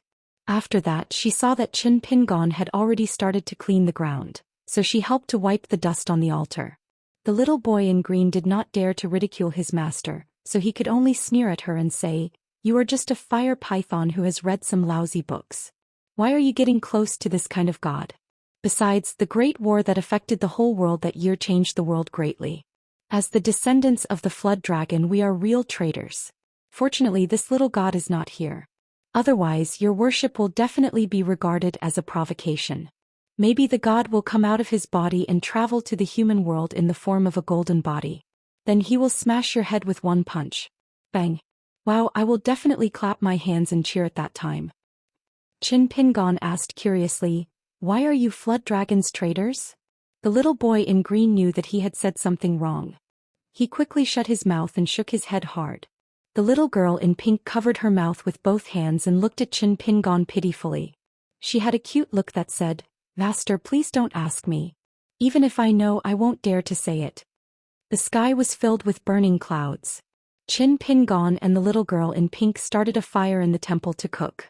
The little boy in green was bored to death as he waited for the meal to start. He was pacing back and forth on the high threshold. Suddenly he jumped down and walked down the steps quickly. He walked in front of the siblings and moistened his throat. He put on airs and said, "Are you looking for my master? Tell me, what is it? If you want my master to help you more, I advise you to go home quickly." The green-robed child smiled mischievously as he sized up the young girl. She was dressed shabbily just like his master. Her complexion was only average, but she had a good figure. At such a young age, she already had the charm of a well-developed married woman. How rare was that? The green-robed little boy stopped smiling and continued to talk nonsense with a serious face. "If you feel that it is difficult to repay the kindness of saving your life, and if someone wants to recommend themselves to my master, I will help you to report to him." The older boy's face was gloomy. He was about to turn around angrily when the girl gently pulled his sleeve. Only then did he realize that his benefactor had already walked out of the martial saint temple. He gave the little boy in green a chestnut and said apologetically, "Don't take it seriously. He likes to joke and scare people." The girl said shyly, "It's okay. Brother and I won't take it seriously." It turned out that it was the brother and sister who brought some food. After Qin Pingon received it, both of them were not good with words, so the young man quickly went back. The young girl awkwardly curtsied and then bid farewell to her benefactor whom she had met by chance. Qin Pingon sighed and walked back to the martial saint temple. He saw the little boy in green jumping on the doorstep and said softly, "I know you don't have any bad intentions, but in the future, don't talk to everyone in an improper manner. Some unintentional words can hurt people. Some people will remember it for many years." The little boy in green's dark green eyes that were filled with treachery showed some impatience. However, he concealed it very well. He lowered his head and said, "Oh," and didn't say anything else. Qin Pingon also didn't say anything else. He sat in the martial saint temple and practiced the sword furnace stance. Gu Kan, who lived at the end of the mud bottle alley, remembered many enemies at a young age. When he talked with Qin Pingon in private, Gu Kan would always grit his teeth and be filled with killing intent. Such a young child already had the thought of secretly digging up other people's ancestral tombs. It was very difficult to say what was right or wrong in this. However, according to the words of the sage of literature, if it was according to the order, many of the knots in Gu Kan's heart actually originated from the ridicule that didn't even add up to 1 or 2 layers. The little boy in green looked at the girl in pink who was busy in the room, as well as Qin Pingon who was concentrating his qi. He wanted to say something but stopped. In the end, he swallowed the words back into his stomach. It was just that he seemed to have accumulated some grievances that couldn't be dispelled. His pace on the doorstep became a little more hurried. In the end, he really felt that he needed to get it all out. His feet were nailed to the doorstep and his short body swayed greatly like a swing. He fell into the temple and then fell back out of the temple. He said to Qin Pingon, "That poor youth didn't know what was good for him. He couldn't even take a joke or two. He didn't have any ability, but his heart was higher than the heavens. He deserved to suffer a lifetime of suffering." Qin Pingon still sat on the ground and practiced the sword furnace stance with his eyes closed. He didn't say anything. The little boy in green was silent for a moment. His voice was low and a pair of deep eyes that were suffused with a cold mist stared fixedly at Qin Pingon. He tried to use a joking tone to say, "Master, when we come out to mingle in the Jianghu, we have to help those who are close to us and not those who are right. Only then can we live well. Furthermore, I don't do anything to the brother and sister. Master has shown such great kindness. They are both brother and sister, and the sister is a reasonable person." As for why the youth showed such anger on his face, one reason was because he felt that I had taken liberties with his sister and caused him to lose face. In reality, it was more because of the inferiority in his bones. Because he knew in his heart that he was trash. Even if he wasn't in a chaotic world, he still wouldn't be able to protect his sister. If this kind of person is still so stubborn in the future, unwilling to lower his head in the slightest, he will only suffer greater losses in the future. So, Master, I am doing this for the good of the brother and sister. Qin Pingon opened his eyes. After thinking seriously in his heart, he nodded. Then he slowly said, "You are not wrong. But right and wrong are separated by order. You cannot use the right at the back to deny the right at the front. Wrong is even more so." The green-clothed child clenched his fists tightly in his sleeves. His eyebrows were lowered, as if he was afraid that his will would be revealed and Qin Pingon would be able to see through the well, that he was stirring up trouble in his heart. This water demon that was second only to Yu Jiang and above tens of thousands could only feel the anger burning in his heart. He wanted nothing more than to punch that boring master to death, and then eat that fire python to nourish his cultivation, and become a stepping stone for his own path to the heavens. The green-clothed child turned around and jumped down from the doorstep.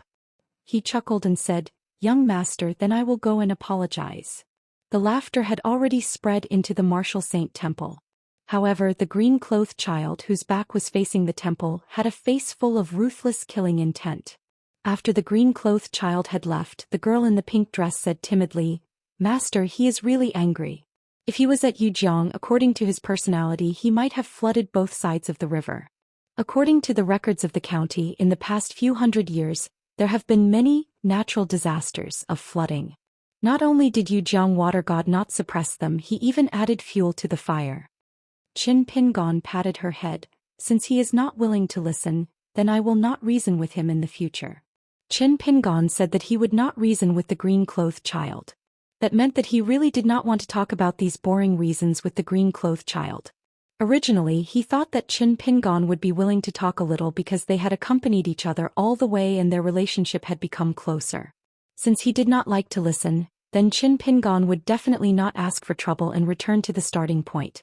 After that, as long as the green-clothed child did not do anything that went beyond Qin Pingon's background, he would let him do as he pleased. Just like today's small matter, if Qin Pingon had just met him, he would definitely have looked on coldly from the side and would not have said these words. Qin Pingon and Cui Dongshan had walked such a long distance. How much had they talked about?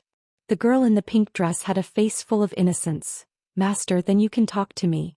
I like to listen to these things." Qin Pingon smiled knowingly. "If there is anything wrong with what I said, you must tell me." At this moment she suddenly had an epiphany and blurted out, "Master's order has opened up the cottage." "You're absolutely right." She quickly blushed and hurriedly declared, "Master, I am not imitating him. I am not flattering you." Qin Pingon looked at the fire and saw that the rice was about to be cooked. The girl in the pink dress said angrily, "Master, let's not leave any food for him and let him starve. Master is doing this for his own good and yet he is still angry. If his real body was not imprisoned in that inkstone, he would have really attacked you today. I was almost scared to death just now." Qin Pingon shook his head and smiled. "That won't do. We still have to leave some food for him." The girl in the pink dress smiled brightly. "I will listen to you, master." Qin Pingon rubbed her little head. Of course, the little boy in green was not going to apologize to an ant. He was already magnanimous enough to not slap the siblings into meat paste. The little boy in green put his hands behind his back and left the martial saint temple. With a tap of his toes, he leaped onto the ridge of a roof. His short figure turned into a faint green smoke and flew out of the city. With one last burst of speed, he rushed into the clouds and drew a huge arc in the sky before landing behind a deep mountain. The water snake that had returned to its real body smashed into the ground with a loud bang. The impact was so great that even the county could feel the tremors clearly. The water snake twisted its huge body all the way. Wherever it passed, trees collapsed and rocks tumbled. After that, it followed a stream upstream, splashing water everywhere. Finally, it came to a gray cliff that was like a unique branch. Its body circled around the cliff and spiraled upwards. When its head reached the peak of the cliff, its tail was still at the bottom of the cliff. The few trees on the cliff were all smashed and tumbled down. The water snake that was covered in a ruthless aura continued to increase the strength of its body. In the end, it actually crushed the entire cliff. Only then did he return to his real body amidst the dust that covered the sky and slowly descended the mountain. He walked as if he was flying and as fast as lightning. The little boy in green did not know that all of his actions were in the eyes of the two people. On a mountain 100 miles away, an old man in a scholarly robe stood in the wind. In his hand he held an inkstone with an old dragon sleeping soundly. He was the old assistant minister of the Huangting kingdom, or rather the only remaining dragon of the ancient Shu kingdom.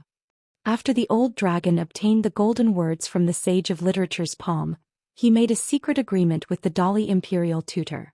After sending the young man's body Tui Dong to the great Sui kingdom, the old man began to return to the Huangting kingdom. He secretly captured all the dragon bastards and kept them all in the inkstone. He really used his great supernatural power to scour the ground 3 feet deep and dive 1,000 feet into the water. Other than the little boy in green and the little girl in pink that were captured by Tui Dong, there were now more than 10 small creatures swimming in the inkstone. At this moment, there was an old woman with a hunchback standing beside the old man. Her real body was a red snake that grew up in the wilderness. After obtaining a cultivation opportunity, she cultivated hard for 500 years to reach her current state. She had just reached the 7th level of cultivation. This time the old man found her hiding place. He directly dug a hole 1,000 feet deep into the mountain and caught the old woman's real body. She had no choice but to live under someone else's roof. However, the old woman only felt that she was not happy enough to serve the famous old man in a scholarly robe. She did not feel wronged and cowardly. The old man asked indifferently, "What do you think?" The old woman replied respectfully, "Ancestor, this water snake is still stubborn in the end. However, even I am a little envious of his roots and bloodline." The old man nodded and said, "His origin is not bad. It's a pity that his aptitude is dull and his temperament is unstable. He is useless and squandered a hidden opportunity to molt." The old woman was stunned. She did not know why the old man said that. Previously, the two of them were high up in the clouds in the abandoned Marshal Saint Temple. The old dragon used the technique of cupping water to observe the heavens and earth to see everything clearly. If the green-clothed child dared to attack Chen Pingon, even if it was just a provocation, he would die instantly. The old dragon would definitely not be merciful. In fact, the old dragon had an innate dislike for the green-clothed child. It had nothing to do with his temperament, but was purely a conflict of bloodline. Among the many descendants of the flood dragons in the world, the green-clothed child's bloodline usually cultivated rapidly and was blessed by nature. However, he was the most rejected by the true flood dragons. It was like the first illegitimate child that emerged from a middle-class aristocratic family. Unfortunately, he was neither high nor low in status and was an eyesore. The old woman's cultivation was low and her vision was narrow. She did not see anything. As for the water snake's violent temper, the old woman did not think it was a big mistake. The reason why she had a bulging back was that she was still weak after her initial enlightenment. She was once caught by a snake catcher in the mountains. During the fight, her Pneuma foundation was damaged by the snake catcher. That was why she had a natural hunchback even when she was in human form.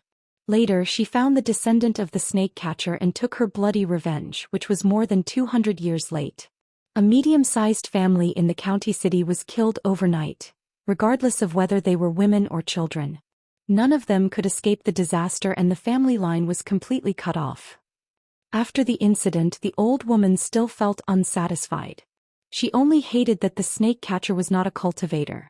Otherwise, she would have let him taste the feeling of living a life worse than death. Therefore, the water snake could endure from beginning to end. When facing the fussy and poor young man, the green-clothed child did not say a word of malice. Only when they went deep into the wilderness did she start to release her murderous intent. In the old woman's eyes, this was a good cultivation of mind and character. It was quite good. The old man shook his head. "Your foundation is worse than that little water snake. Compared to that little python, you are even worse in comprehension and wisdom. You are too far behind. The old woman turned pale in panic. She was afraid that the old man would kill her if he was unhappy. After all, along the way it was not that there were no blind people who did not want to be restrained. Without exception they were all killed by the old man. After death, their spirit and soul had nowhere to hide. They were all plundered into the ancient inkstone and reduced to a thin layer of light ink. The old man sighed with emotion. On the great Tao, everyone strives to be the first. But if you are one step behind, you will always be behind. Perhaps others are always dozing off and slacking off, but their realms are still rapid progress. You cultivate day and night, but in the end you are still trash. Cultivation is so helpless. The old woman hurriedly said, "Old ancestor, is that young master really so amazing?" The old man laughed in spite of himself. It is not that the young man is amazing, but that the young man's guide is too amazing. If the young man is only a young man, no matter how hard he works, his martial arts realm will still not be too high. He will probably be 6th or 7th realm at most. That is all. Walking the river to become a flood dragon and entering the sea to become a dragon. These were the two great trials that the flood dragons yearned for even in their dreams. During this process it would be extremely bumpy and difficult. Not only would it be a bloody mess, it would also have to endure the torment of being reborn. The molting that happened when one's realm rose was called a small molting. It happened many times. The last 2 times would be called a large molting. The old man rode the wind and walked out of the mountaintop step by step. The old woman could only follow him in her true form. A 70 to 80 feet long crimson snake was wagging its tail beside the old man. Old Flood Dragon smiled and said, "I'm not saying that the young man's path is definitely right. It might be a path that leads to the top of the world, or it might be a dead end with no future. But then again, even if it's a dead end, it's definitely enough for the little water snake to transform into a flood dragon. It's a pity that he doesn't know how lucky he is and cut off his own path. No wonder the heavens didn't reward him with food." The crimson snake spoke in human language. Old ancestors' cultivation is profound and has already seen the changes of the world. Naturally, your vision is far-reaching. We only need to follow old ancestors' orders and we will be satisfied. To us, this is already a great fortune. The old man smiled but did not say anything. Actually, there were still many things that the old dragon did not reveal to this crimson snake. He even deliberately said some words that went against his identity. The young man's martial talent was indeed not outstanding. However, the young man named Qin Pingon was definitely not as unremarkable as the old dragon described him to be. Back then, when the old dragon first saw the group of traveling students in his own house, the old dragon used his divine ability to look at them for the first time. Qin Pingon was the last person that entered his eyes. However, as he looked, the old dragon discovered that everyone was circling around Qin Pingon. It was not just their words and actions. Instead, it was a kind of mysterious aura. On that rainy night, there was a spirited young man in white, a little girl in a red cotton-padded jacket who carried a small bookcase, a cold young man who was already on the path of cultivation, a slender young woman with a wonderful bone structure, a tall young man whose cultivation was hidden and whose dragon chi was even more obscure, and a strong and dignified child. Clearly, the last one was the young man in straw sandals who held a hatchet and led the way. At first glance, he was the most unremarkable existence. However, as the old dragon looked over and over again, he discovered that there was something very unusual about him. Like the stars surrounding the moon, like the mountains worshipping the great mountain. That young man took the lead as if he was saying, "Don't worry, just follow behind me. Because the heavens are big and the earth is big, I can already shoulder it." After the green-clothed child returned to the martial saint temple, he resumed his mischievous attitude. Qin Pingon still treated him with a normal attitude. At first, the little boy in green was still a little worried that Qin Pingon would go back on his word and ignore the 2 snake gallstones that he had promised him. After probing twice and getting an accurate answer, the little boy in green was somewhat relieved. However, in the process of getting along with Qin Pingon after that, even if Qin Pingon did not have the slightest bit of abnormality, he continued to let him feed his fists when he needed to practice martial arts, and continued to let him show his true form when he needed to ride on the road. Regarding his unreasonable behavior, Qin Pingon was still helpless and did not feel the slightest bit annoyed. However, the green-clothed child always felt that something was missing. As for what it was, he could not tell. As they got closer to the old master's hometown, the green-clothed child only knew that the girl in pink was getting happier and happier. This made him more and more unhappy. Therefore, after he crossed the mountains and officially entered the borders of Dali, the green-clothed child used his trump card. In the evening, on a cliff-plank road that had been abandoned for countless years, the three of them started a fire and rested in a slightly spacious concave cave. He carefully took out a large porcelain bowl from the square-inch object. The bowl was half filled with clear water and was filled with spiritual energy. It was different from the ordinary rootless water in the world. The girl in pink blinked her watery eyes and immediately understood the trick. However, she was too embarrassed to take a closer look. Fortunately, the green-clothed child was already holding the bowl with both hands and sat down beside Qin Pingon. He said mysteriously, "Old master, let me show you something good. It's almost done. There's only 15 minutes left." The green-clothed child turned his head and grinned at the girl in pink.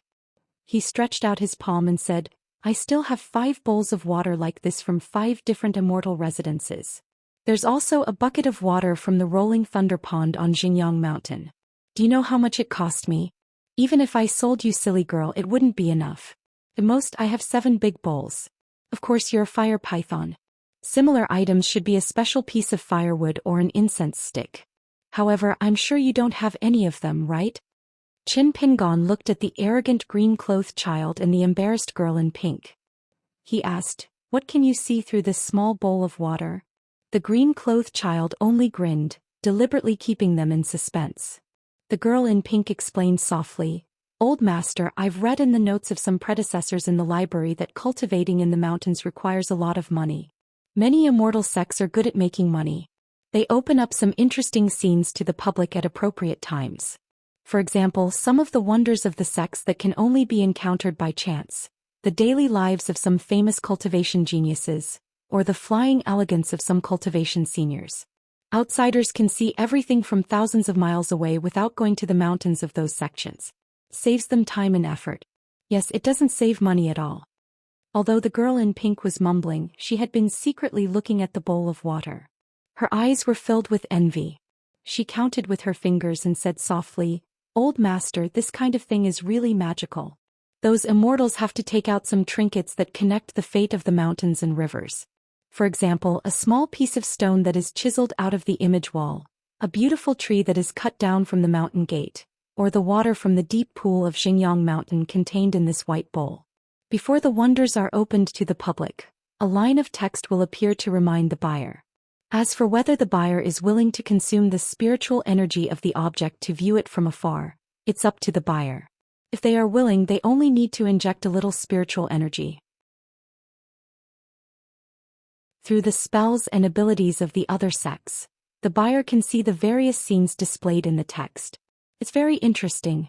The girl in pink became more and more disappointed as she spoke. "In my early years, after I saw it in the notes, I once begged the Chao clan of Zhilon to help me find a piece of wood like this. However, after I gave them benefits as promised, the Chao clan kept beating around the bush with all sorts of excuses to delay the matter. In the end, I was too embarrassed to ask again and just pretended that it didn't happen." The green-robed child said gleefully, "That's because you're weak. If it were me, do you think the Chao clan of Zhilon would dare to take the money and not do the work?" Her expression dimmed. Qin Pingon patted her maidservant's hair bun and consoled her gently, "It's a blessing to be taken advantage of. Take advantage of it first and trust that you won't always be taken advantage of in the future." The girl in pink raised her head and nodded with a smile. The green-robed child rolled his eyes. "These 2 fools, one big and one small." A moment later, he exclaimed in surprise, "Here comes the show." Ripples appeared in the clear water in the bowl. The green-robed child snapped his fingers and the clear water rose into the air slowly like a fountain. Eventually, it turned into a water screen that was as large as a painting of mountains and rivers.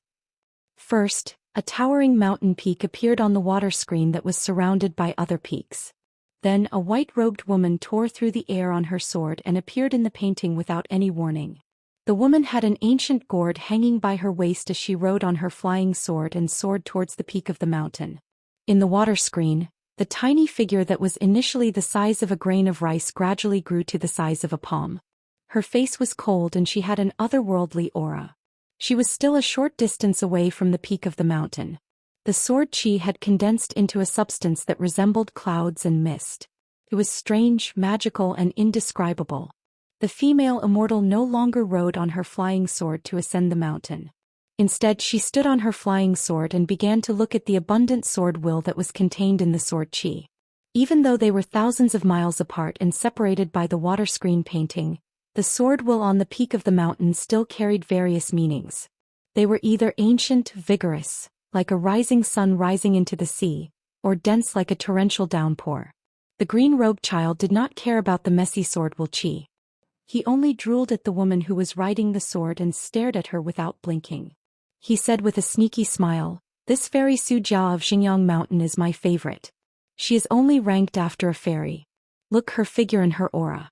My brother, the water god, is unbearably vulgar. Although he admires fairy Sujia, he still prefers fairies with more plump figures. Carnivorous people are despicable." The words of a sage hit the nail on the head. He turned his finger and slightly changed the direction of the image to the back of Sujia of Xingyang Mountain. Then he grabbed lightly and the fairy's back suddenly enlarged. The green-robed child laughed foolishly and wiped his mouth. He wished he could stick his entire face on Sujia's back. If there were no outsiders present, he would have done so. The green-robed child said with exultation, "But my number one sweetheart is still the Taoist nun He Xiaoyang. She is a fairy among fairies, a fairy among fairies. If she would let me touch her little hand, I would be willing to sacrifice 100 years of my life. I would never lie. If anyone could help me introduce her to me and let me speak to her, I would even be willing to be his son or grandson." Qin Pingon looked at the sword will chi that had turned into clouds. No matter how hard he looked, he only felt that there was a myriad of phenomena. However, he could not see the real clue. Qin Pingon quickly collected his thoughts and hoped to find a figure in the water screen. It was the mountain-moving ape that had committed violence in his hometown town. Unfortunately, there was only Sujia in the picture. If he remembered correctly, the guy called Lu Baqiao from the Wind and Thunder Garden had always been secretly in love with Sujia. After the time it took to burn a stick of incense, the water screen faded and became blurry. It condensed and fell and finally became a small bowl of clear water again. However, the water level in the bowl had obviously dropped a little. The green-robed child put away the white bowl and clear water. He rubbed his hands and paced back and forth. He laughed and said, "Because of the sword chi seen at the peak of Xingyang Mountain, the viewing this time was quite costly. However, it was definitely not a loss. Previously, when I looked at the various sceneries of Xingyang Mountain from afar, Fairy Sujia only appeared a few times. I never thought that Fairy Sujia was so fertile. How could I have seen it before?" Qin Pingon silently stood up and walked to the plank road outside the cave. The mountain wind whistled past, blowing his clothes to one side. However, now that he had a solid cultivation of the second realm, coupled with his repeated mountain climbing and harvest, Qin Pingon's body was as still as a mountain. Vaguely, he seemed to have become one with the steep mountain wall behind him. Qin Pingon suddenly said in surprise, "It's snowing." He stretched out his hand and waited for the snow to fall on his palm. He maintained this posture, but suddenly turned his head and reported the good news to the green-robed child and the girl in pink. "Come and see, it's snowing." A heavy snowfall came unexpectedly. At the end of the year, the 24 solar terms of the year had passed one after another. Even on the road back home, there was only wind and rain during the light snow season. However, today was the heavy snowfall season. There was really heavy snow.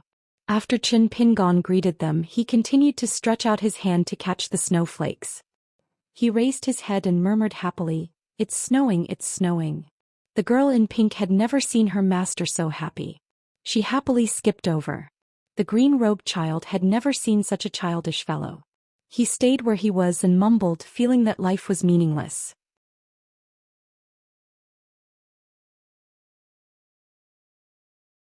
175.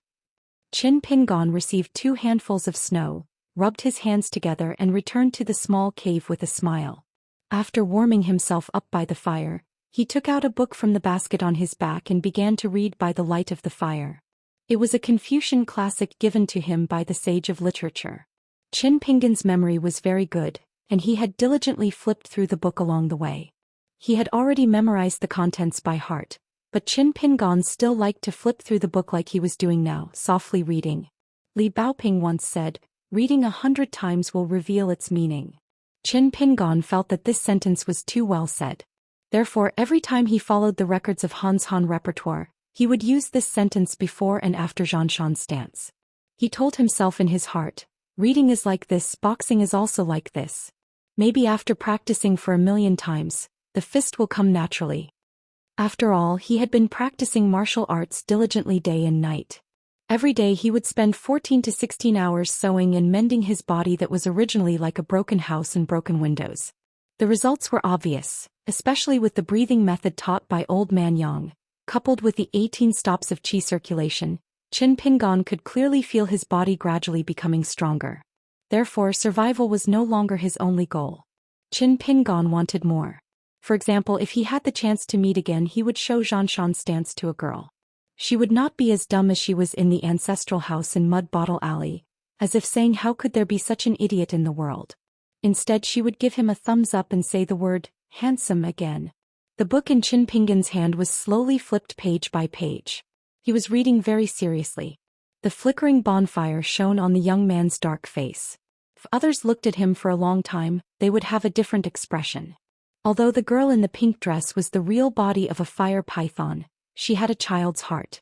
In Zhilan Chao's library, she lived in seclusion and did not dare to show her face for fear of disaster. This time she followed Qin Pingan back home and became more and more lively. At this time she was busy building a snowman on the plank road. She only hated that God did not reward her with more snow. Although the green-clothed little boy was a water snake and was naturally attracted to water, he was not interested in such an ordinary winter snow.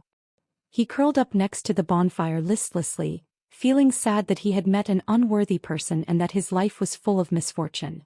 The girl in the pink dress made a lifelike snowman of her master. Just as she was about to ask Qin Pingan for praise, she suddenly changed her expression and ran back to the cliff cave. She looked panicked and said, "Master, master, there is a man and a woman on the plank road. I can't see anything about the man, but the woman has a strong demonic aura. What should we do?" "Master, master, let me tell you, there are many beautiful demonic foxes in the world. Look, master. A fox, fox, fox, fox." "Ay." Qin Pingan closed the book and said, "If they are just passing by, we will make way for them. If they want to hurt someone, it will not be too late for us to make a move." The enthusiastic little boy in green sighed and sat back down obediently. He said regretfully, "Master, you have given me a chance to make a name for myself." Qin Pingan smiled and said, "If you can return to your hometown safely, it will be a great achievement." The little boy in green felt wronged and said, "We have already entered Dolly's territory. It has always been so safe. How long will it take for me to turn 2 into 3? On the ancient plank road carved out of the cliff, a man and a woman walked in the wind and snow. The woman was wearing a brocade palace dress. She was graceful and graceful. She wore a veiled hat that covered her face. The man had an elegant face and a slender figure. He wore a snow-white marten fur coat and a red wine gourd on his waist. His whole person seemed to have blended into the wind and snow of the night. When the two of them passed by the cliff cave, the woman turned her head and looked at the 3 people in the cave. He did not look at them anymore. This casual glance made the little boy in green, who was eager to try, feel as if he had been struck by lightning. He sat even more upright than Qin Pingan. On the other hand, the girl in pink, who was slightly inferior in terms of cultivation, could not help but take another look at the man and woman before she knew the severity of the situation. Qin Pingan put the book on his lap and reached out to warm himself by the fire. He looked calm and did not look sideways. When the man passed by the snowman, he squinted his eyes and smiled. He found it interesting. He hesitated for a moment and turned to the cliff cave. However, he did not ask for a yard after taking an inch. He stopped outside the door and looked directly at Qin Pingan. He asked in fluent Eastern Aquarius continent's official language, "My maid and I are really tired. Mister, can you let us rest for a while?" Qin Pingan turned his head and looked. It was a man with a gentle temperament. Qin Pingan knew that this unavoidable encounter was a blessing or a curse. If the other party had bad intentions, it did not make a difference whether he nodded or not. So he simply smiled and said, "Sure." The man entered. The woman in the veiled hat who he called his maid did not follow. She stood at the entrance of the cliff cave and straightened her back. The man sat cross-legged with his back to the cliff cave. He took off the wine gourd and was ready to drink. Before drinking, he said frankly, "My maid is a fox demon. She sensed the existence of the three of you before, so I let her release some demon aura as a greeting to avoid unnecessary conflicts. We have no bad intentions." After Qin Pingon found that the little boy in green was nervous, he knew that things were not good. However, since things had come to this point, Qin Pingon did not think much about it. He just held his breath and focused his mind, ready to deal with the man and his maid at any time.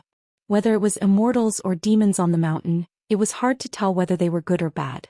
Once the enemy was in front of them, life and death were usually decided. Qin Pingon was no stranger to this. He confronted Kai Xianxia and Fu Nanhua in the alley, then fought with the mountain-moving ape, fought with Ma Kushuan in the immortal tomb, fought with the white python on Chiduan Mountain, faced the assassination of Zhu Lu at the Pillow Inn, and so on. After a series of storms, Qin Pingon was able to live until now because of the two words, mental stability, which was very important. The man drank a mouthful of wine. His eyes were as clear as the moonlight. He looked at Qin Pingon and said with a smile, "Young master, your martial arts realm is not high, but your fist intent is very solid. It is not easy. If you can persevere, you can reach the next realm." The little boy in green swallowed his saliva and did not dare to move. Big demon, it was really King big, bigger than the sky. The reason was very simple. The reason why the fox demon was famous in the world was not only because it was good at bewitching people, but also because it was more difficult for fox demons to hide their demon aura compared to other mountain demons. Therefore, the widely popular slay demons and devils cultivators often targeted the fox demons who were not very powerful. It was reasonable to say that the closer the fox demon outside the cliff cave was, the stronger her demon aura should be. However, when she passed by the entrance of the cave, she was already full of vitality. The little boy in green felt that she was even more ordinary than ordinary people. It was as if he could break her graceful waist with a finger. The little boy in green was one of the monsters in the world. Transforming into human form was only the first step for a mountain and swamp monster to achieve Taoism. There was still a long way to go from the Great Sui Kingdom to Dali to truly become a human. To be able to make him, a Realm 6 cultivator and a Realm 7 cultivator, unable to sense anything out of the ordinary, the child in green thought for a moment and felt that it was most appropriate to pretend to be a grandson. If this seemingly amiable person felt that being a grandson was not enough, he could even be a great-grandson. The little boy in green judged that the woman in the palace dress was at least a 9th level, and could even be a 10th level heavenly master. Fortunately, this possibility was not high. Whether the monsters in the world could reach the 10th level was a huge challenge. It was no less difficult than breaking through the 10th level bottleneck of a human cultivator. This meant that they had already been recognized by the great Tao of the world. How difficult was that? One could only imagine how much opportunity and training was needed. Therefore, the old dragon with a hidden identity, the father of the Hanxi River god, had a 10th level cultivation which was enough to match a 11th level cultivator. Qin Pingon did not know the knack of it, but in the face of danger, it did not delay his preparation. After hearing the man's praise, he did not let down his guard. He only replied politely, "Thank you for your kind words." The man sipped his wine and said, "Young master, it's a pity that your longevity bridge was broken. If you want to repair it, it's as difficult as ascending to heaven. Why don't you find another way and just rebuild it?" At this point, the man made a sound of surprise. He thought for a moment and glanced at the book on the youth's lap. He smiled and said, "All right, there really is no story without coincidences."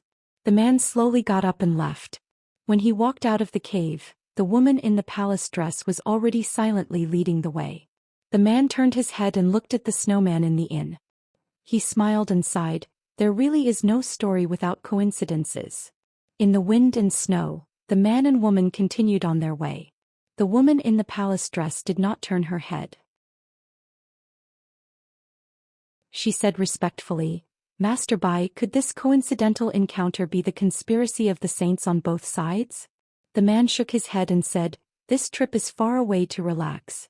I have no desires and I have hidden my traces very carefully. I did not disturb any forces. If they still want to scheme against me, then I—" The woman in the palace dress's face under the veil hat was devastating. Her eyes were burning. Unexpectedly, the man sighed, "What can I do?" A heavy snow fell. The heavens and earth were white and clean. After walking 3 to 4 miles on the plank road, the man who was respectfully called Master Bai stopped. He looked up at the sky with a lonely expression. The woman in the palace dress could only follow and stop. She found that the man did not show any signs of moving. She carefully called, "Master Bai?" The man kept looking at the sky. He said softly, "The tree wants to be still, but the wind will not stop. You said that you grew up in the vast world. Why do you want to walk through the inverted mountain? If you are homesick and want to return to your roots, this is very reasonable. But your roots are here. What do you want? The world is in a catastrophe and 9 out of 10 houses are empty. Is it fun?" The woman in the palace dress was scared out of her wits. She turned around and knelt on the ground. If one looked down from above, her enchanting figure was like a mountain. She said in a trembling voice, "Master Bai, please spare my life." The man turned a deaf ear and answered his own question, "I don't think it's fun. It's not interesting at all." The woman in the palace dress was extremely frightened. She gritted her teeth and instantly exploded with a majestic aura that could move mountains and overturn seas. The next moment, an 8-tailed giant fox as big as a mountain appeared on the plank road. It was snow-white all over. It clung to the cliff and crazily climbed to the top of the mountain, trying to get away from the man. The man was indifferent. He softly called out a name, Qingying. With a bang, a mass of blood spilled down the cliff like a rainstorm. It was a foxtail that exploded on the spot. Countless snowflakes were soaked in blood. The area around the plank road where the man stood turned into a strange and terrifying scarlet snow. It was said that there were once countless monsters that wreaked havoc in the world. Everywhere in the world there was chaos. Mortals did not know their names and were helpless. Later on, there was a sage of virtue who cast a cauldron to inscribe the names of the monsters and record their origins. Later on, he ordered people to make more than 1,000 cauldrons and place them on the peaks of various mountains in various continents for the people at the foot of the mountain to remember. Mortal masters did not hesitate to take risks to climb the mountain. After this experience, it was the beginning of the cultivators on the mountain. Most of those mountains became the 5 sacred mountains of later countries, enjoying the worship of countless monarchs and mortals. The colossal monster on the cliff fell into the cliff like a comet. Obviously, it was not as simple as losing one of its tails and severely damaging its cultivation. With the innate violent nature of monsters, the ferocity that erupted when they were on the verge of death or heavily injured was often even more terrifying. All the mysteries lay in the name of Qingying, and the person who announced this name. The fox demon fell heavily to the bottom of the cliff, sending countless snowflakes flying. It looked like it was on the verge of death, and the bloody mist it breathed out caused the surrounding snow to melt away, revealing a large patch of muddy ground that looked like a scar. The man stood in front of the fox demon unknowingly, holding a red wine gourd and drinking a mouthful of wine. Compared to the giant fox demon that was curled up together, he was no different from an ant standing in front of a human, incomparably insignificant. Before you cultivate the 8th tail again, stay by my side obediently. There are some things that you can't meddle in for the time being. The man said slowly, "If it wasn't for the incense back then, you would already be dead. Since you are still alive now, cherish it well. Let's go, let's continue our journey." The man waved his sleeve and removed the secret restriction of heaven and earth, returning the small world that he had casually cut out to the big world. The fox demon gradually changed back to human form. It struggled to get up and staggered behind the man. The woman in the palace dress looked desolate. The difference of one tail was like heaven and earth. In the past it was enough for it to look down on its own kind. But now it was nothing.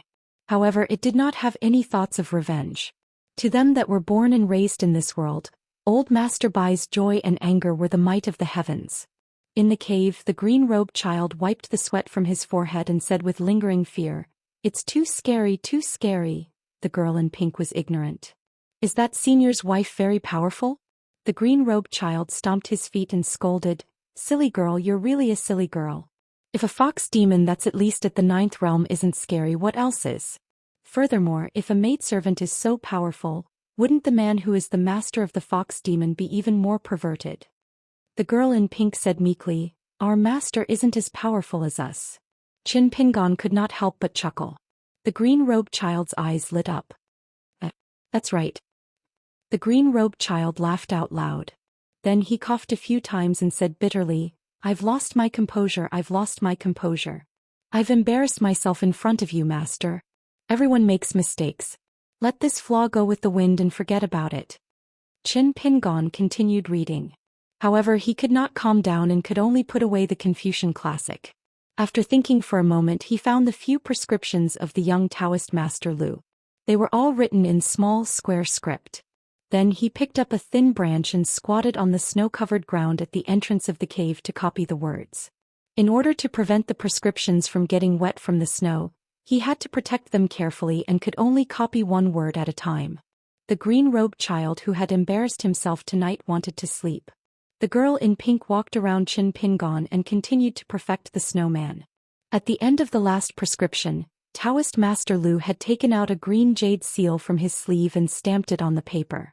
Hence, there were 4 words written in red, Lu Chen's edict. Qin Pingon copied the entire prescription from beginning to end during his calligraphy practice tonight.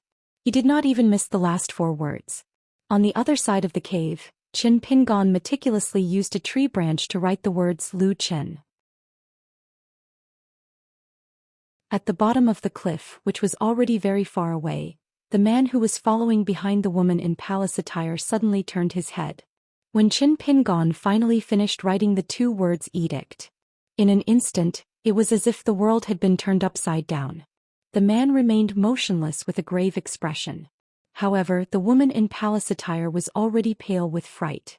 He could barely stand. The fox demon was uneasy. An instinctive fear seeped through her body.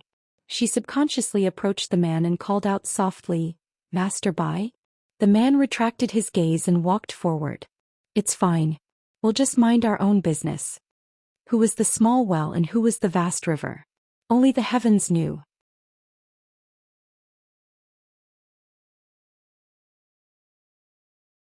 "176. That's all for today." Early in the morning, the 3 of them set off on their journey. Facing the wind and snow, Qin Pingon, who was leading the way in front, suddenly stopped after he finished practicing a boxing stance. The girl in pink asked softly, "Who is the master thinking of?" "Languid," the boy in green said. "In this damn weather, the master may want to find a beautiful place to take a dump. At least his butt won't be cold." The girl in pink said angrily, "Disgusting." The boy in green sighed, "Good advice is unpleasant to the ears." The Southern Stream Kingdom, which was full of Taoists and famous scholars, was particularly lively this year. A grand ceremony had just come to an end. At the border of the Southern Stream Kingdom, behind a towering mountain, there was a deep path between the mountains and forests. A young Taoist nun was walking slowly, holding an emerald bamboo branch in her hand. Her fingers were gently twisting it, and behind her was a smart and magical white elk. A man in white with a long sword was walking side by side with her, looking lonely. She said helplessly, "I've told you more than once. It's not that I don't like you just because you're in the lower 5 states, but it's also not that I'll like you just because you're in the upper 5 states. Wei Jin, it's really impossible between us. Why are you still unwilling to give up? Otherwise, tell me, how can I give up?" To ask a Taoist nun who was devoted to Taoism to speak so bluntly? It seemed that the man was really entangled with her, which made her a little annoyed. The man was Wei Jin, the genius sword practitioner of the immortal level of the Wind Snow Temple. The so-called geniuses of the cultivators on the mountain were actually divided into 3, 6, and 9 classes. Wei Jin was worthy of being the first class of such a young swordsman of the 11th state. His speed of breaking through the state was far faster than his peers. Wei Jin looked dispirited. He didn't look like a man who had just broken through the threshold of the 10th state. He said with a wry smile, "Is it because you have someone you like? For example, the martial uncle in your sect?" The young Taoist nun stopped in her tracks and turned around to look at the sword cultivator of the Wind Snow Temple, whose name shook the whole continent. She was so angry that she laughed and said, "Wei Jin, why are you so unreasonable? Although Wei Jin was expressionless, he felt somewhat wronged in his heart. He did not know how to explain or redeem himself, so he remained silent for a moment. Even though Wei Jin was so disheartened, his clothes wrinkled in the eyes of outsiders, no matter where he stood, he was still the most vigorous sword in the world. Unfortunately, this outsider did not include the young Taoist nun in front of Wei Jin. The heart of the sword was as clear as glass, but it did not necessarily mean that one was well-versed in the ways of the world. Especially in matters of love, which was the most unreasonable thing in the world, it was even more vexing. Wei Jin whispered, "Xiaoyang, I only have one last question for you." She nodded and said, "Just ask." Wei Jin hesitated for a moment and then he turned his gaze away and said with a hoarse voice, "You value fate the most.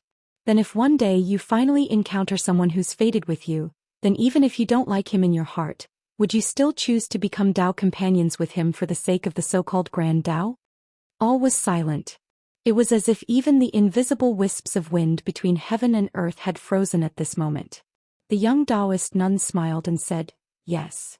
Wei Jin's eyes were completely dim, and he still did not look at the woman who had fallen in love at first sight. His eyes were red. "Even if you and he become immortal companions in the eyes of the world, you will still be unhappy. Xiaoyang, I won't lie to you, I don't want to see you unhappy." The young Taoist nun sighed softly. Although there was a trace of sadness, her Tao heart was still as firm as a rock. "Wei Jin, even if there really is such a day and I don't live a good life, I will never go back on my words, and I will never turn around and like you, Wei Jin." Wei Jin murmured, "Is that so?" The young Taoist nun turned and left. Wei Jin was unwilling to move for a long time. She did not regret it, but he already regretted it. He regretted asking such a stupid question that hurt others and hurt himself. A young Taoist walked out from the depths of the dense forest, and beside him were two big fish, one green and one red, swimming in the air. Wei Jin retracted his gaze. After the Taoist nun Xiaoyang had walked far away, he dared to stare at her back that was getting farther and farther away. He did not look at the golden boy in the eastern bottle continent and said coldly, "If you dare to say a word, I will dare to draw my sword and kill you." Although the young Taoist was somewhat afraid of this 11th state sword cultivator, this forest was located at the back of the mountain of the sect. He believed that Wei Jin would dare to draw his sword and kill him if he did not agree with him. But the Taoist did not believe that he would die, so he sneered and said, "An 11th state sword cultivator of the Wind Snow Temple can be violent in our Shinho sect?" The young Taoist emphasized the word, sect. There were 3 Taoist sects in the Aquarius continent, and among them the Shinho sect of the Southern Stream country was the most respected. The last time he went down the mountain with Xiaoyang, they went to the Dali dynasty's Pearl Grotto heaven. Along the way up north, everywhere they went, whether it was the secular emperors, monarchs, or immortals of various countries, they all treated him and Xiaoyang with respect and did not dare to slight them. The Shinho sect was located at the border of the Southern Stream country, and it monopolized one of the 72 blessed lands, Qingtan Blessed Land. The sect leader, Xianxia, held the title of Immortal of the 4 countries, and his Taoist skills reached the heavens. He was one of the few true immortals in the Eastern Bottle continent. Although the Shinho sect was a lower sect of their sect, Xianxia was still an important figure even if he went to the Orthodox sect in the Central Divine Continent. And this golden boy was coincidentally the last disciple of the sect leader, Xianxia. As for his senior sister Xiaoyang, her master was the Taoist Dark Talisman. This Taoist Dark Talisman was different from the sect leader's junior brother, Xianxia, as he only took in Xiaoyang as his disciple. When Xiaoyang first entered the Shinho sect, she was not famous, her talent was not obvious, and her background was unknown. Only the Taoist Dark Talisman took a liking to her at first sight. Later on, it was proven that everyone was wrong. The Taoist Dark Talisman was the only one who caught a peerless jade. He did not even need to do anything as the blessed Xiaoyang rose rapidly. The golden boy and jade girl of the Eastern Bottle continent had a high possibility of becoming Taoist companions, even if they were not in the same sect. Their respective sects were always happy to see this happen. In the history of the Eastern Aquarius continent, including the 2 of them, there had only been 3 golden boy and jade girl who came from the same master like him and Xiaoyang.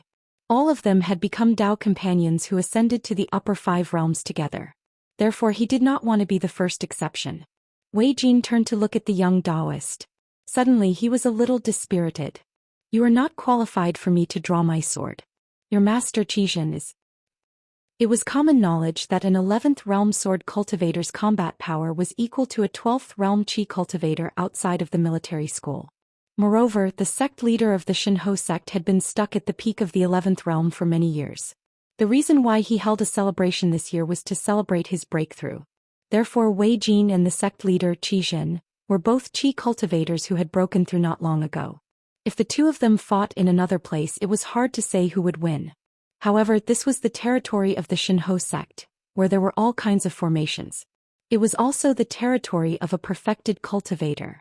Xian, who had all the advantages, could not be seen as an ordinary 12th realm cultivator. The young Taoist smiled.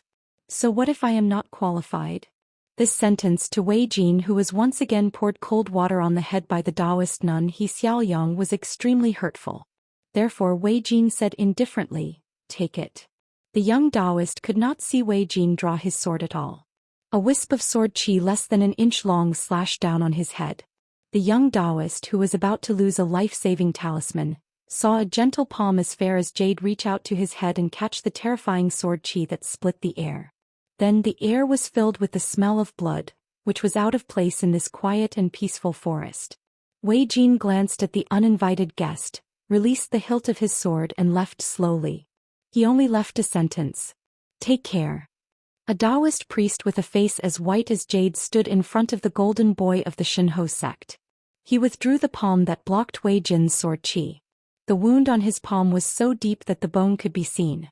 The Taoist priest said gently, "Those who seek Tao do not have enough time to cultivate their hearts. Why are you so quick with your words?" The golden boy of the orthodoxy said respectfully, "Uncle Master, I know I was wrong." The handsome Taoist priest smiled and lectured, "If you know you were wrong, then correct it. Don't just admit it."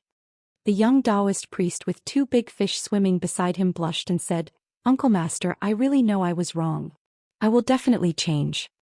The Taoist priest who was called Uncle Master was actually quite young. He looked like he was not even 30 years old. He smiled and said, "If you don't want to change, I can't do anything about it. After all, your master is my senior brother." The golden boy felt a headache coming. He was afraid that his Uncle Master would talk to someone like this. In fact, even sect Master Xian would be afraid. He immediately said with a bitter face, "Uncle Master, I'll go and copy a poem." The Taoist priest nodded. "You can copy the Fanlu chapter. Give it to me in 3 days." The golden boy left quickly, looking pitiful. It was obviously going to be 3 days and 3 nights. How miserable. The Taoist priest took a step forward and instantly arrived at a lotus pond. He stood beside the Taoist nun Xiaoyang and asked directly, "The great Tao often goes against the customs of the world. After all, this is the vast world. Have you thought it through?" Xiaoyang reached out and gently patted the white deer's soft back.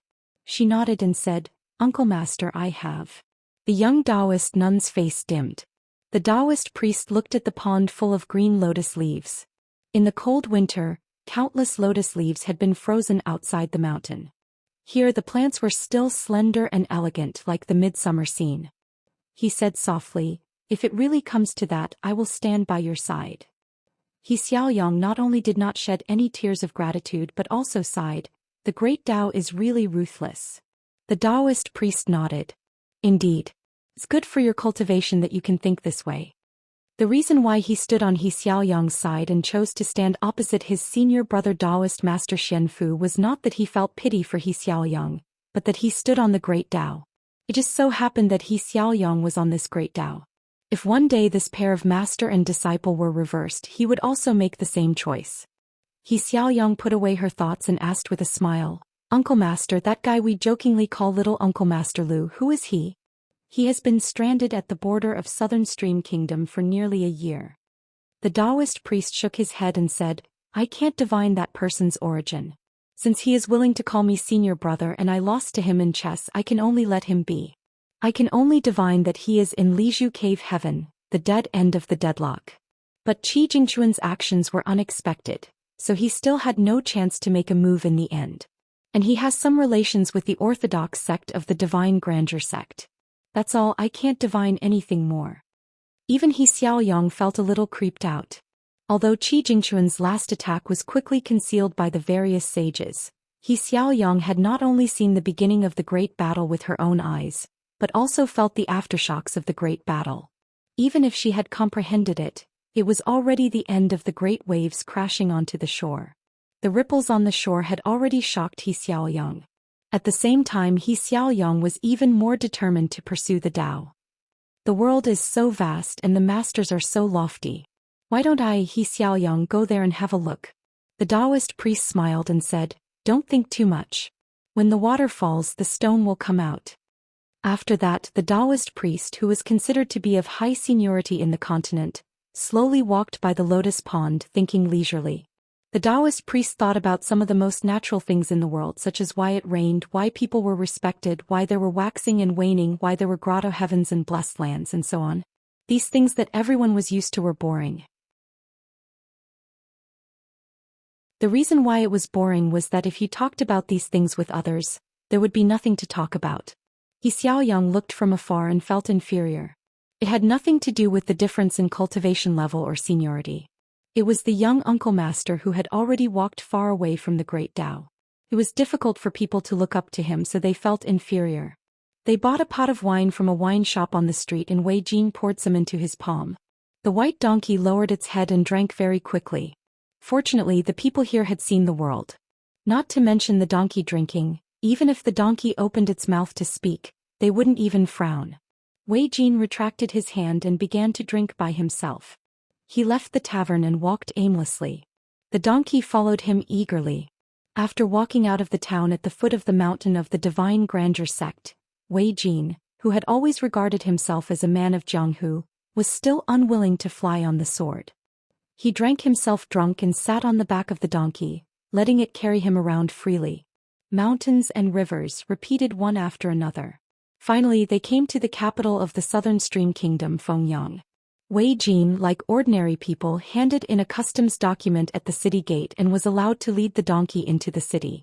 Wei Jin, who was reeking of alcohol, thought hard. He remembered that he had a Jianghu friend in Fengyang. 7 or 8 years ago they traveled together. That person seemed to have said that he was the son of the head of a big sect in Fengyang city. Wei Jin asked for directions to the sect called the Mighty Wind sect. Wei Jin remembered that person mocking himself at that time, saying that his ancestor was really ignorant and chose such a careless name for the sect.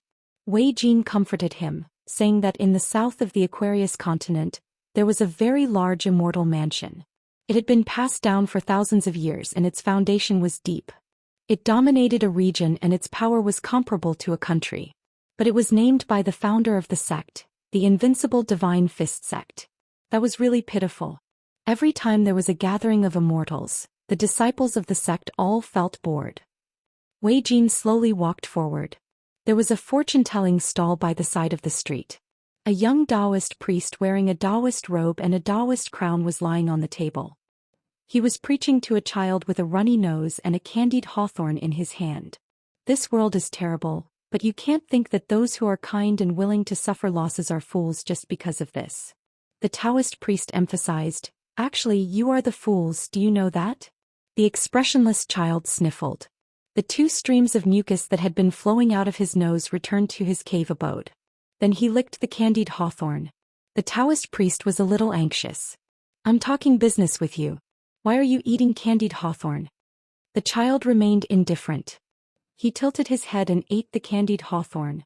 The young Taoist priest said earnestly, Sai, you really don't have any wisdom. This penniless priest helped you with your divination out of goodwill. This penniless priest clearly divined that you and the young lady next door were a match made in heaven. This penniless priest didn't even take your copper coins. Isn't this righteous enough? Why don't you know how to be grateful? It's just a stick of candied hawthorn. How much is it worth? Can't it even compare to a future wife? The child, who had been in a daze, suddenly chuckled. Do you think I'm stupid? Then the child turned around and skipped away, shouting, Time to eat candied hawthorn. The young Taoist priest slammed the table bitterly. Public morals are degenerating with each passing day.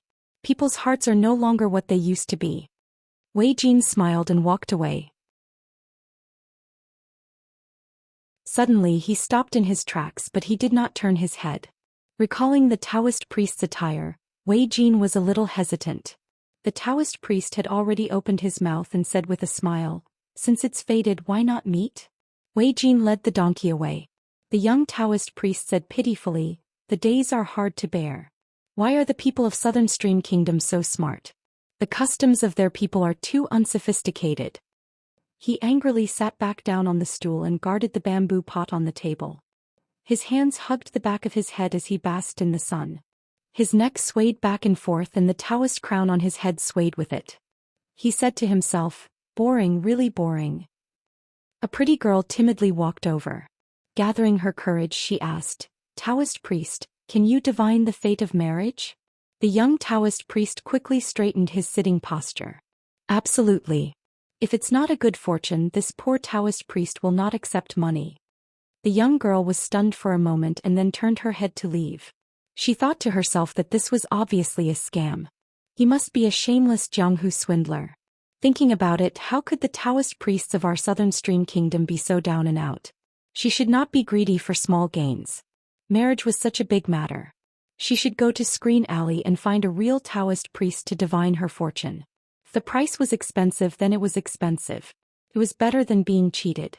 She then became a little depressed. That swindler was actually quite good-looking. How could he be such an indecent person? The young Taoist priest rubbed his face hard with both hands and said dejectedly, "I can't live like this. When the time comes, the heavens and earth work together. When it comes, the hero is not free. Retribution is not good." Finally, the young Taoist priest sighed. "What a good saying. A gentleman can be deceived.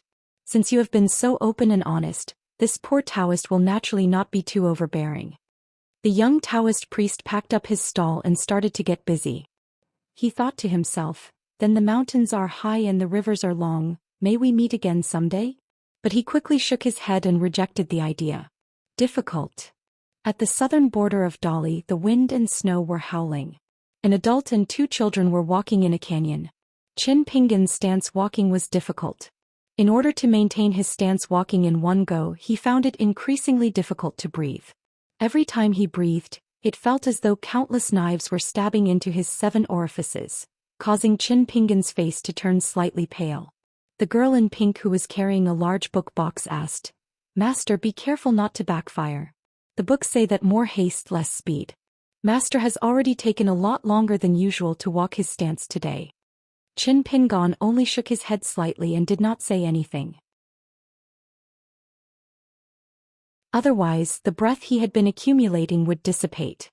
The boy in green purposely lagged behind and shouted, "Silly girl." The girl in pink turned her head and saw him waving at her. She even secretly raised her finger and made a shushing gesture. She wanted to ignore it, but the boy in green glared at her so fiercely that she had no choice but to slow down quietly. Soon the two of them were walking side by side. The boy in green had a gloomy expression and did not say a word. The girl in pink was silent for a moment as well before whispering, "Do you want to apologize to Master?" The boy in green was furious. He did not forget to lower his voice and stomped his feet. "Apologize? Silly girl, did a river pour into the brain of a fire python?"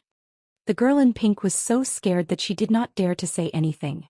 After hesitating, the boy in green asked, "Do you think Master will bear a grudge? Hold a grudge against me?" She shook her head. "Master won't."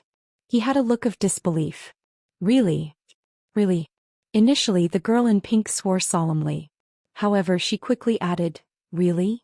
The boy in green was so angry that he exuded a restless aura. He wanted nothing more than to reveal his true form and smash the walls on both sides of the valley.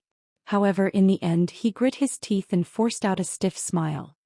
"Then I'll kowtow to Master and apologize." The girl in pink was confused. "What?" Before long, the boy in green returned looking sickly. The girl in pink asked curiously, "What's wrong?" Suppressing his anger, the boy in green said, "Don't bother."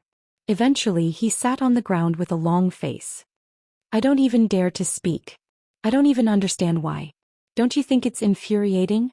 The girl in pink looked at the back view that was moving forward slowly before turning back to look at the boy in green on the ground. She squatted down. "I have a rough idea of Master's thoughts. Do you want to hear it? If you don't, I won't say it." However, if you want to hear it, you have to promise that you're not allowed to get angry or eat me up." The boy in green replied weakly, "I promise. I promise everything. Just say it." With a stern expression, the girl in pink secretly told the boy in green, "If your original intention was to let that young man know that the world isn't easy, you're right. Perhaps Master might even be willing to apologize to you. However, if your original intention was to hurt him casually for fun, even if what you did turned out to be good in the end, Master might still feel that something isn't right. That's just my imagination running wild, and I can't be sure.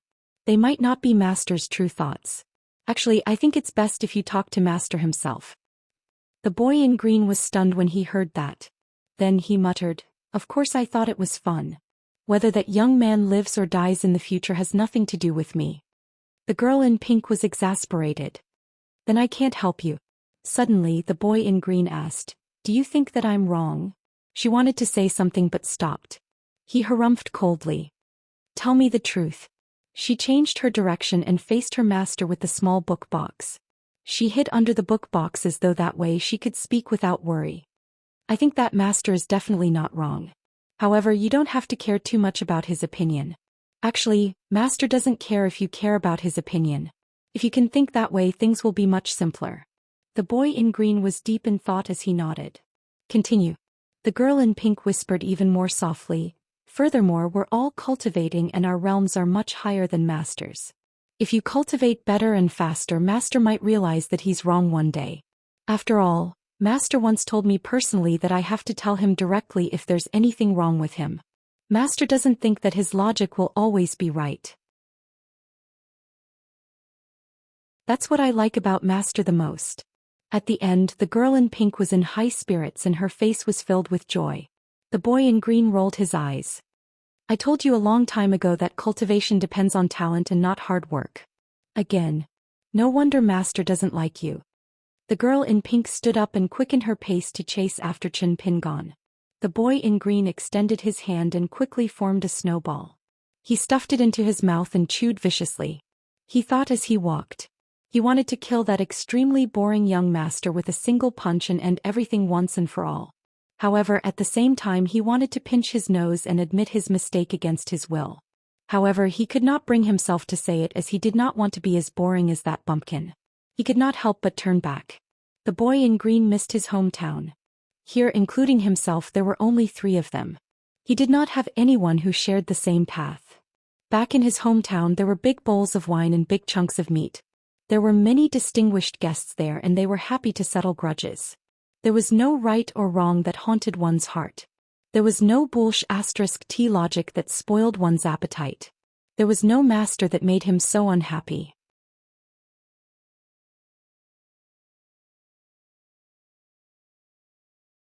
(177) The Aquarius continent had always liked to divide the North and South with the Lakeview Academy. The North was full of barbarians, the South was full of civilization. Southerners looking down on Northerners was a matter of course. Even if it was the Great Sui dynasty of the North, when faced with the refined scholars of the Southern Stream Kingdom, they would still have to admit that they were inferior by a head. Therefore, the noble families of the South were ashamed of marrying into the North. Near the end of the year, in a bustling market in the South, there was a barefoot middle-aged monk carrying an alms bowl. His face was firm and resolute, walking slowly. A juggler used all his skills to win cheers. The monk saw a small monkey tied to a wooden stake, thin and skinny, which made its eyes look big. The monk squatted down, took out half of a hard biscuit, broke it a little, placed it in the palm of his hand and extended it to the skinny monkey. However, it was frightened by the monk's kindness and fled back in panic.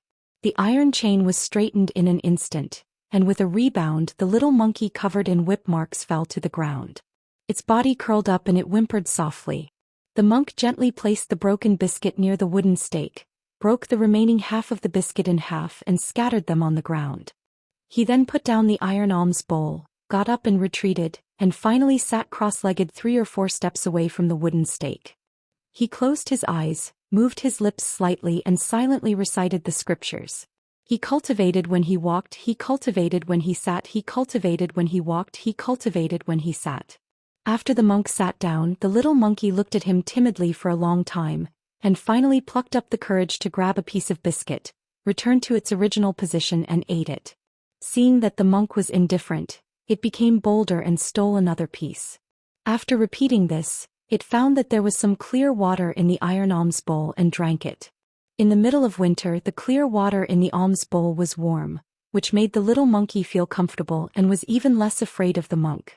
Its big eyes stared blankly at the barefoot and bald guy, as if it was full of puzzlement. After the monk finished reciting the scriptures, he opened his eyes and got up. The little monkey hid again, and the monk just bent down to take back the iron alms bowl and left. The little monkey held onto the wooden stake, looked at the monk's back and soon disappeared into the crowd. For the first time, it let out a light burp, scratched its skinny and fleshless cheeks and blinked its big eyes. The barefoot monk walked with his head down in the crowd, and even if a passerby bumped into his shoulder, he did not raise his head, but bowed with his right hand in front of his chest, nodded slightly and continued to walk. There was a crazy old man in the market. His hair and eyebrows were in knots and his clothes were ragged. Whenever he met children, he would ask them the same question regardless of whether their parents were rich or poor. Most of the people were not surprised by this. Most of them took their children's hands and walked away quickly. Some of them laughed and scolded him. Some of the young men with bad tempers would even push the old man. From the beginning to the end, the old man just repeated the same strange question. A group of young prodigals who knew the old man well blocked him. One of them asked with a smirk, "I have a child who hasn't been named yet. What do you want?" Of. Damn you. The old man was kicked in the stomach by the young man and fell to the ground. The old man held his stomach and rolled on the ground. A monk crouched down and helped the old man up. The group of wanderers laughed and left.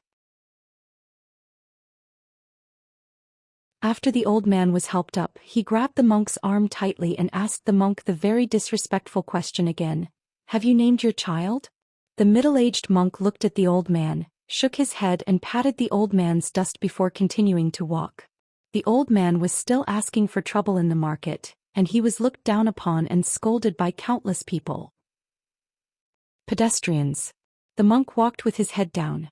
If he saw small insects, he would pick them up and put them on the side of the road. Finally, he saw an old temple that had been abandoned for a long time. The monk saluted with one hand outside the door and slowly walked in. In the corridor under the eaves outside the main hall, the monk began to sit cross-legged and continued to practice after eating the food in the bowl. In the twilight, Crazy Ole staggered back. He did not look at the monk and went straight to the main hall. He fell on a pile of straw, rolled up a piece of broken quilt, and tried to cover his hands and feet as much as possible. Then he fell asleep. Nothing happened that night. The old man liked to give people random names.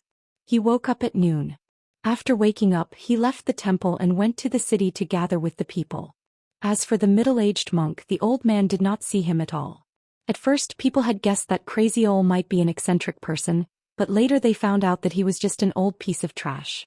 He didn't fight back when you hit him, he didn't talk back when you scolded him, he would cry when you hit him, and if you hit him hard he would bleed. In the end, only some idlers were willing to make fun of him. The old man had lived in this abandoned temple for many years. In the next half-year, day after day, the monk lived here temporarily. Occasionally he would go to the city with the old man to beg alms. Occasionally he would go out of the city with the old man and return to his residence. The two did not talk to each other. They even rarely looked at each other. Every time the old man saw the monk, he was at a loss and could not remember anything. That night it was raining heavily. Lightning flashed and thunder roared. Amidst the storm, it was likely that even the shouts that were close at hand could not be heard clearly. The old man huddled in the straw shop would tremble with fear every time the thunder roared. The sleeping old man clenched his fists and kept murmuring, "It's Grandpa's fault for giving you a bad name. It's Grandpa's fault. It's Grandpa's fault. It's Grandpa's fault." There were no tears left on the old man's dry face, but it seemed particularly heart-wrenching. As the rapid thunder became intermittent, the old man's murmuring faded away, although the rain was still dense and frightening. But just as the old man fell into a deep sleep, the monk bent his finger and gently knocked. Dong! The sound of a wooden fish echoed in the ancient temple. It sounded like thunder in the corridor. The old man shuddered and suddenly sat up. He looked around. At first he was at a loss, then relieved and finally sorrowful. He stood up and walked out of the hall. The short old man in ragged clothes walked with a fierce momentum, like a tiger coming down from the mountain and a dragon crossing the river. But although the momentum was amazing, the old man's body was still very weak. He was just a tiger that refused to fall. The old man walked out of the temple and looked up. He was speechless for a long time. In the end, there was only disappointment left. The monk said softly, "All sentiments are bitter." The old man did not even look at the monk. He sneered, "What bitter? I'm happy. How can being a heartless immortal be carefree? What bullsh*t immortality? All of them are high and mighty. They only remember immortals and forget people. Haha, ordinary people who forget their roots will be struck by lightning. Immortals who forget their roots are real immortals." What a joke. The middle-aged monk said again, "All sentient beings are bitter." The old man was silent. He sat cross-legged and clenched his fists on his knees. He mocked himself, "It feels like a lifetime has passed." At dawn, the old man who had fallen asleep suddenly woke up. His eyes turned cloudy again, and then he continued his day in a daze. Just like that, a month passed. On a full moon night in mid-autumn, the old man finally woke up. But this time his spirit was not as good as before. He looked old. He and the monk sat in the corridor under the eaves and looked at the bright moon. The old man muttered to himself, "My grandson is very smart, the smartest scholar in the world. It is a pity that his surname is Cui. It is unfortunate that he met a grandfather like me. He is even more unfortunate. It should not be like this, it should not be like this." The middle-aged monk was silent. There was a saying in Aquarius Continent's Tui clan. There is a temple but no monk.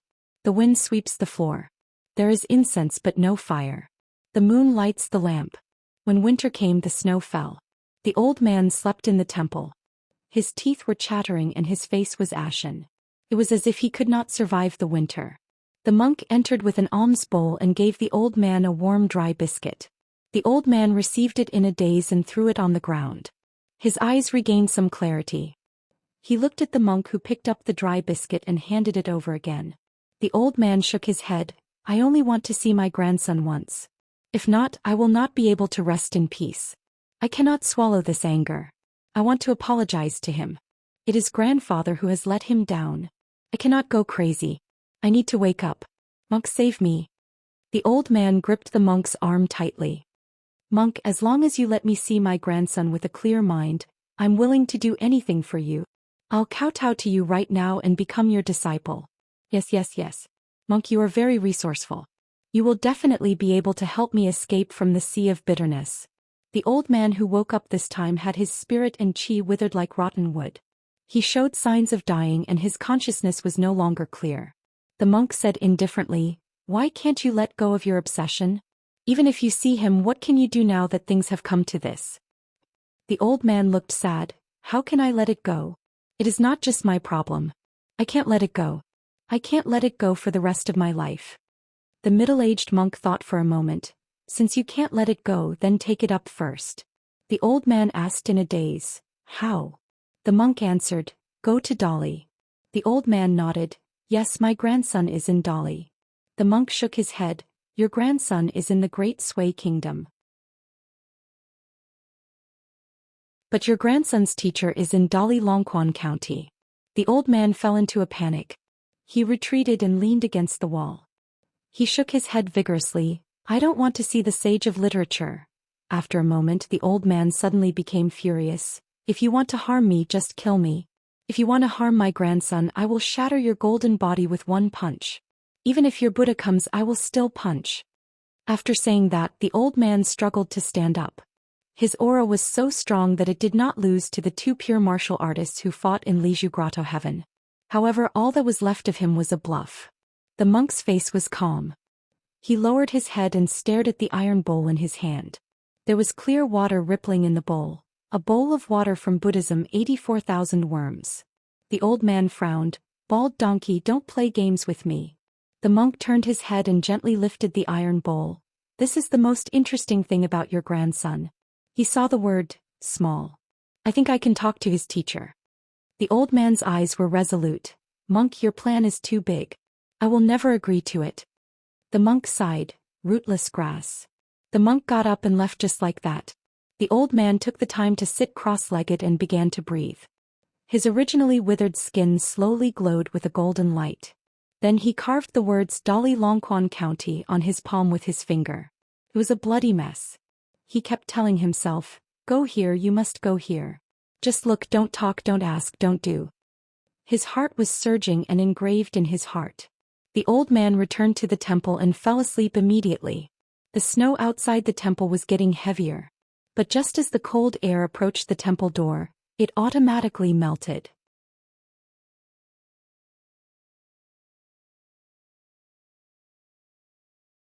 "178.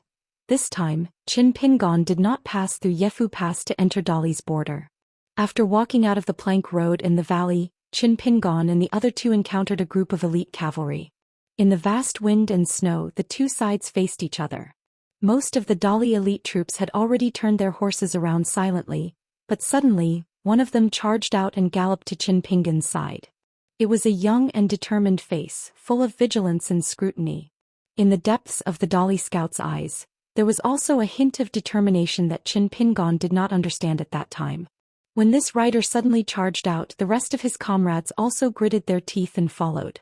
For a moment, snow flew everywhere and hit them in the face. Qin Pingon shouted in Dali's official language, "We are from Longquan County. We returned from Huangting country and entered the pass through Niuli."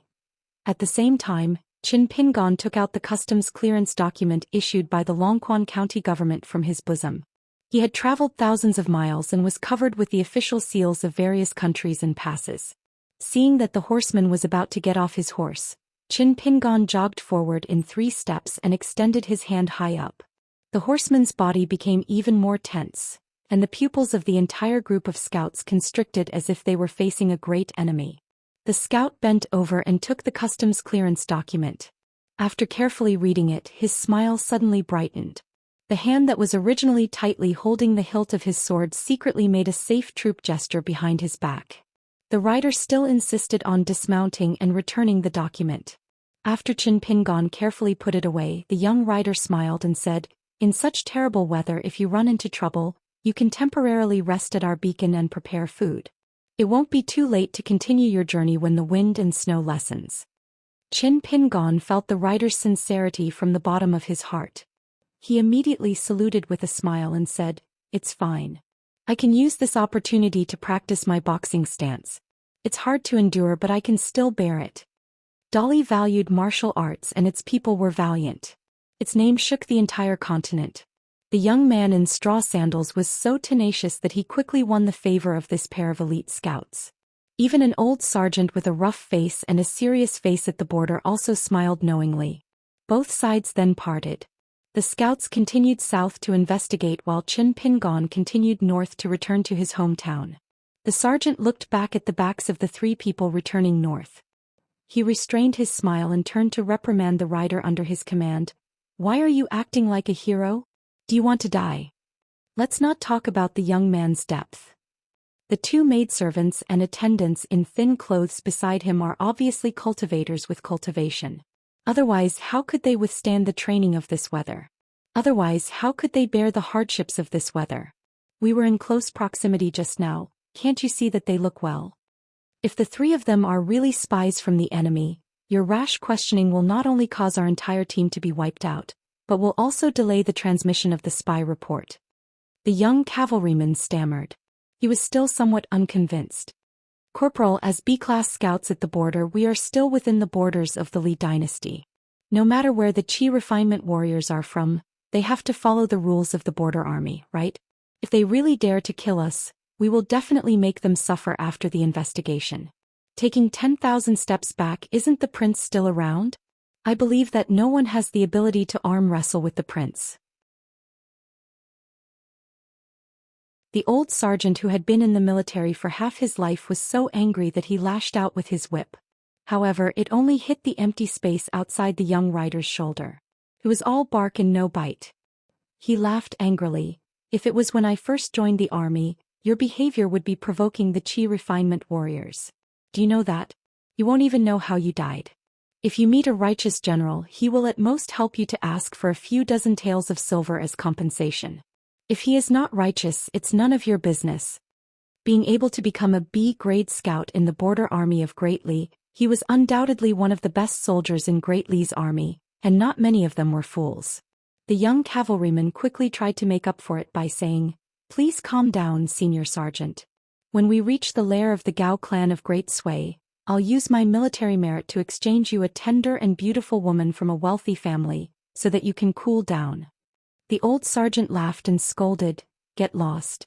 With your little military merit, it's not even enough to fill the gaps between my teeth. Don't talk nonsense, continue to patrol. The higher-ups have spoken. Be careful of the Huangting Kingdom. We have to be more careful in this kind of weather. We are not afraid that they will rush in and seek death. However, after so many years of war, it is always our horse hooves that trample on other people's homes. There is no reason for others to trample on our homes." The young rider smiled mischievously. I know. I will go first. I guarantee that not even a fly can fly into the Oxback Valley ahead." The young rider took a deep breath, pulled on his slightly stiff and thick mink hat, shook off some ice shards and slowly ran forward. A middle-aged scout couldn't help but ask, "Squad leader, there was such a huge commotion at the border between the two kingdoms earlier. I heard that the Huangting Kingdom's territory had collapsed and many people died, but we didn't suffer any losses here. Is there a reason behind this? Sergeant, you have a lot of gossip. Many of your old comrades are now lieutenants. I know that you have specially looked for people to drink.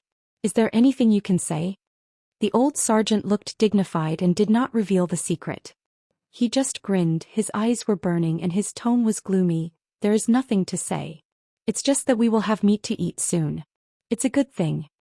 On the other side, Qin Pingon, who was moving forward against the wind and snow, slowly said, "I have seen the cavalry of the Great Sui Kingdom before. They escorted us from the border to the capital. Compared with our Dali cavalry, I always feel that there is something different. I can't pinpoint it specifically." The little boy in green said lazily, "Master, this is a simple matter. The cavalry of the Great Sui Kingdom is a watchdog raised in a big house. They only look powerful. Of course, when it comes to a real fight, they are probably just passable. But your Dali cavalry, especially the cavalry of the border, are a bunch of wild dogs. They bite people everywhere and their teeth have long been sharpened. If it were the soldiers of the Huangting country, they would have run far away when they see the three of us. How would they have the guts to come forward and ask?" The little boy in green yawned and said casually, "In the past, when I was at Yujiang, I heard my brother, the water god, tell me a secret. More than 10 years ago, there was a border army in the north of the Great Sui Kingdom. They had a conflict with a group of Qi refinement warriors on the mountain. In a fit of anger, the main general mobilized 6,000 elites. Together with him and his subordinate secretary Wu, together with the Qi refinement warriors who were borrowed from their fellow soldiers, they chased after them for more than 800 miles. Out of the 4 Qi refinement warriors who committed the crime, they killed 3 of them." The girl in pink said in surprise, "In the Huangting country, no matter if it is the local army or the martial arts world at the foot of the mountain, no one dares to squabble with the Qi refinement warriors on the mountain. The reason why the Chao family of Zhilon spared no effort in nurturing their young son is that they do not need to rely on others for survival. The Hong family of the Huangting country is rotten to the core from top to bottom. How would they be a match for the barbarians of Dali in future wars?" Bored to death, the boy in green stretched out his hands and condensed crystal-clear snowballs again and again. Then he threw them into the distance again and again. The border army of the Great Li dynasty was also in a mess. More than half of the Secretary Wu died in the battle. In short, it caused a huge commotion. His Majesty the Emperor of the Great Li dynasty was enraged. He recalled the general back to the capital and demoted him to a low-level soldier. Only then did the sect behind the 4 Qi refinement warriors calm down. However, I heard that within a few years, the warrior who guarded the northern pass appeared at Yefu Pass in the south. He regained his original official position very quickly. The border army that he was in previously even received the honorary title of one of Dali's newly promoted Iron Cavalry. Not only did the border army recover to full strength rapidly, many A-class horses and A-class soldiers were also added into the army. They are very prosperous now." Qin Pingon thought of the Cliff Academy of the Great Sui Kingdom and muttered to himself, "Please don't go to war." The azure-robed child quickly tossed a snowball into the air, and then used a second snowball to shoot out. Both sides shattered with a loud bang. The arrow has already been knocked, but it has to be released. I don't think we can escape from this war of annihilation. The key is whether the Great Sui Kingdom can live up to expectations or not. However, if the Baekokyekyung building of Dali is really as powerful as the rumors say, I think most of the dominant forces in the Great Sui Kingdom will choose to protect themselves. After all, no one is willing to be killed by a flying sword from the Baekokyekyung building in an instant in the cave residence protected by the formation. Then they will die with grievances. Who is willing to try the killing power of the flying sword of the Baekokyekyung building? The higher the realm, the more the Qi refinement warriors cherish their lives and fear death. Anyway, my water god brother said that as long as the flying sword of the Baekokyekyung building is half as powerful as the rumors say, he will take the initiative to surrender. Based on the style of the Dali Imperial Palace, they might even keep his deity position as the Imperial River Water God. The girl in pink looked confused. What is the Baekokyekyung building? Can a flying sword come out? The green-robed child laughed out loud and flicked his finger gently. A snowball hit the pink-dressed girl's forehead. With a whoosh, a flying sword will fly out from the white jade capital of Dali's capital city. With the speed of a land sword immortal of the 5 realms, it will fly across thousands of mountains and rivers in the blink of an eye and pierce through your head. Is it fun? The girl in pink covered her forehead with both hands. She was scared out of her wits. The little boy in green sneered and said, "With your insignificant skills, do we need to use the flying sword of the Baekokyekyung building to kill you? It's true that you are a silly girl, but the Dali Imperial Court is not stupid. The dozens of flying swords of the Baekokyekyung building are now targeting the Qi refinement warriors. They are all those old tortoise bastards hiding under the water in the Great Sui Kingdom. I'm guessing that some of the Great Sui Kingdom Qi refinement warriors who are qualified to be on the list must have secretly left the territory of the Great Sui Kingdom in order to avoid the sharpness." Although Qin Pingon did not interrupt, he felt that most of the arguments and guesses of the Imperial River Water Snake were reasonable and well-founded. Therefore he listened to all of them silently and remembered them in his heart. Therefore Qin Pingon could not understand why such a smart guy who could see through the problem would be willing to be the scapegoat of the water god who had ulterior motives in his hometown of the Imperial River. Could it be that he was hiding under the light? Qin Pingon did not open his mouth to ask. After all, this was the matter of the little boy in green. Qin Pingon began to walk silently against the wind and snow, over and over again. In the knee-deep snow, the movement of the mountain-shaking fist manual had to be extremely slow. The longer Qin Pingon walked from the cliff plank path to here, the more energy and mental energy he spent. The further he went, the more it would be 10 times or even 100 times more than usual. From the outside to the inside, Qin Pingon was almost frozen into a block of ice. In the later stage, Qin Pingon did not even need to deliberately circulate the 18 halting sword aura. The mysterious Qi that was like a fire dragon patrolling the pass would automatically move quickly on its own and help Qin Pingon to barely maintain a breath of vital Qi. Every time he breathed in and out, it was a pain that penetrated to the bone marrow. The mischievous little boy in green felt a headache coming on. He felt that it was unreasonable. Was it not good to accept one's fate if one's talent was poor? Other people made rapid progress on the path of cultivation, but Qin Pingon was here every day to achieve half the results with twice the effort. How embarrassing. The girl in the pink dress was about to die of heartache. After half an hour, the wind and snow gradually subsided. The journey after that was not too difficult. The 3 of them bypassed 2 passes and dozens of towering beacons of various sizes. Qin Pingon was still looking for trouble. Every day after practicing his boxing stance, he took the initiative to spar with the little boy in green. He was often punched by the little boy into the deep snow and could not be seen. However, the second level was still a pitiful second level. Qin Pingon's advancement in martial arts was really unshakable.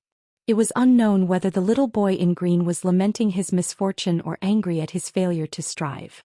There were a few times when he hit his master hard, causing him to fly out like a kite with a broken string. He had to struggle for a long time before he could stand up. The girl in the pink dress who was watching from the side turned her head away, unable to bear to watch. On this monotonous journey home, the first snow of the year came to an end. The 3 of them finally arrived at a town marked on the map as Fengya County. Because Qin Pingon had chosen a path that led to his hometown, the West Mountain, they would not pass by the Xihua River, Red Candle Town and Chiduan Mountain. Qin Pingon wanted to visit more unfamiliar places. Reading a few books, learning more than 1,000 words, traveling thousands of miles and practicing millions of punches. This was Qin Pingon's current wish. After all, he had to walk step by step. Qin Pingon's journey home this time was very fulfilling every day. Of course, he suffered a lot. Compared to rushing to the Great Sui Kingdom's academy to study, he could spare more time to strengthen his body by practicing punches and temper his spirit with qi. Dripping water could penetrate stone and swallows could carry mud. Every little thing was nourishing. The little boy in Xian would think that he was wasting time, but Qin Pingon could clearly feel the accumulation of benefits. This feeling was like a young man in Clay Bottle Alley who worked hard every day.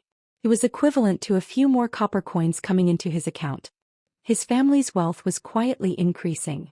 Outsiders might find it boring, but Qin Pingon himself felt very good. As the end of the year approached, they entered the bustling county market.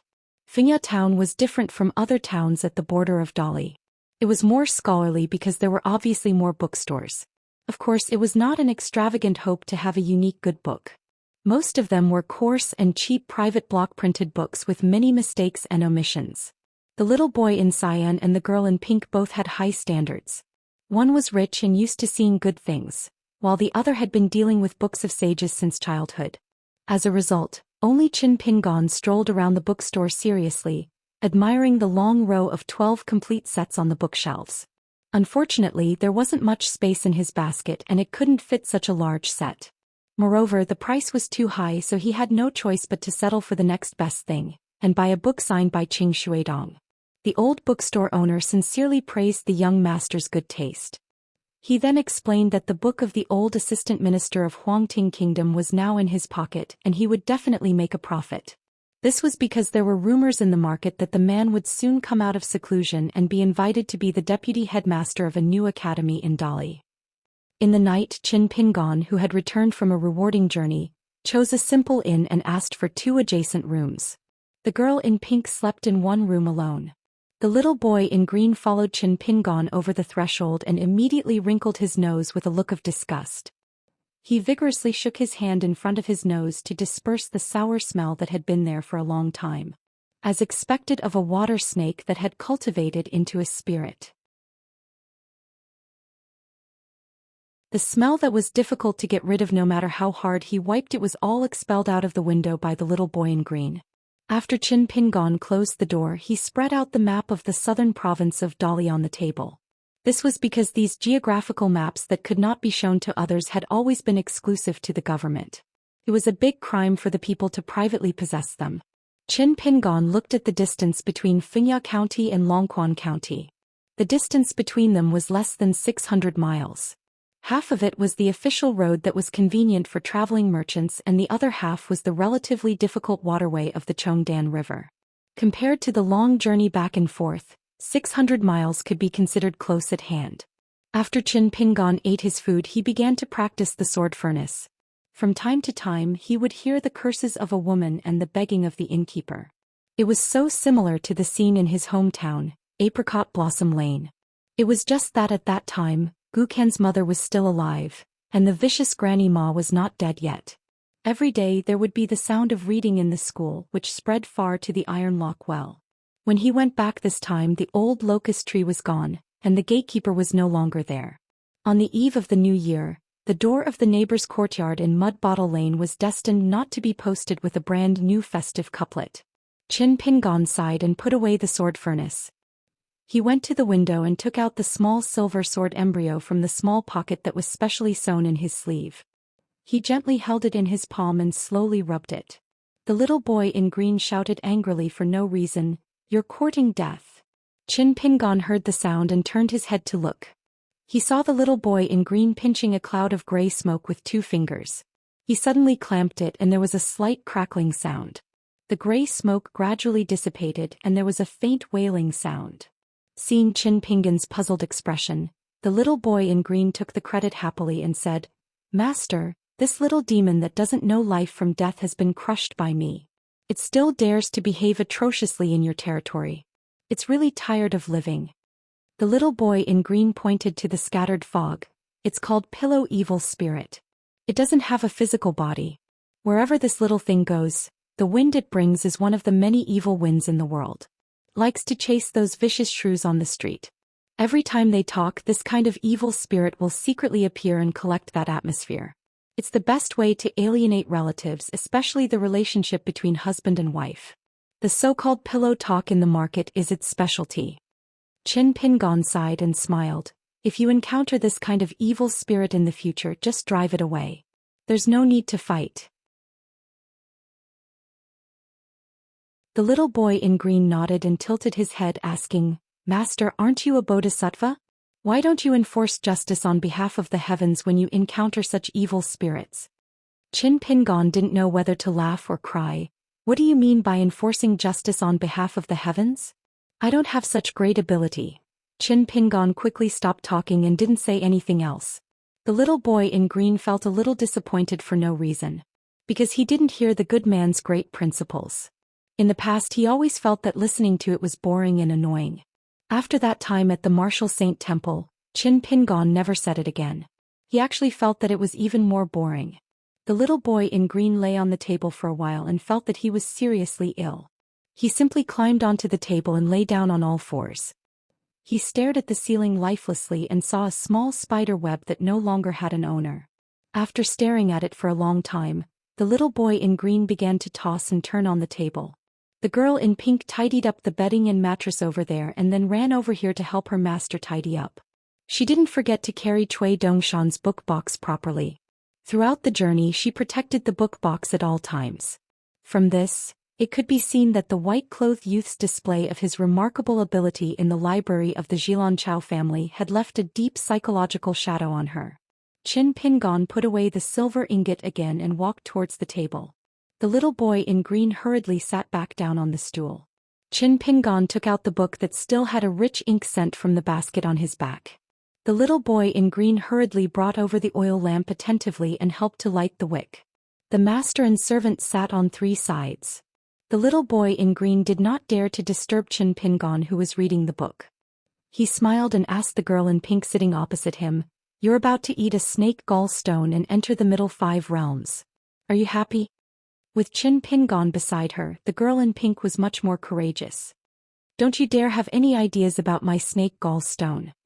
The green-clothed child chuckled and said, Master told me in private that the snake gallstones are divided into different sizes and ranks. Silly girl, you didn't make any contributions or hard work along the way, so you were the most useless. Therefore I only gave you the smallest and worst one. I accompanied Master to feed him so many times, so the 2 that I got were the biggest and best ones. One is as big as 10 of yours. The girl in pink immediately turned to look at Qin Pingon. Qin Pingon flipped a page of the book and smiled. Don't listen to his nonsense. The girl in pink glared at the little boy in green who was lying about the military situation. The little boy in green slammed the table. Rebellion. The girl in pink sat beside Qin Pingon. Qin Pingon was used to this and did not deliberately support the little fire python. He continued to read quietly. With the dim light of the oil lamp, Qin Pingon flipped through the book page by page. He even took out a bamboo slip left over from Chiduan Mountain and a small carving knife given to him by the shop owner when he bought the jade hairpin. When he read some good sentences that lit up his eyes, he would carve them stroke by stroke on the bamboo slip. The little boy in green put his cheek on the table and rolled his eyes, pretending to be mysterious. The girl in pink did not dare to look him in the eyes. She moved closer to her master and watched Qin Pingon read or carve words. Qin Pingon suddenly frowned. After a moment of hesitation he asked, The book says that after you become rich you have to build roads and bridges. You can't build mansions and tombs. The little boy in green snorted at this but did not say anything. He maintained his half-dead posture. The girl in pink nodded and said softly, Master, some scholars are particular about this. They hope that after they become rich, they will do good deeds and bring benefits to the village. Qin Pingon felt a little helpless. He had originally planned to immediately spend money to build a large tomb for his parents before the end of the year. It would be grand and stylish and there wouldn't even be a decent tombstone. The little boy in green could not help but say, Master, you are no longer a scholar. Why are you so particular about this? Besides, if you are really worried about something, you can just build roads and bridges. When the time comes, I will personally help. Not only will we spend money, but we will also do the work ourselves. The heavens will definitely have nothing to say. Qin Pingon was enlightened. The knot in his heart was quickly untied. He turned to look at the little boy in green and gave him a thumbs up. He said happily, "Well done. Well said." The girl in pink was happy with her master. The little boy in green was stunned. He quickly lowered his head and almost cried. As they walked past the official roads and waterways. The atmosphere was harmonious. Finally, they saw the silhouette of a lonely mountain. Qin Pingon stopped in his tracks. He reached out and patted the heads of the little boy in green and the girl in pink. Then he pointed at the mountain. He smiled and looked at the mountain called Luopa Mountain. This time Qin Pingon did not hold back. "We're home. My home." The second volume ended.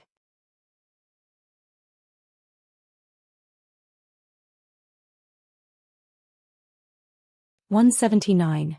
After seeing his own mountain, Qin Pingon began to run wildly. He no longer cared about walking or setting up piles. He did not have the slightest bit of melancholy due to his homesickness. Qin Pingon only focused on running. The bags of soil that occupied more than half of the basket were stacked layer by layer. They rustled as his shoulders moved up and down. The little boy in green and the girl in pink followed behind him. The former looked around. In fact, after approaching the border of Dali-Longquan County, the two had already noticed the strange spiritual aura. They felt comfortable all over. At this moment, the big mountain that fell into their eyes made the water snake swallow constantly. It was simply drooling as if it saw the most sumptuous meal on the table. The little boy in green had once unintentionally mentioned that for flood dragons like them, eating clouds and drinking dew was only a low-level cultivation method, and their progress was slow. Only by fusing with the roots of the mountain and swallowing water would they be able to advance bravely and vigorously. It was a pity that the famous mountains and rivers full of spiritual aura were either divided by immortals and regarded as exclusive property, or they had already built god temples that were conferred by the imperial court. Even the little boy in green, who was a powerful demon with good cultivation, did not dare to touch them easily. Once it involved immortality, especially ghosts and demons, not to mention friends and confidants on the path of cultivation, they might not even recognize their parents. On the contrary, the fire python, who had been immersed in a scholarly aura since childhood, was much more reserved than the little boy in green. Obviously, they were both branches of the flood dragon, but their opportunities to attain immortality were very different. Approaching the foot of Luopa Mountain, Qin Pingon slowed down. With his excellent eyesight, he found that there were a lot of dust flying on the mountain, which made Qin Pingon nervous. Logically speaking, Luopa Mountain had the help of the sage Master Wan, so there should not be any accidents. The lord of the land of Chiduan Mountain, Wei Pai, had promised to build a bamboo house on this mountain. However, a small bamboo house should have been built. Then Wei Pai should have returned home and would not stay for a long time. Why was there still a strange scene of construction on Luopa Mountain at this moment? Could it be that the black python did not change its bad habit of choosing people to eat on his mountain and angered the county government to send people into the mountain to encircle and suppress it? Qin Pingon was about to hurriedly let the little boy in green transform into his real body so that he could climb the mountain quickly. Suddenly, he remembered a sentence that he had recently read in a book. It was about the principle of not panic in the face of trouble. The words were very beautiful. Just by reading it twice, Qin Pingon felt that it was less tacky. He had specially engraved it on the bamboo slips before. Qin Pingon immediately took a deep breath, forcing himself to calm, and silently told himself, "Don't rush, don't rush. What the book said is the principle of burning porcelain." The book.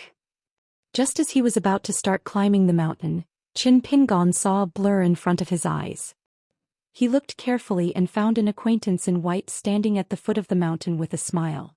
He blurted out, "Wei Pai." The little girl in pink could not help but exclaim. The silly girl was amazed. This was the second immortal she had seen in her life after the young Cui Dong. He was so handsome that it was unreasonable. She immediately felt a little embarrassed and hid behind her master Qin Pingon. The little boy in green was stunned on the spot, and then turned his head aggressively and asked, "Master, is this guy here to snatch the territory?" "Of course not. Qin Pingon shook his head and smiled. He looked at the lord of the land, who was more outstanding than when he was in Chiduan Mountain, and asked curiously, "Why are you still in Luopa Mountain? You gods of mountains and rivers, aren't you not good to leave your territory for too long?" Wei Pai smiled and said, "What a coincidence. Now I have moved to Mount Biyun and become your neighbor. Qin Pingon, you must take care of me in the future." Speaking of this, the god of the north peak of Shishui country, who had fallen from the altar in the past, was now about to become the honorable god of the north peak of Dali. He even jokingly bowed to Qin Pingon. Qin Pingon was too embarrassed to accept this bow, so he turned sideways to avoid it and asked with a smile, "Is the bamboo house finished?" Wei Pai straightened his back and nodded. "It's done. I guarantee that there are no shortcuts. It's on Luopa Mountain. Shall I show you? Originally, I chose the best place for it to take root, but it was occupied by the mountain god temple of Luopa Mountain, so I had to change the site. But it's not bad. The view is wide, the sky is high, and the ground is far away. The scenery is very beautiful.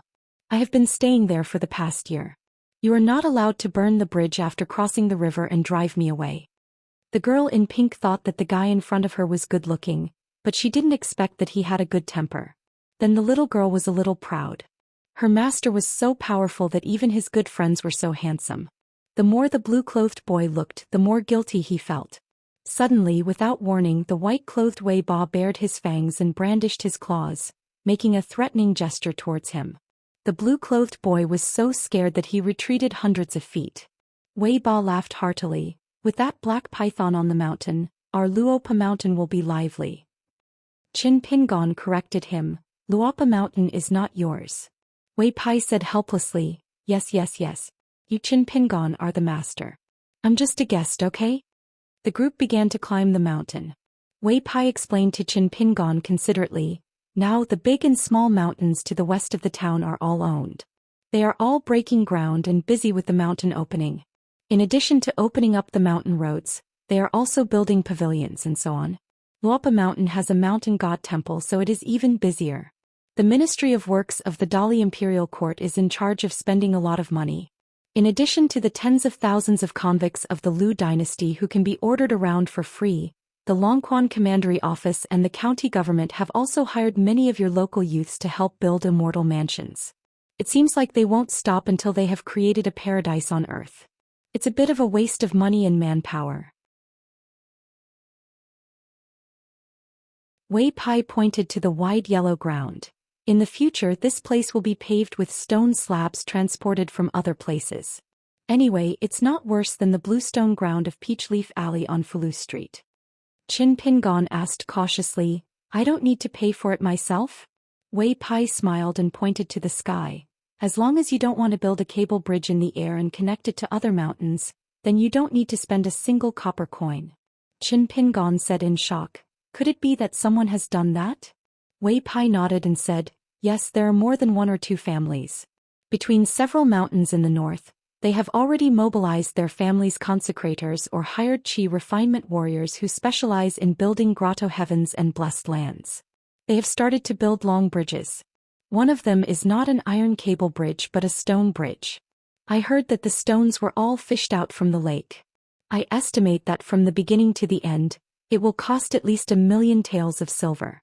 But the effect is definitely great. Walking on the stone bridge, surrounded by smoke, I feel like an immortal. Looking at the sunrise and sunset and the clouds rolling, even I am tempted." Qin Pingon clicked his tongue and said, "Tiski, they are so rich." Wei Pai joked, "If you are willing to sell a Rosy Clouds Peak or Immortal Grass Mountain, you will immediately become a rich man. You will also be able to be so extravagant." Qin Pingon said in annoyance, "What are you thinking about? Why would I want those flowery shelves? The mountains are the foundation of my life." Wei Pai laughed loudly. A money grubber was still a money grubber. The second realm was still the second realm. He had changed his straw sandals, but the young man was still the same young man. The little boy in green found Wei Pai annoying no matter how he looked at him. He could not wait to kick that guy's ass and kick him until he fell flat on his face. On the way up the mountain, he saw several groups of prisoners and survivors of the Lu dynasty. There were old and young and strong and women. Most of them were haggard and looked haggard. However, the Dali soldiers supervising them on the side should have received the orders of the imperial court. They did not purposely make things difficult for these prisoners of the fallen country. Some of the old and weak who had fainted were supported by their friends and family to the side of the blazing stove, where they were fed a few mouthfuls of food and a mouthful of hot water. Wei Pai said casually, "It was not so good in the beginning. The prisoners of the Liu dynasty died from exhaustion, freezing and falling.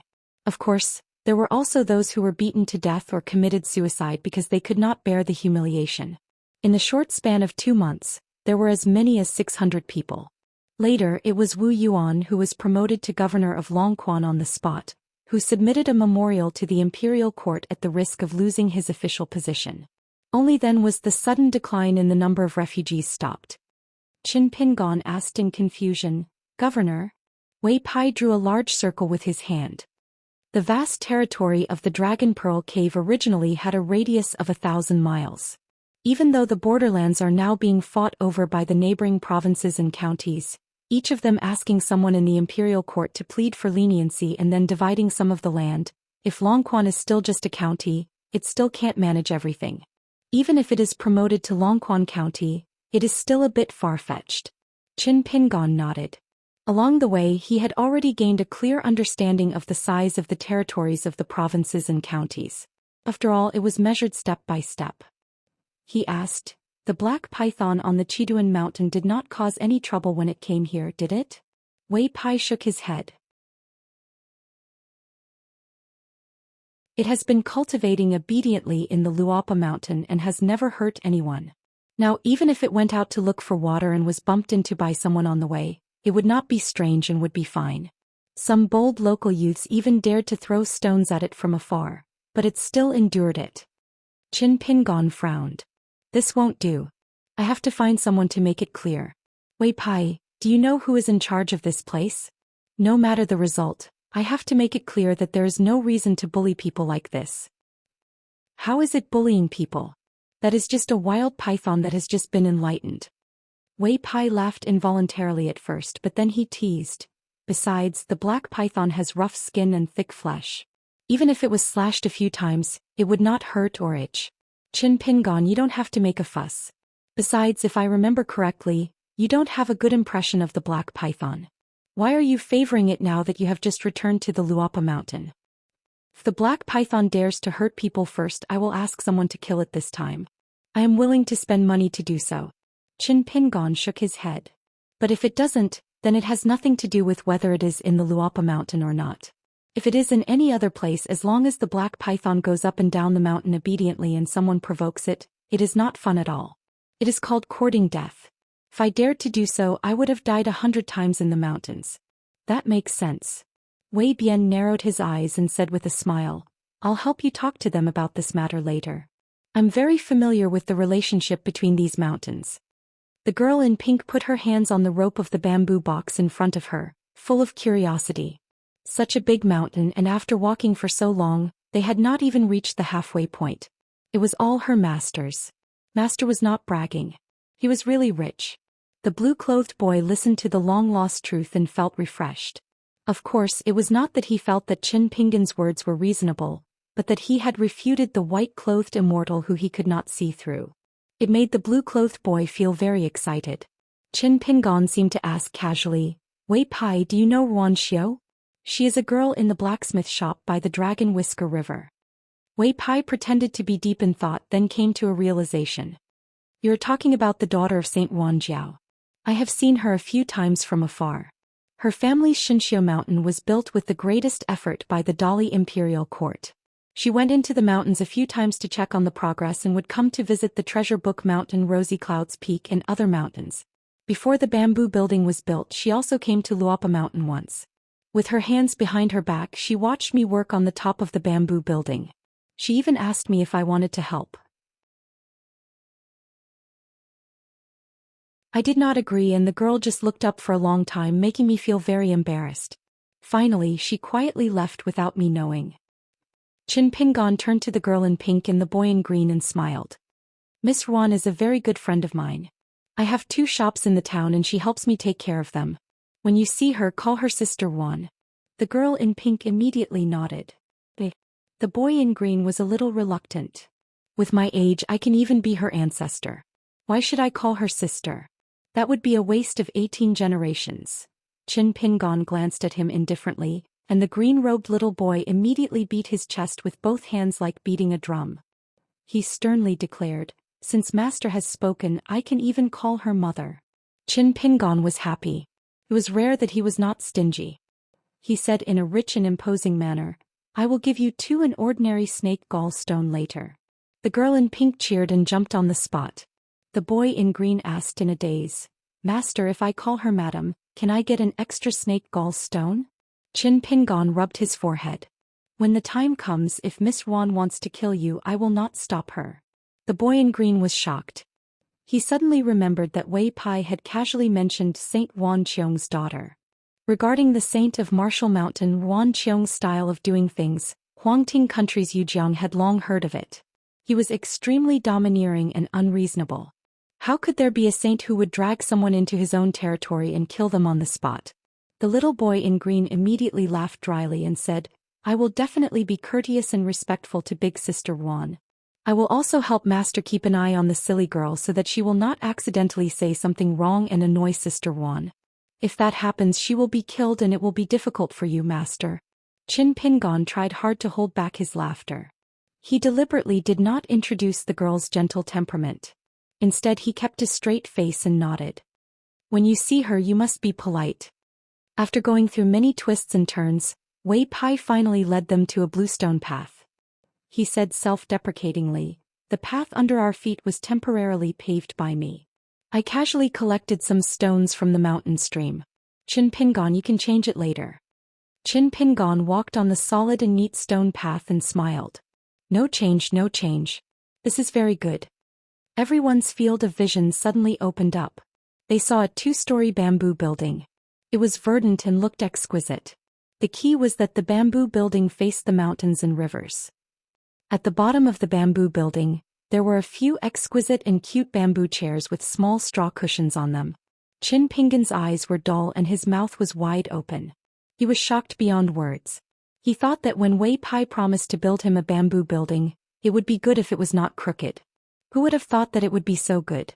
After Qin Pingon came back to his senses, he asked softly, "It's mine?" Wei Pai said with a smile, "Of course." Qin Pingon clasped his fist and said, "Wei Pai, in the future Luopa Mountain will be half your home.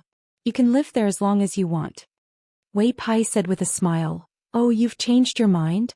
Who was the one who said that Luopa Mountain was not ours?" Qin Pingon laughed and said, "Wei Pai, you are the lord of the land of Chiduan Mountain. It's degrading to lower yourself to my level." Wei Pai laughed and pointed at the youth. "After all, there are still some changes. This trip to study was not in vain." After that, Wei Pai looked at the 1 big and 2 small ones who ran to the 2nd floor of the bamboo building. Then they leaned on the railing side by side and looked into the distance. From Wei Pai's point of view, 1 big head and 2 small heads looked like a small mountain. "Master, the scenery here is so good. Can we live here in the future?" "Of course. Master, give this place to me. I can ask for less of an ordinary snake gall stone. How about that?" Oh. As if infected by their cheerful mood, Wei Pai, who was no longer the lord of the land of Chiduan Mountain, turned and looked at the mountains and rivers in the distance with a smile. Living with good people is like entering a room of orchids. After a long time, one will become fragrant. Qin Pingon took them down the mountain and went to the town. Wei Pai appeared and disappeared mysteriously, and his figure had already disappeared. The boy in green reminded in a low voice, "Sneaky. One look and you can tell that he's not a good person. Master, don't deal with that guy in the future. I'm just saying that because I'm old and prudent." Qin Pingon ignored him. Along the way they climbed the mountains and crossed the ridges. When the 3 of them saw the houses in the west of the town, Qin Pingon sighed softly. Previously they climbed up the inconspicuous Xinzhu Mountain. Qin Pingon had looked at his hometown and pointed out the approximate locations of many places to the 2 guys beside him. For example, the Clay Bottle Alley where his ancestral home was, the school where Mr. Qi used to teach, the Dragon Riding Alley with 2 shops, the Fulu Street and Peach Leaf Alley where the most letters were delivered, the blacksmith shop outside the town, the Immortal's Tomb in the east and the Old Porcelain Mountain in the north, and so on. The only exception was the stone bridge that had been restored to its original appearance. Qin Pingon only glanced at it from the corner of his eyes when he looked at the blacksmith's shop. Not only did he not introduce any details, his gaze did not even pause. Having seen with his own eyes the dangers and oddities of the outside world, he must be very careful. The boy in green swaggered and said, "Master, shall we go to the dragon riding alley first and look at the straw shop and the New Year's shop?" Qin Pingon said softly, "Let's go to my parents' graves first." The three of them did not go through the town. Instead they walked downstream along the river. Silently, Qin Pingon walked across the stone bridge where the old sword had disappeared. He passed by the blacksmith's shop where the low thatched cottages and the tall sword furnaces stood. Finally he came to the small grave. Qin Pingon took off the basket on his back and took out the cotton bags that were smaller than his fist to add soil to the grave. The young man's tanned face did not look sad, nor did he look like he was returning home in glory. The young man who had walked through mountains and rivers for thousands of miles, the first thing he did after returning home was to silently open the bags and add soil to his parents' graves.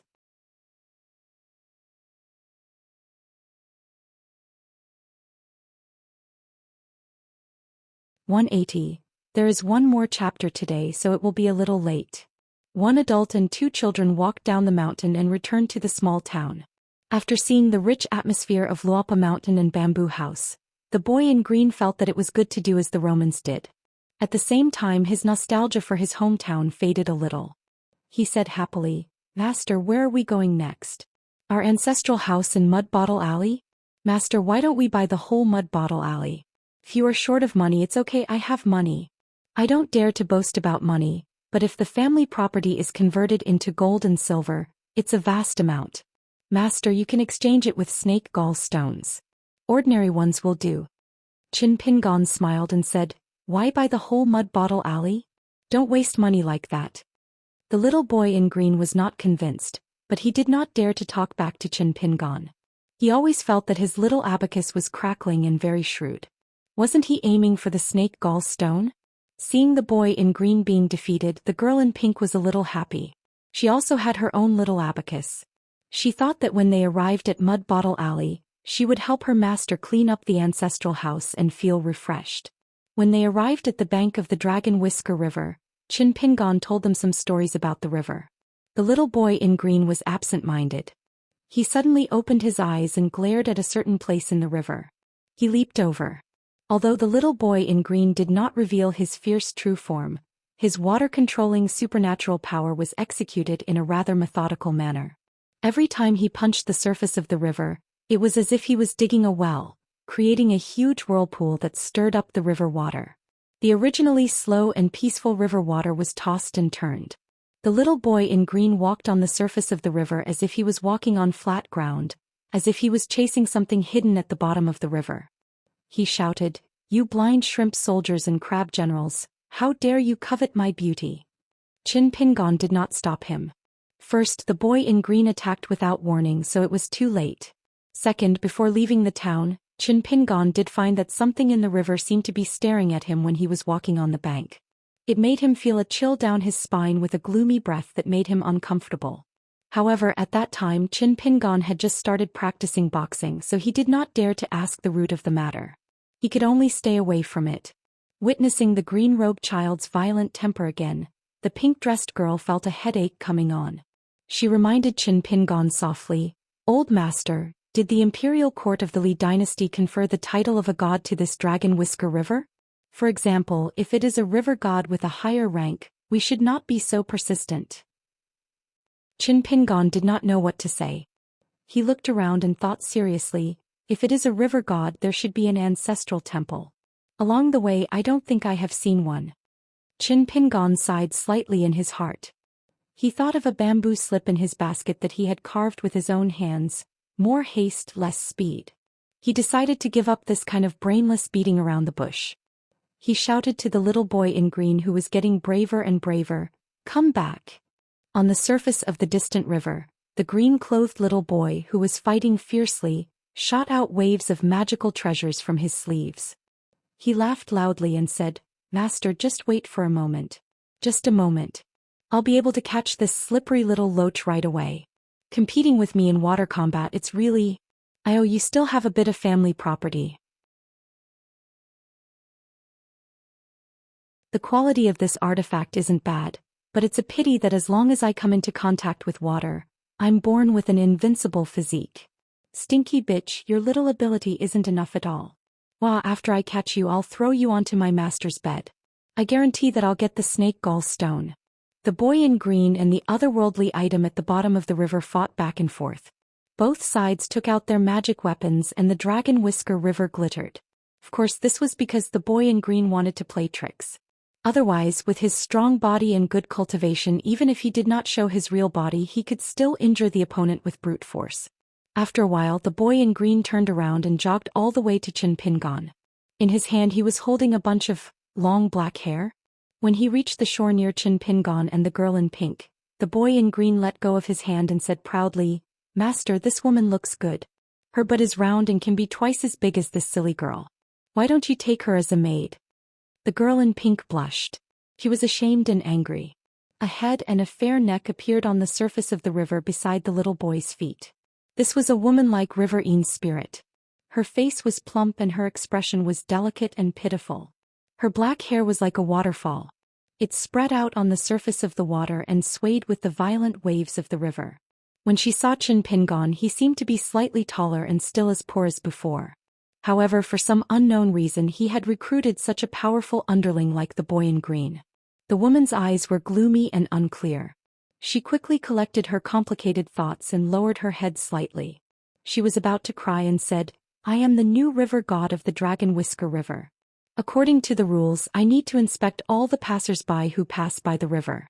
This is my duty. If I have unintentionally offended you, please show mercy and don't lower yourself to my level." Chin Pingon asked the boy in green to go ashore quickly.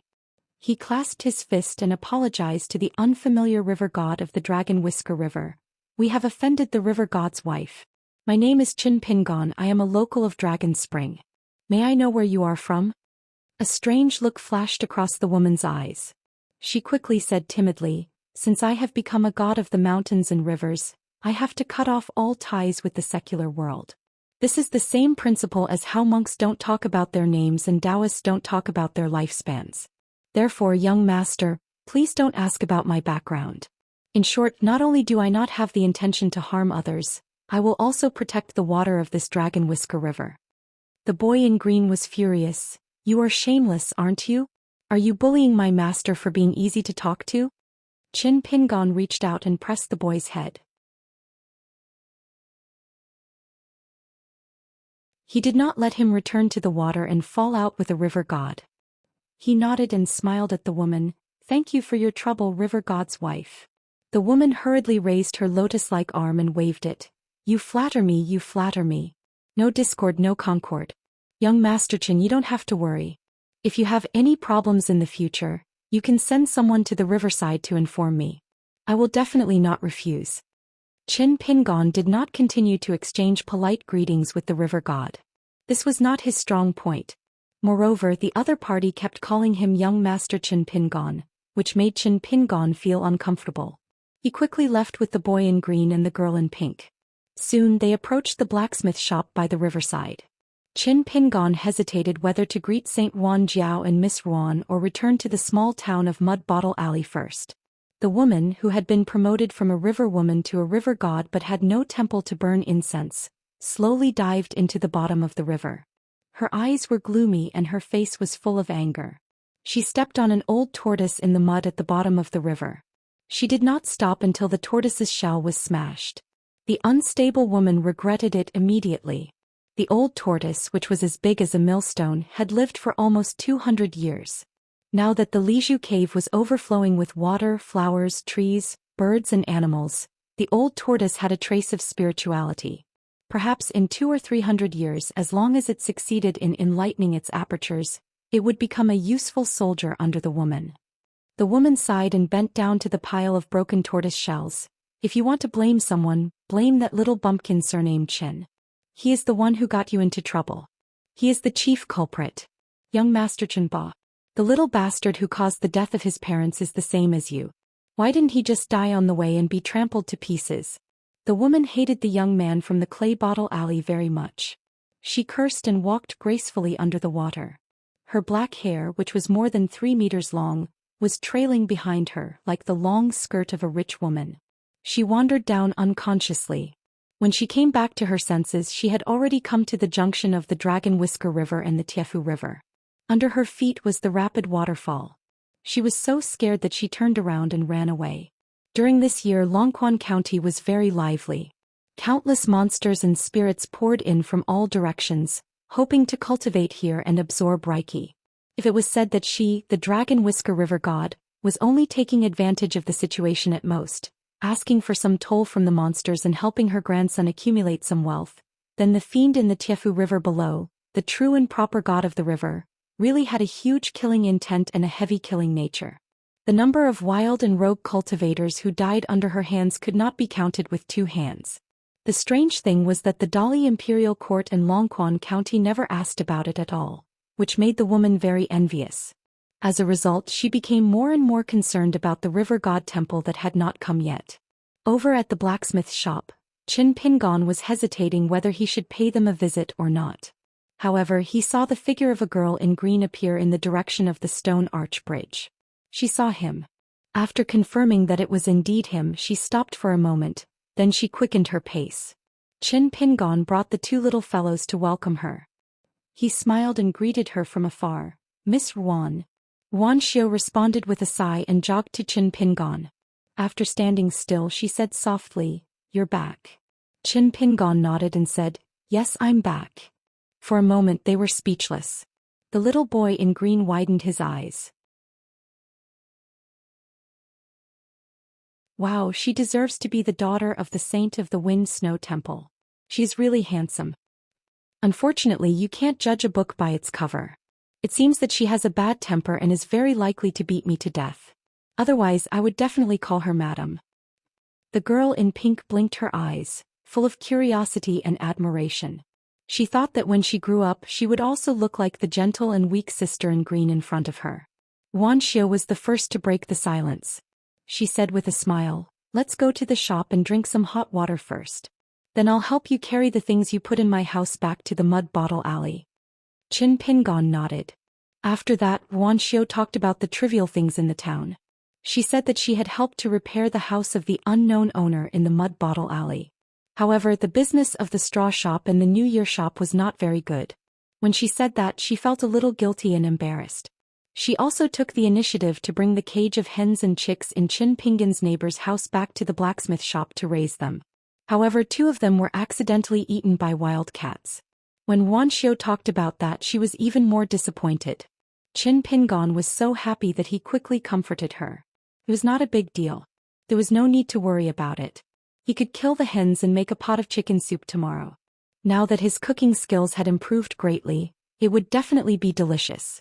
Wan Xiu was so anxious that she said that she could not kill them. They were very obedient. They were big and small, and now they all had names. Qin Pingon couldn't stop smiling. Only then did she know that Qin Pingon deliberately did bad things. The gentle girl Xiu Xiu glared at him gently. It was only then that the little boy in green realized that the master had dug a big hole for him from the beginning. How was this sister bad-tempered? The little boy in green felt that he had suffered a great loss. Even if he had to steal the snake gall stone that he had missed, he would not be able to calm down, let alone make a scene and throw himself into the water. When they walked into the orderly blacksmith shop, the little boy in green, who was walking unsteadily, immediately turned pale with fright. The girl in pink hid behind Qin Pingon. There were 7 wells. They were scattered all over the place. Sword chi shot up into the sky from every well. Even if it was just one more look, it made the eyes of the little boy in green and the girl in pink hurt. They almost couldn't help but cry. They wished that they could show their true forms to resist the invisible pressure and the majestic sword intent. The 2 little fellows shivered. The excitement and agitation they had when they arrived at Dragon's Spring vanished immediately. They only felt that this place was filled with danger and was like a lightning pool in the mortal world. It was the best place to suppress remnant beasts of the Wurm lineage like them. It was only when Qin Pingon got the two of them to sit on bamboo chairs in front of a straw hut while he and Wan Xiu went to the yellow mud hut not far away to move things that the two little fellows heaved a sigh of relief. Exchanging glances, they realized that the other party's foreheads were covered in sweat. The little boy in green crossed his legs and pretended to be relaxed, mocking, "Silly girl, coward. Useless." The girl in pink whispered, "How are you any better?" The little boy in green crossed his arms and said calmly, "This is called showing weakness to the enemy. What do you know?" When the girl in pink saw a middle-aged man striding over, she stood up out of politeness. "Hello, uncle. I'm the maidservant of the master, Qin Pingon." The man nodded and moved a chair to sit not far away. He looked at the mud hut with an unpleasant expression. The little boy in green sized him up but could not see through him. He only thought that he was a strong young laborer from the blacksmith shop. "What are you looking at? I'm warning you. Miss Xiao is the old lover of my master. If you dare to have any thoughts, I'll kill you with one punch. Forget it. Master told me to be kind to others. I'll let you off easy. I'll just kill you with one punch." The man's expression turned even uglier and he did not speak. The little boy in green thought that he had seen through something. Because there was an eyesore in pink between them, he leaned out and turned his head to look at the man. "Do you really have thoughts about my master's fiancée? Damn it, how old are you? You're really pissing me off. I've been in the pugilistic world for so many years but I've never seen such a shameless and dirty man like you. Come, let's spar. I'll allow you to bully the weak." Qin Pingon's half-empty basket was now filled with a heavy cotton bag. He walked side by side with Wan Xiu. After seeing the middle-aged man, Qin Pingon respectfully called out to Master Wan. The man did not respond at all. Wan Xiu smiled and called out to her father. Only then did the man nod his head unhappily. "Father." The little boy in green looked as if he had been struck by a bolt from the blue. Without saying anything, he jumped up and ran to the ground in front of the middle-aged man. He knelt down and kowtowed. "Master Saint, please accept my kowtow." This royal river water snake kowtowed without hesitation. He was full of bitterness and cursed in his heart. "You're a high and mighty military saint. Can't you at least have the demeanor of a saint? You should be swallowing the sun and the moon at the peak of the mountain. Otherwise, why are you punching like thunder by the river? In the end, you didn't say anything and came to sit beside me like a piece of wood. What are you trying to do? You're a big shot of the 11th realm of the Wind Snow Temple, a military saint who oversees the Liju Grotto Heaven, and a famous swordsmith in the Eastern Treasure Bottle continent. It's fine if you don't engrave the two words Wan Tian on your forehead, but why do you look so ordinary? Even if you take 10,000 steps back, shouldn't you at least walk like a dragon or a tiger? Shouldn't you have the aura of a deep pool and a high mountain by sitting down?" After the little boy in green who felt that he was blind finished kowtowing, he still did not dare to get up. He looked as if he was going to die for a righteous cause. He just had a sad face and tears flowed down his face. He glanced at his master from the corner of his eye, hoping that his master would speak up for him. This time he really had the thought of drowning himself. Wan Xiu was a little puzzled by the strange behavior of the little boy in green. She did not know the reason and did not want to ask more. "Father, I'll accompany Qin Pingon to the town." Wan Tian held back for a long time and only said, "Come back early to forge." Wan Xiu asked, "Father, the time to forge the sword is wrong. What's going on?" The man stood up. "I have the final say. Don't ask too much." Wan Xiu nodded. It was only when Wan Tian's figure disappeared from sight that the little boy in green had the courage to stand up. He swayed, wiping away the tears and cold sweat on his face. His heart was still beating fast. He silently muttered, "Those who survive a great disaster are bound to have good fortune in the future." The group walked out of the mysterious blacksmith shop and walked across the stone arch bridge that had spanned the river for thousands of years. Qin Pingon suddenly thanked the girl in green beside him. Wan Xiu turned her head and smiled. "You've become so polite." Qin Pingon sincerely said, "I only learned some things when I was outside, so I really wasn't being polite." Wan Xiu smiled and asked, "Are you praising me?" Qin Pingon's smile was brilliant. "Of course." Wan Xiu stared at the youth's smiling face. She retracted her gaze and looked towards the town. She said something that confused everyone. "You haven't changed. It's good." Perhaps only the sage Wan Qiong knew the weight and deep meaning of this sentence. Perhaps the previous sage Qi Jingchun knew everything. Perhaps some old man also vaguely saw some clues, but they wouldn't say anything. Wan Tian's daughter, Wan Xiu, had been gifted since she was young. It was truly a once-in-a-lifetime talent. She was definitely not comparable to ordinary cultivation geniuses. As a result, Wan Tian had no choice but to set up his own sect and leave the Wind Snow Temple. He ran to Liju Grotto Heaven to suffer. He wanted to use the prohibition of spells in this world to hide Wan Xiu's excellence. Or rather, he was trying to delay his daughter's time of the tallest tree in the forest. This girl in green who had a bracelet formed by a fire dragon around her wrist was not as simple as the body of the fire god. Because in the eyes of the girl, the world and people she saw were very different from everyone else. She could directly see the black and white of a person's heart, see the good and evil of karma, and see the depth of fate. In the eyes of the girl, the world was colorful. This meant that Wan Xiu's path of Taoism would be even more difficult. Of course, once Taoism was confirmed, Wan Xiu's achievements and the greatness of the great Tao would be immeasurable. Therefore, when Wan Xiu first saw the young man on the shore on the back of the green ox, the reason why she didn't retreat and disappear was that she saw Qin Pingan's cleanliness. In the huge Liju Grotto Heaven there were all kinds of things in the world. Only this Qin Pingan was alone and untainted, like a brand new mirror. Therefore Wan Xiu liked to stay with him. She liked to secretly observe the subtle ups and downs of Qin Pingan's heart lake and secretly feel his emotions. For this foodie girl, the young man was like the most delicious pastry. She liked him so much that she couldn't bear to eat him. She was very worried that Qin Pingan's heart would change after this trip. His heart lake would become turbid and muddy, and he would be contaminated with bad habits and chaotic karma. Now it seemed that Qin Pingan had indeed changed a little, but he was still very good. While Wan Xiu felt relieved, she liked Qin Pingan even more. See, I knew he wouldn't disappoint me. They walked all the way to the mud bottle alley and walked into the narrow and dark alley. Even though the little boy in green was mentally prepared, he was still dumbfounded. His master grew up in this shabby alley? Wan Xiu skillfully unlocked the door and opened the door behind the courtyard door. Together with Lu Xianyang's and Song Jisen's house, there were a total of 3 bundles of keys. She handed them all to Qin Pingan. After Qin Pingan put them away, he stepped over the threshold and looked at the familiar house. It was very clean and tidy. There was even a pot of unknown small plants on the windowsill. In the cold winter it was green and lush. It was an unexpected surprise.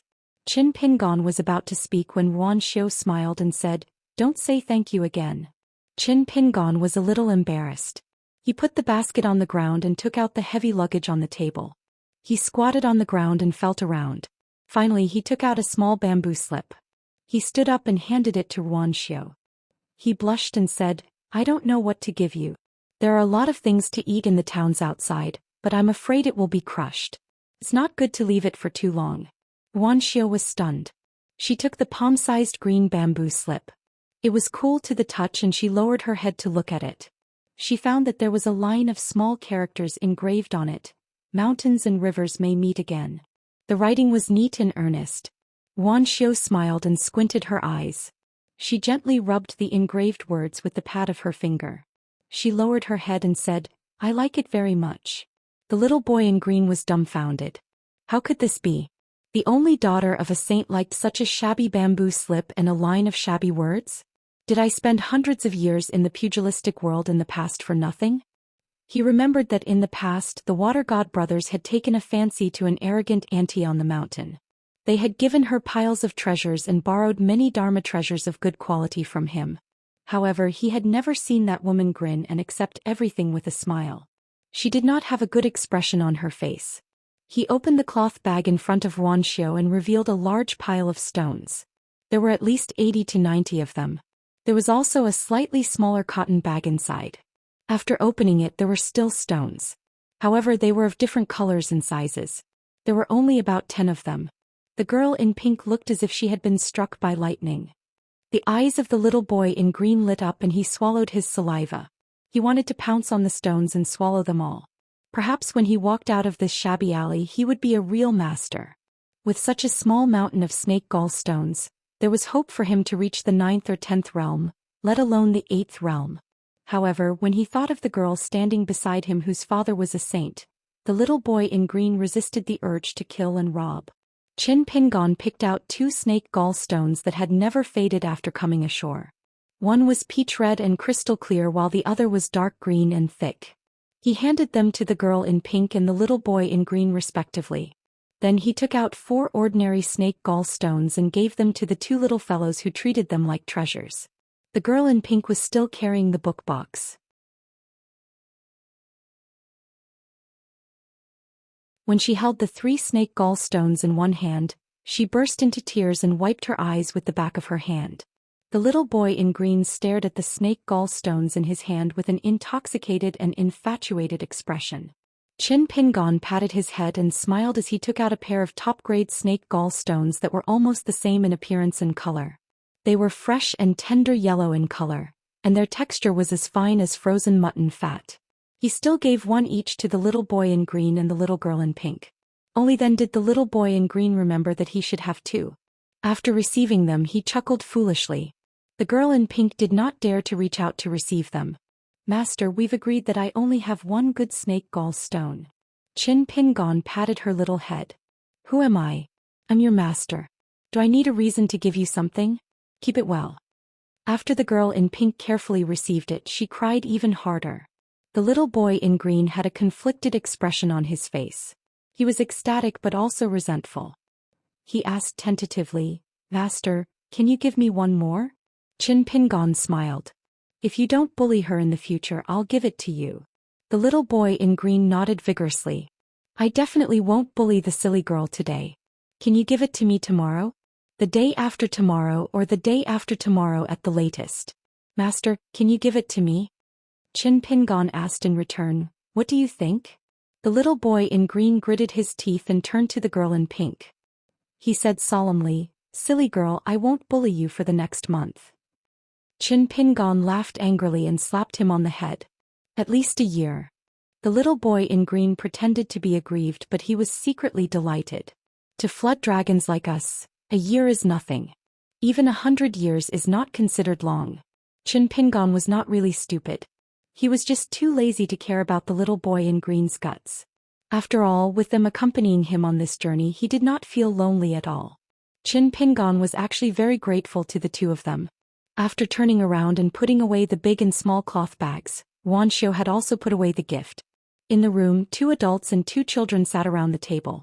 Wuxia suggested, "Shall we take a look at the shop?" Qin Pingon nodded. "After looking at the shop, I'll make a trip to the Li Baoping's mansion on Falu Street. I have something to give to Li Baoping's brother." It was the Golden Mountain Coaster Carp. After locking the door, they left the yard together. The lively mountain coaster carp was placed in a small clay pot. The pot was filled with well water that Wuxia had brought from the Iron Lock well. The mountain coaster carp was finally like a fish in water. It swam freely in the pot and was very happy, constantly splashing water. The little boy in Xian had just swallowed an ordinary snake gall stone. He wanted to show himself well, so he took the initiative to hold the clay pot. After the water splashed on him, he suddenly said in shock, "This well water is special." Wuxia nodded. "It's a pity that the Iron Lock well has been bought by a foreigner. The commoners can no longer carry water. They can't even get close." Of course, it was not a problem for her to carry water. After the scare in the blacksmith shop, the little boy in green was already jittery and did not dare to run wild. When he heard the bad news, he almost beat his chest and stamped his feet. He could only grumble about why Qin Pingon did not buy the well earlier. Wuxia asked softly, "Why don't I talk to someone? If you're willing, you might be able to buy the Iron Lock well." Qin Pingon quickly shook his head. "No need. Besides, I don't have any money now." Wuxia wanted to say something but stopped. Seeing Qin Pingon's determined expression, she could only dispel the idea in her heart. As they approached the dragon riding alley, Qin Pingon said, "There's a little girl called Xianxia. She seems to be the shopkeeper's daughter." Wuxia was a little confused. "I don't know." There were actually many things that the girl did not care about. When the shopkeepers of the 2 shops heard that the real owner of the shops had appeared, they all came to join in the fun. Most of them were honest women and girls. After seeing Qin Pingan, they were inevitably a little disappointed and returned to work in the shops one after another. However, they called Wan Xiu shopkeeper, which made the girl feel a little embarrassed. Qin Pingan sat for a while in the shop and drank some hot tea. He felt a little ashamed because he did not know what to do or say. Instead, it was Wan Xiu who methodically asked about the relevant matters, how much money was in the account and how much profit was made. Qin Pingan looked at the girl in green who had a serious expression. He scratched his head and began to feel that his gift had been too careless. Before leaving for Fulu Street, Wan Xiu glanced at the little boy in green and the girl in pink. She whispered to Qin Pingan, "Fulu Street and Peach Leaf Alley have changed greatly. Many outsiders have moved in. Among them, the Li family is a little special. Their elder has successfully reached the 10th realm. According to the reward order issued by the late Emperor of Dali, the current emperor has bestowed 2 positions to the Li family. The descendants of the Li family can directly obtain 2 clean official positions. For some reason, one of them became an official in the capital while the one who stayed at home refused. Therefore, the atmosphere in Fulu Street has been a little strange recently." Qin Pingan thought for a while and had the 2 children stay in the shop. He took the clay pot and went to Fulu Street. He did not let Wan Xiu lead the way. Wan Xiu did not insist and returned to the blacksmith shop. The girl left the small town and walked towards the stone arch bridge that she had walked on countless times. The covered bridge had already been taken down, and the old sword strips had already vanished. There had once been busybodies who had attempted to search for it, hoping that it would be an opportunity that was better than nothing.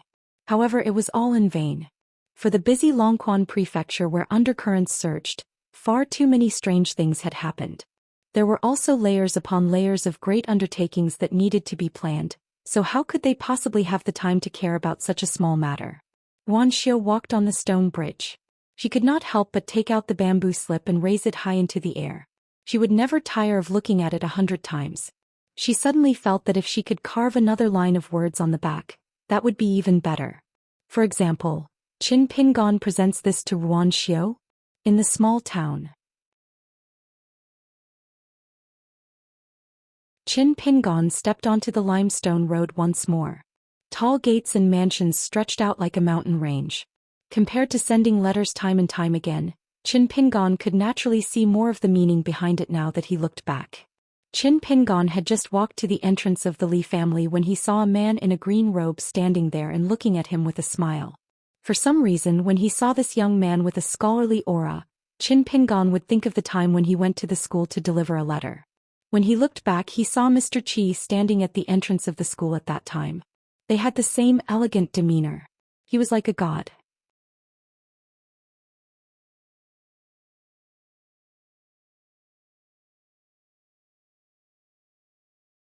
"181. Good. There were always some people that you would have a good impression of at first sight. They were unreasonable." After Qin Pingan saw the scholar, the heavy mood he had accumulated after walking through half of Fulu Street was swept away. He quickly walked forward with the jar in his hand. The young scholar smiled warmly. He did not stand in the same place but walked towards Qin Pingan. He took the initiative to speak. "You must be Qin Pingan. I am Li Shixing, Bao Ping's older brother.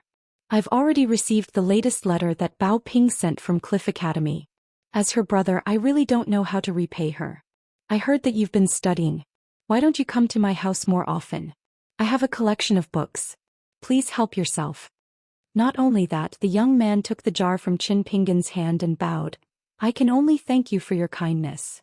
This made Qin Pingan somewhat at a loss. He could only point at the clay pot and said with a reserved expression, "Young Master Li, there is a mountain coaster carp in the clay pot. I found it on the mountain on the way back and came to give it to Bao Ping." Li Shixing looked down at the golden fish in the jar.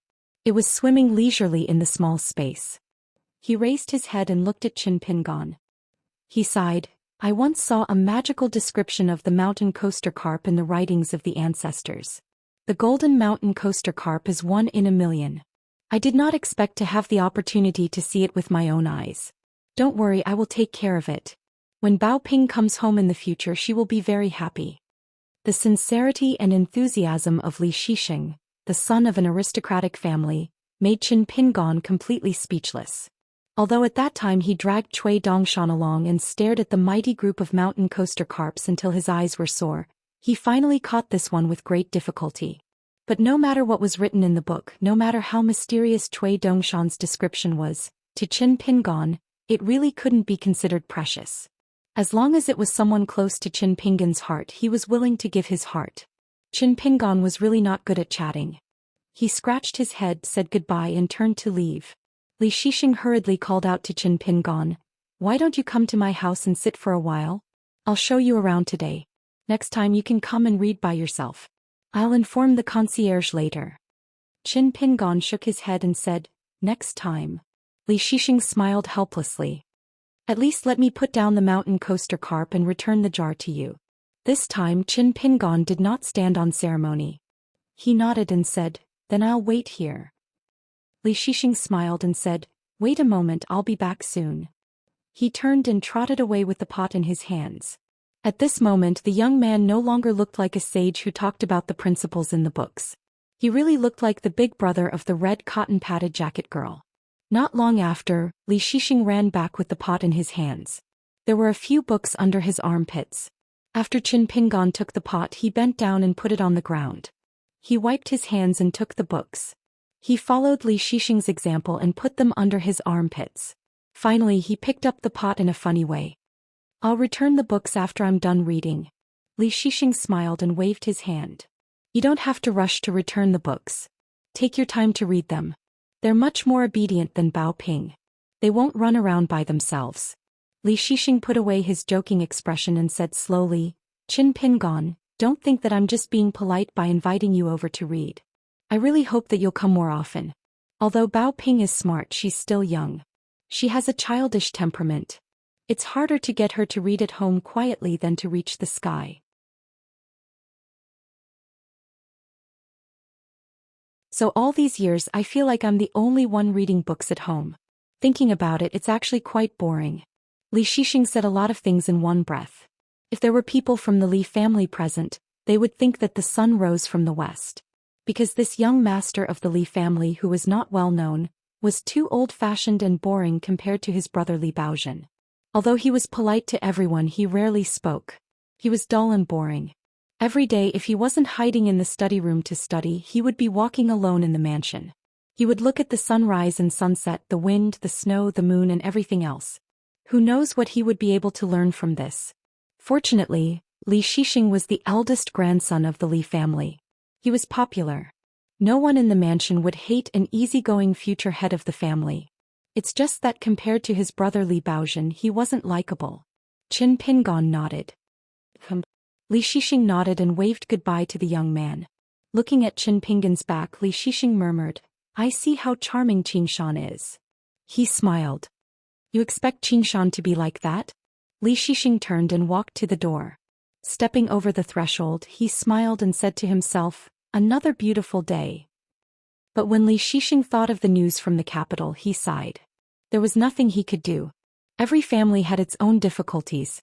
As he walked, passing through corridors and buildings, the young man smiled to himself again. It won't delay today's beauty. In the corridor, a young maid met him face to face. She slowed down her pace, turned sideways and curtsied. She said softly, "Eldest young master." Li Shixing habitually slowed down and nodded with a smile. He didn't say anything and just walked past her. The beautiful maid turned her head and looked. She couldn't help but feel sorry for herself. She sighed in her heart. The young master was a good person, but he didn't understand the customs. If it was the second young master, he would definitely stop and chat with her. He would even praise her new beautiful head ornament. She naturally didn't know. This eldest grandson of the Li family indeed didn't understand the customs here, but he understood the customs of other places. Like the rain hitting the withered lotus, the spring wind blowing on the iron horse, a beauty looking in the bronze mirror, a general wearing a sword and snow covering Qingshan. It was the beauty of the world in that person's eyes. Li Shixing returned to his courtyard. There was a small pool made of pebbles of various colors in the courtyard. Li Shixing squatted beside the pool and looked down at the clear water. There was a golden carp in the pool, shaking its head and wagging its tail, carefree and forgetting its worries. It was hard to imagine that this decent pool was all the work of Li Baoping alone. Every time the little girl sneaked out, she would go to the Longshu Creek to pick up stones. Over time she would carry them piece by piece to the house. Then one day Li Baoping suddenly had an idea. Looking at the stones piled up in the corner, she wanted to build a pool for her brother that could raise fish and crabs. Li Shixing couldn't stop her, so he could only help to come up with ideas. But from the beginning to the end, Li Baoping was the only one who did all the work. Li Shixing, as her brother, wanted to help, but she was unwilling. Li Shixing saw a little guy peeking out from under a bluestone slab. He smiled and said, "You two get along well. Don't fight." Li Shixing stood up and went to the small study room with the plaque, "Building a hut." He began to lay down paper and grind it. It was an ancient painting of snow pressing down on pine trees. After putting down the brush, Li Shixing shook his wrist and began to look down at the painting. The ink was not dry and the smell of the ink assailed his nostrils. Finally he blew gently at the painting. The pine trees in the painting rustled as if they were hit by a strong wind. The snow on the branches instantly dissipated. Wan Xiu happily returned to the blacksmith shop. She didn't find her father forging in the sword furnace. She looked around and found him drinking wine on the bamboo chair under the eaves. Wan Xiu asked curiously, "Father, don't you forge?" The middle-aged man shook his head. "Forging iron, my ass. It was not suitable to forge a sword today. But if it was to fight Qin Pingon, the man would be willing to do it." Wan Xiu sat at the side and said, "Father, I forgot to bring you a pot of wine today. When we go to town tomorrow, I will definitely buy you a good pot." Adding insult to injury.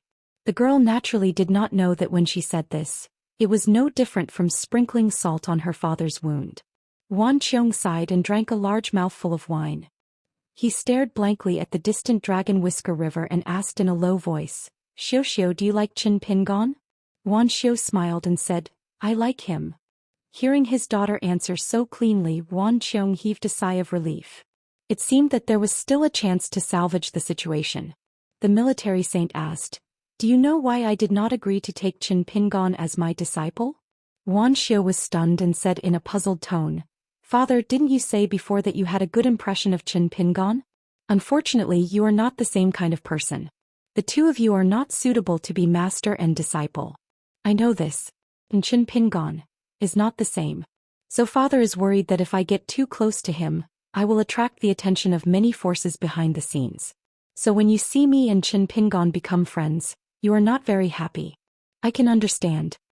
Feeling that his daughter had already explained all the reasons, Wan Qiong was speechless. He held back the words that were about to come out of his mouth and drank a large mouthful of wine. The man drowned his sorrows in alcohol and became even more sorrowful. He thought to himself that since he understood the reason, he should not hang out with Qin Pingon in the future. "Silly girl, you don't lack that *T opportunity. Besides, Qin Pingon has lost the ability to lure people into a trap like a moth to a flame. Moreover, my daughter is the biggest opportunity." What was the result? As soon as she heard that he had returned to his hometown, she rushed all the way from Dragon Rider Alley to the Stone Arch Bridge. Afterwards, she pretended to be taking a stroll in the courtyard, slowly and leisurely making her way to her own shop. "Just who were you trying to fool?" Wan Qiong put down the wine pot and said indifferently, "With Qi Jingchun gone, it's basically the end of the matter. However, although this Longquan commandery no longer has any great dangers, a large piece of meat like Dragon Pearl Paradise has fallen from the sky. It is not an exaggeration to say that it is surrounded by jackals and wolves. Many things are not as simple as you think. Father still says the same thing. The trouble that Qin Pingon caused himself is easy to deal with, but once you get involved it will be very difficult to deal with." Wan Xiu stretched out her legs and leaned back against the bamboo chair. She said with a lazy gaze, "I know. In short, I will cultivate properly. When the time comes, I'll see if anyone dares to be dishonest.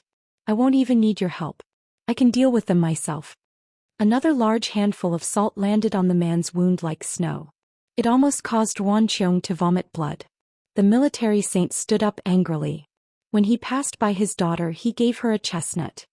"You're always siding with outsiders." The young girl turned her head and looked at her father's back. The corners of her mouth curled up. Since she didn't need to forge or take care of the shop, the young girl had nothing to do. She gently shook her wrist. The bracelet came to life. The little fire dragon that woke up from its sleep began to slowly circle around the young girl's white and tender arm. Wan Qiong walked towards a newly built sword furnace. Currently, other than the numerous young and strong laborers, he had taken in 3 new disciples this year. For the time being, they were only registered disciples and were not considered inner disciples. One of the long-browed youths who was comprehending sword intent by the well suddenly opened his eyes. He jogged to Wan Qiong's side and asked softly, "Master, do you want to forge?" Wan Qiong shook his head and changed his mind. He did not go to the sword furnace and walk towards the Dragon Whisker River. He wanted to personally measure the weight of the gloomy river water. If it was enough, he could start forging the sword according to the agreement. The youth with extremely long eyebrows followed closely behind. Although there was a difference in seniority between master and disciple, the two of them walked the same path. Qin Pingon returned to the shop in Dragon Rider Alley. He gave the clay pot to the little boy in green and the key and book to the girl in pink. He told them to return to the ancestral home in Mud Bottle Alley first. He walked alone to the Yang family medicine shop. Regardless of wind and rain year after year, the spring couplets hanging on both sides of the shop would change every year. However, the content written had never changed. It was always, "I hope that no one in the world is sick. I would rather turn the shelf into ashes." Qin Pingon asked a young shop assistant with a new face and learned that old Yang was in the backyard. He walked through the side door and saw the old man sitting on a small bench in the yard. He bent over and crossed his legs, puffing out a cloud of smoke. Qin Pingon did not speak. There was a rare uneasiness in him. Old Yang went straight to the point and said, "Do you want to ask about your parents? Is it possible that they can be like Gukan's father, that their souls can remain in the town after death?" Qin Pingon's breathing instantly became heavy. The old man exhaled a large mouthful of smoke and straightforwardly gave the answer and reason. "Because it is not worth it."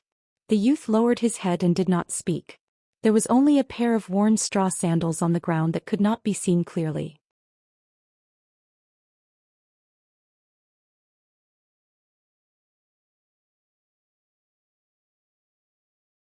"182.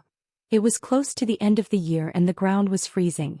The narrow mud road of Clay Bottle Alley became very hard. Qin Pingon took a deep breath and looked at the tall figure. He called softly, "Brother Li." Li Shixing did not turn around. He smiled and said, "Don't worry, I can handle it. Even if I'm not his opponent, the town has its rules. I won't let him do whatever he wants." The young swordsman who called himself Chao Jun laughed and said, "Are you talking about the Dali Imperial Court or Wan Fei from the military school? If it's the former, I advise you to give up. If the Song clan really has a backbone, they won't be cowards. If it's Wan Fei, let me keep you in suspense. You can wait and see." Chao Jun looked at the blue-robed scholar with a jade-like appearance. Compared to his youth, the other party was truly young. This made Chao Jun a little unhappy. He pressed his thumb against the hilt of the short sword at his waist. "Do you really want to fight? It's a bit of a loss. I'll admit it. Maybe I'll find that it's a blessing in disguise." Li Shixing smiled and said, "Since you said that your principles are all in the scabbard, I'll listen to them. I heard that Lizhu Wonderland used to be forbidden to use spells. Now that the Wonderland is broken and falling, you've reached the middle 5 states in just 1 year. That's very good." Chao Jun's eyes were full of admiration, but he soon shook his head and said, "What a pity." Li Shixing stretched out a hand and said, "Please." Chao Jun could not help laughing and said, "A frog at the bottom of the well doesn't know the immensity of the sky. Since we're not fighting to the death, I'll suppress my state so that you won't be too unwilling to lose the first battle of your life." Li Shixing smiled and said nothing. "When you get out of the well in the future, you'll realize that someone like me is worthy of." Chao Jun pushed against the ground with the tip of his foot, bent his back and charged forward while laughing loudly. Once he chose to attack, the young swordsman's aura changed abruptly, and his subsequent words echoed in the narrow and oppressive alley. "You're kind." A dazzling white light exploded, and sword chi scattered wildly in all directions, instantly filling the entire alley.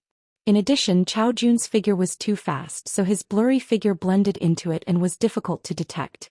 It made people mistakenly think that it was a mountain stream flood after a rainstorm, using the alley as the riverbed, crazily rushing towards Li Shixing and the others downstream. In the vast expanse of whiteness, a wisp of snow-white brilliance that was even more condensed could be vaguely seen, like a white fish quietly swimming in the stream. The water stopped flowing. Li Shixing didn't seem to be in a hurry. He turned sideways, raised his hand and waved his sleeve, reaching for the snow-white short sword that looked like a white fish. Then he gently and accurately grabbed Chao Jun's sword-wielding wrist. Chao Jun smiled faintly and loosened his fingers. The short sword, which was still 2 to 3 feet away from Li Shixing's chest, pierced straight towards Li Shixing's heart.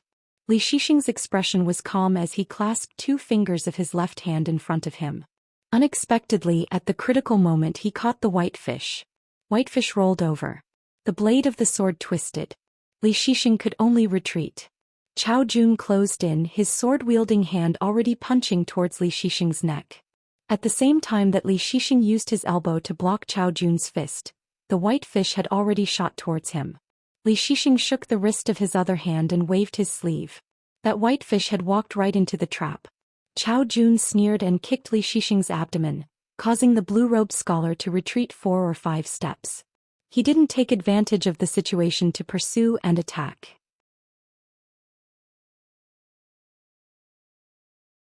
Instead, he stood where he was, with one hand behind his back and the other hand unrestrained. Li Shixing stopped his backward momentum, his face slightly pale. Although Chao Jun was a sword cultivator, his kick was powerful and heavy, not at all inferior to a pure martial artist at the peak of the 5th realm. This was the terrifying aspect of sword cultivators and military cultivators. They practiced qi and tempered the body at the same time. Therefore, Li Shixing didn't feel good after taking such a blow. The flow of qi in his body was inevitably affected to a certain extent. Within Li Shixing's sleeve that caught Chao Jun's flying sword, there were continuous bangs. Then there was the faint sound of silk tearing. Afterwards, threads of snow-white sword light seeped out from the cracks. Li Shixing's 5 fingers were either bent like a bow or straight like a halberd. He quickly formed a Taoist spell and silently chanted a word in his heart: suppress. The sleeve that had been tight and abnormally disorderly immediately calmed down. The sound of the flying sword striking the sleeve quickly became a slightly trembling hum. Chao Jun wasn't surprised at all. He smiled and said, 7. Li Shixing's entire sleeve from his elbow down instantly shattered. Near his wrist the sword light shook. It was like a beautiful scenery filled with moonlight, but it contained great danger and killing intent. Li Shixing's 5 fingers that formed the spell changed accordingly, becoming a true gripping spell. In the palm of his hand that no one could see, the lines on his palm swayed slightly like water and changed their trajectory. Li Shixing's arm instantly glowed with a misty greenish-purple light. The sword edge crazily encircled the white swimming fish on Li Shixing's arm. The sword qi that it brought along and the greenish-purple qi that Li Shixing emitted knocked against each other, creating a clear sound of metal and stone. It was concentrated and ear-splitting. As a result, dust and mud continuously fell from the high wall on one side of the clay bottle alley and the low wall of the old house on the other side. Chao Jun's phoenix eyes, which were originally narrowed into slits, opened a little and teased, "Interesting. There are thousands of Taoist spells and I've seen no less than 200 of them. I've never seen one as simple and useful as yours. Surnamed Li, your 6th realm cultivation is a little too strong. It's always been 6th realm sword cultivators bullying 7th realm qi refinement warriors. There's never been a 6th realm qi refinement warrior like you who can take on a 7th realm sword cultivator head-on. If word gets out, I, Chao Jun, will be laughed at by all the sword cultivators in the world." After experiencing the initial unfamiliarity, Li Shixing seemed to have some strength left. He could even open his mouth and laugh. "Maybe your logic isn't high enough?" Chao Jun nodded in deep agreement. Hence, he said one word with a face full of smiles: 8. The flying sword that was as agile as a white fish swooped back to its owner, Chao Jun. Then it stopped hovering. The flying sword instantly dimmed. The short sword was just a short sword. There was no trace of sword qi overflowing. It no longer had the brilliant aura from before. The gloomy and cold sword intent that gave people a treacherous feeling earlier suddenly changed and became open and above-board. The flying sword disappeared into thin air in an instant. On a courtyard wall in the alley between the two of them, Extremely fine traces appeared. It was just a little bit of powder and debris that floated down. Li Shixing stretched out 2 fingers on his right hand, trying to grasp the curved short sword again. Li Shixing suddenly turned his head. In the next moment, the flying sword drilled a hole in the high wall on Li Shixing's left. Net first. The flying sword disappeared again. However, a drop of blood began to appear on Li Shixing's left cheek. Then it gradually expanded into an inch-long blood mark. It was indeed as the rumors said. When fighting with sword cultivators, there was only a fine line between life and death. Li Shixing muttered in his heart, "So this is 8. It is indeed powerful." The combat power of sword cultivators could be recognized as the best among the 100 Qi refinement warriors because of a well-nourished flying sword. Its fierceness lay in its point, and at most a line. No matter how lofty and majestic a mountain was, if one wanted to drive a nail into the cliff or chisel a ravine, it would not be difficult at all. They were both different types of Qi refinement warriors. Even the military cultivators who cultivated both the body and the soul could not be compared to sword cultivators. They were more direct and efficient when fighting with others.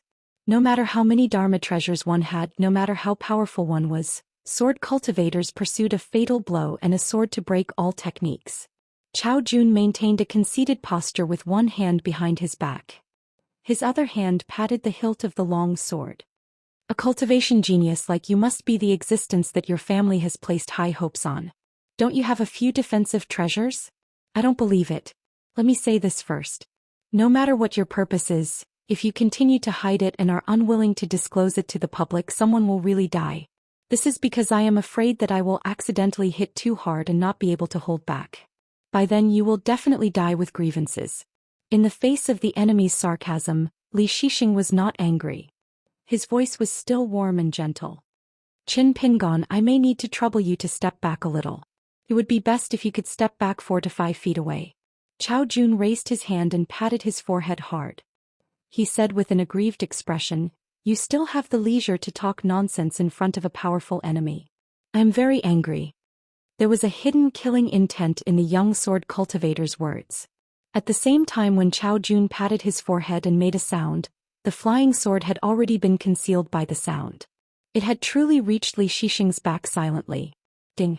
An ethereal and melodious sound resounded throughout the clay bottle alley. Cao Jun was stunned for a moment. Then he laughed and said, "This works too? Then I won't stand on ceremony." A green bamboo leaf appeared behind Li Shixing's back and blocked the flying sword's assassination. Ding ding ding ding. In the alley, a series of similar sounds rang around Li Shixing. Apart from the bamboo leaves, there were also peach leaves, willow leaves, locust tree leaves. All the leaves were green. Cao Jun narrowed his eyes and stared at the battlefield. Li Shixing remained motionless. All around him were leaves of different heights and were floating up and down. The short sword named by Yu shuttled among them, constantly breaking the formation. However, it returned empty-handed every time. Although there were green leaves falling to the ground constantly and turning yellow in an instant, Cao Jun felt somewhat helpless. This was because he roughly estimated that the scholar should have at least 100 leaves. Therefore Cao Jun was not in a good mood. Did this fellow's family sell leaves? Even if they sold them, would anyone buy them? Cao Jun was unwilling to back down. He did not believe that a mere Realm 6 Qi refinement warrior could last till the end. It was not easy to control so many leaves at the same time. A Qi refinement warrior would need to expend a considerable amount of energy.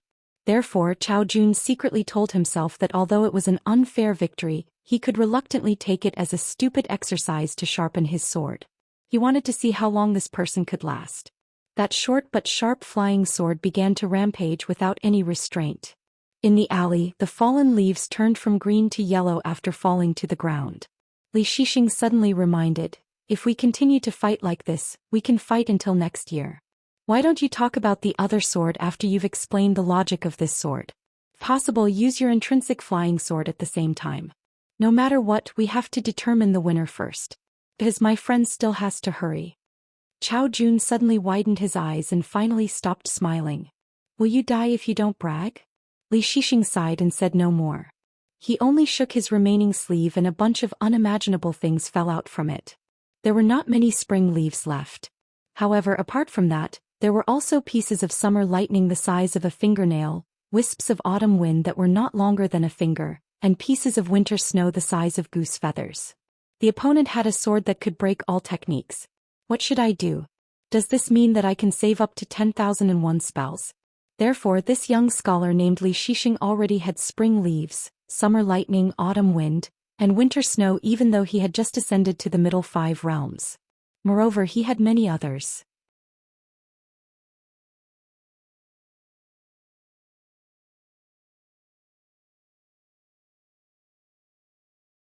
183. It was close to the end of the year and the weather was cold. The narrow muddy road of Mud Bottle Alley became very hard. Qin Pingon took a deep breath and looked at the tall figure. He called out softly, "Brother Li." Li Shixing did not turn around. He said with a smile, "Don't worry, I can handle it. Even if I am not his match, the small town has its rules. I will not let him do as he pleases." The young swordsman called Chao Jun laughed. "Are you talking about the Dali Imperial Court or the military Wuanqiong? If it is the former, I advise you to give up. If the Song clan has a backbone, they will not be cowards. If it is Wuanqiong, let me keep you in suspense. You can wait and see." Chao Jun looked at the handsome scholar in green robes. Compared to his appearance, the other was truly young. This made Chao Jun unhappy. He pressed his thumb against the hilt of the short sword at his waist. "You really want to fight? If you lose, just admit it. Maybe you will find it a blessing in disguise." Li Shixing smiled. "Since you say your reasoning is all in your scabbard, I will listen. I heard that Li Zhu Grotto Heaven forbade all sorcery. Now that the Grotto Heaven has shattered and fallen, you have reached the middle 5 realm in just 1 year. Not bad." Chao Jun's eyes were full of praise. But he quickly shook his head. "What a pity." Li Shixing stretched out a palm. "Please." Chao Jun could not help but laugh. "A frog at the bottom of a well does not know the immensity of heaven and earth. Since we are not fighting to the death, I will suppress my realm so that you will not lose unwillingly in the first battle of your life." Li Shixing smiled and did not speak. "When you come out of the well, you will find that a person like me is worthy of." Chao Jun pushed off with his toes, bent his waist and charged forward, laughing loudly. Once he chose to attack, the aura of this smiling young swordsman changed. His words echoed in the narrow alley. "Honest." A beam of dazzling white light exploded, and the sword chi scattered wildly in all directions, instantly filling the entire alley. In addition, Chao Jun's figure was too fast, so his blurry figure blended into the crowd and was hard to detect. It made people think that he was a mountain stream after a storm, using the alley as the riverbed, crazily surging towards Li Shixing and the others who were downstream. It was a vast expanse of whiteness. Amidst the ferocious stream of sword chi, one could vaguely see an even more condensed snow-white brilliance, like a white fish quietly swimming in the stream. The water stopped flowing. Li Shixing did not seem to be in a hurry. He turned sideways, raised his hand and waved his sleeve, reaching for the snow-white fish-like short sword. Then he grasped Chao Jun's sword-wielding wrist lightly and precisely. Chao Jun smiled faintly and released his fingers. The short sword that was 2 to 3 feet away from Li Shixing's chest swooshed towards Li Shixing's heart. Li Shixing's expression was calm as he placed 2 fingers on his left hand in front of him. In the nick of time he managed to catch the white fish. The white fish turned over and rolled. The blade twisted. Li Shixing could only retreat. Chao Jun closed in, his sword-wielding hand already punching towards Li Shixing's neck. As Li Shixing used his elbow to block Chao Jun's fist, the white fish had already shot towards him. Li Shixing shook the wrist of his other hand and waved his large sleeve. That white fish had walked right into the trap.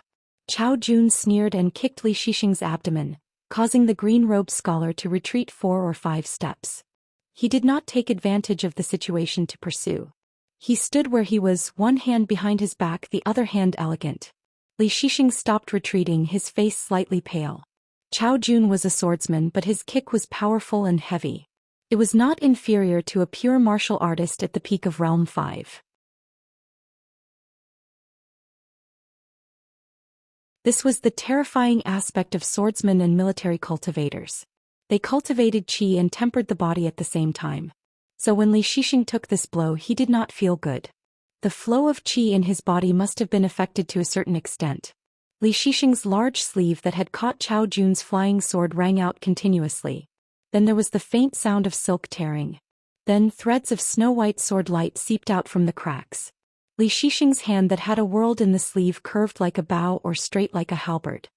He quickly formed a Taoist spell and said a word in his heart: suppress. His fluttering and abnormally messy sleeves instantly calmed down. The sound of flying swords colliding against sleeves turned into a slightly trembling hum. Chao Jun was not surprised and said with a smile, 7. Li Shixing's entire sleeve from the elbow down instantly shattered. Near his wrist the sword light shook. It was like a beautiful scene filled with moonlight, but contained great danger and murderous intent. Li Shixing's 5 fingers changed as he formed a true hand seal. In his palm that no one could see, the lines on his palm swayed like water and changed their trajectory. Li Shixing's arm immediately glowed with a misty green-purple light. The sword edge circled around the white fish on Li Shixing's arm.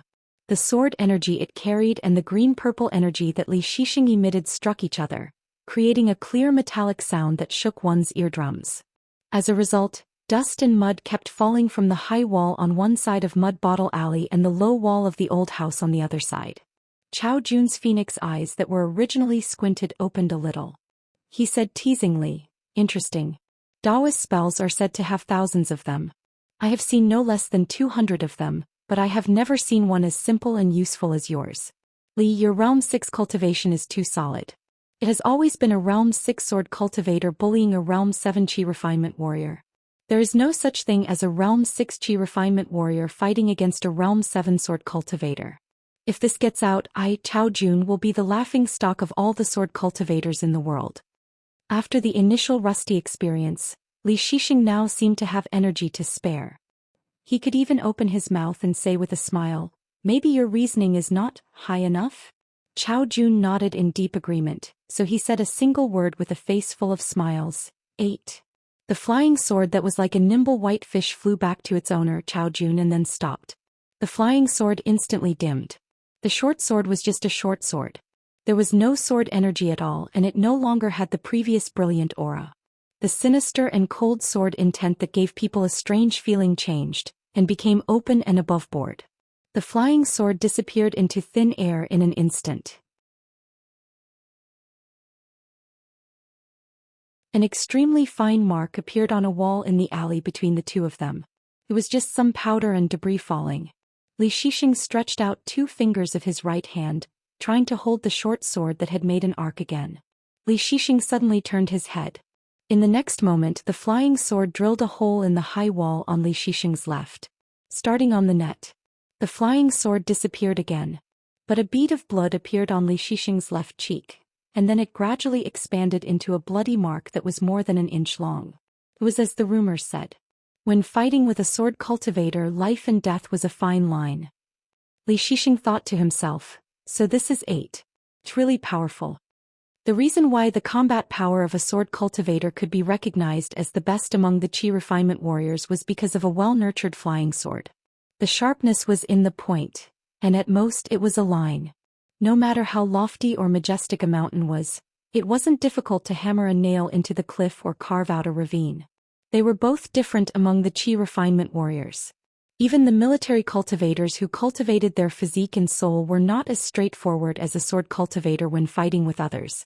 No matter how many Dharma treasures you have, no matter how powerful you are, I, a sword cultivator, pursue a fatal strike and a sword to break all techniques. Chao Jun maintained an arrogant posture with one hand behind his back, and the other patting the hilt of the long sword. A cultivation genius like you must be someone that the family has high hopes for. Don't you have a few treasures for self-defense? I don't believe it. Let me make this clear. No matter what your motive is, if you continue to hide it and are unwilling to make it public, you will really die. Because I'm afraid that if I get too excited, I won't be able to hold back. By then you will definitely die with regrets. Li Shixing was not angry in the face of the enemy's sarcasm. His voice was still warm and gentle. Qin Pingon, I might need to trouble you to retreat a little more. It would be best if you can retreat to 40 to 50 feet away. Chao Jun raised his hand and patted his forehead with force, saying with an aggrieved expression, you still have the mood to talk nonsense in front of a formidable enemy. I'm very angry. There was a hidden killing intent in the young sword cultivator's laughter. At the same time that Chao Jun slapped his forehead, The flying sword had already reached Li Shixing's back under the cover of that sound, truly achieving noiselessness. Ding! An ethereal and melodious sound reverberated throughout the mud bottle alley. Chao Jun was stunned for a moment before laughing. That works too. Then I won't stand on ceremony. A verdant bamboo leaf appeared behind Li Shixing, blocking the flying sword's attack. Ding ding ding ding. In the alley, a series of similar sounds rang out around Li Shixing. Other than bamboo leaves, there were also peach leaves, willow leaves, locust leaves. All sorts of leaves were green. Chao Jun narrowed his eyes and stared at the battlefield. Li Shixing did not move an inch. All around him were leaves of varying heights and undulating in the wind. The short sword named by Yu shuttled among them, breaking the array continuously but to no avail every time. Although green leaves fell to the ground continuously and withered instantly, Chao Jun felt somewhat helpless.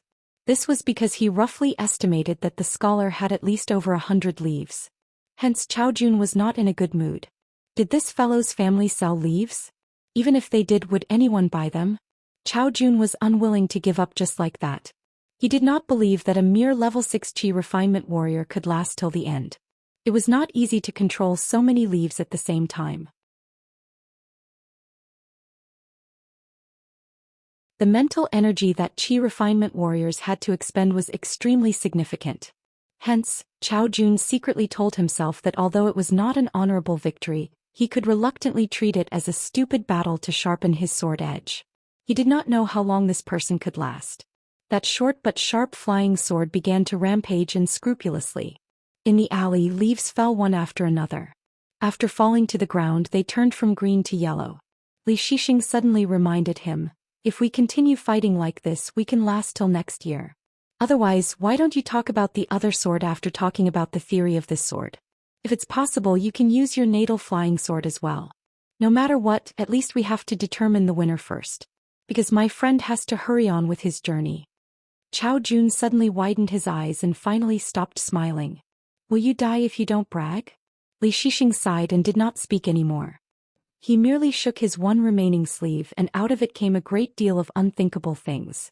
There were a few spring leaves left, but other than that there were summer thunder the size of a fingernail, autumn wind that was no longer than a finger, and winter snow the size of goose feathers. The opponent had a sword that could break all techniques. What should I do?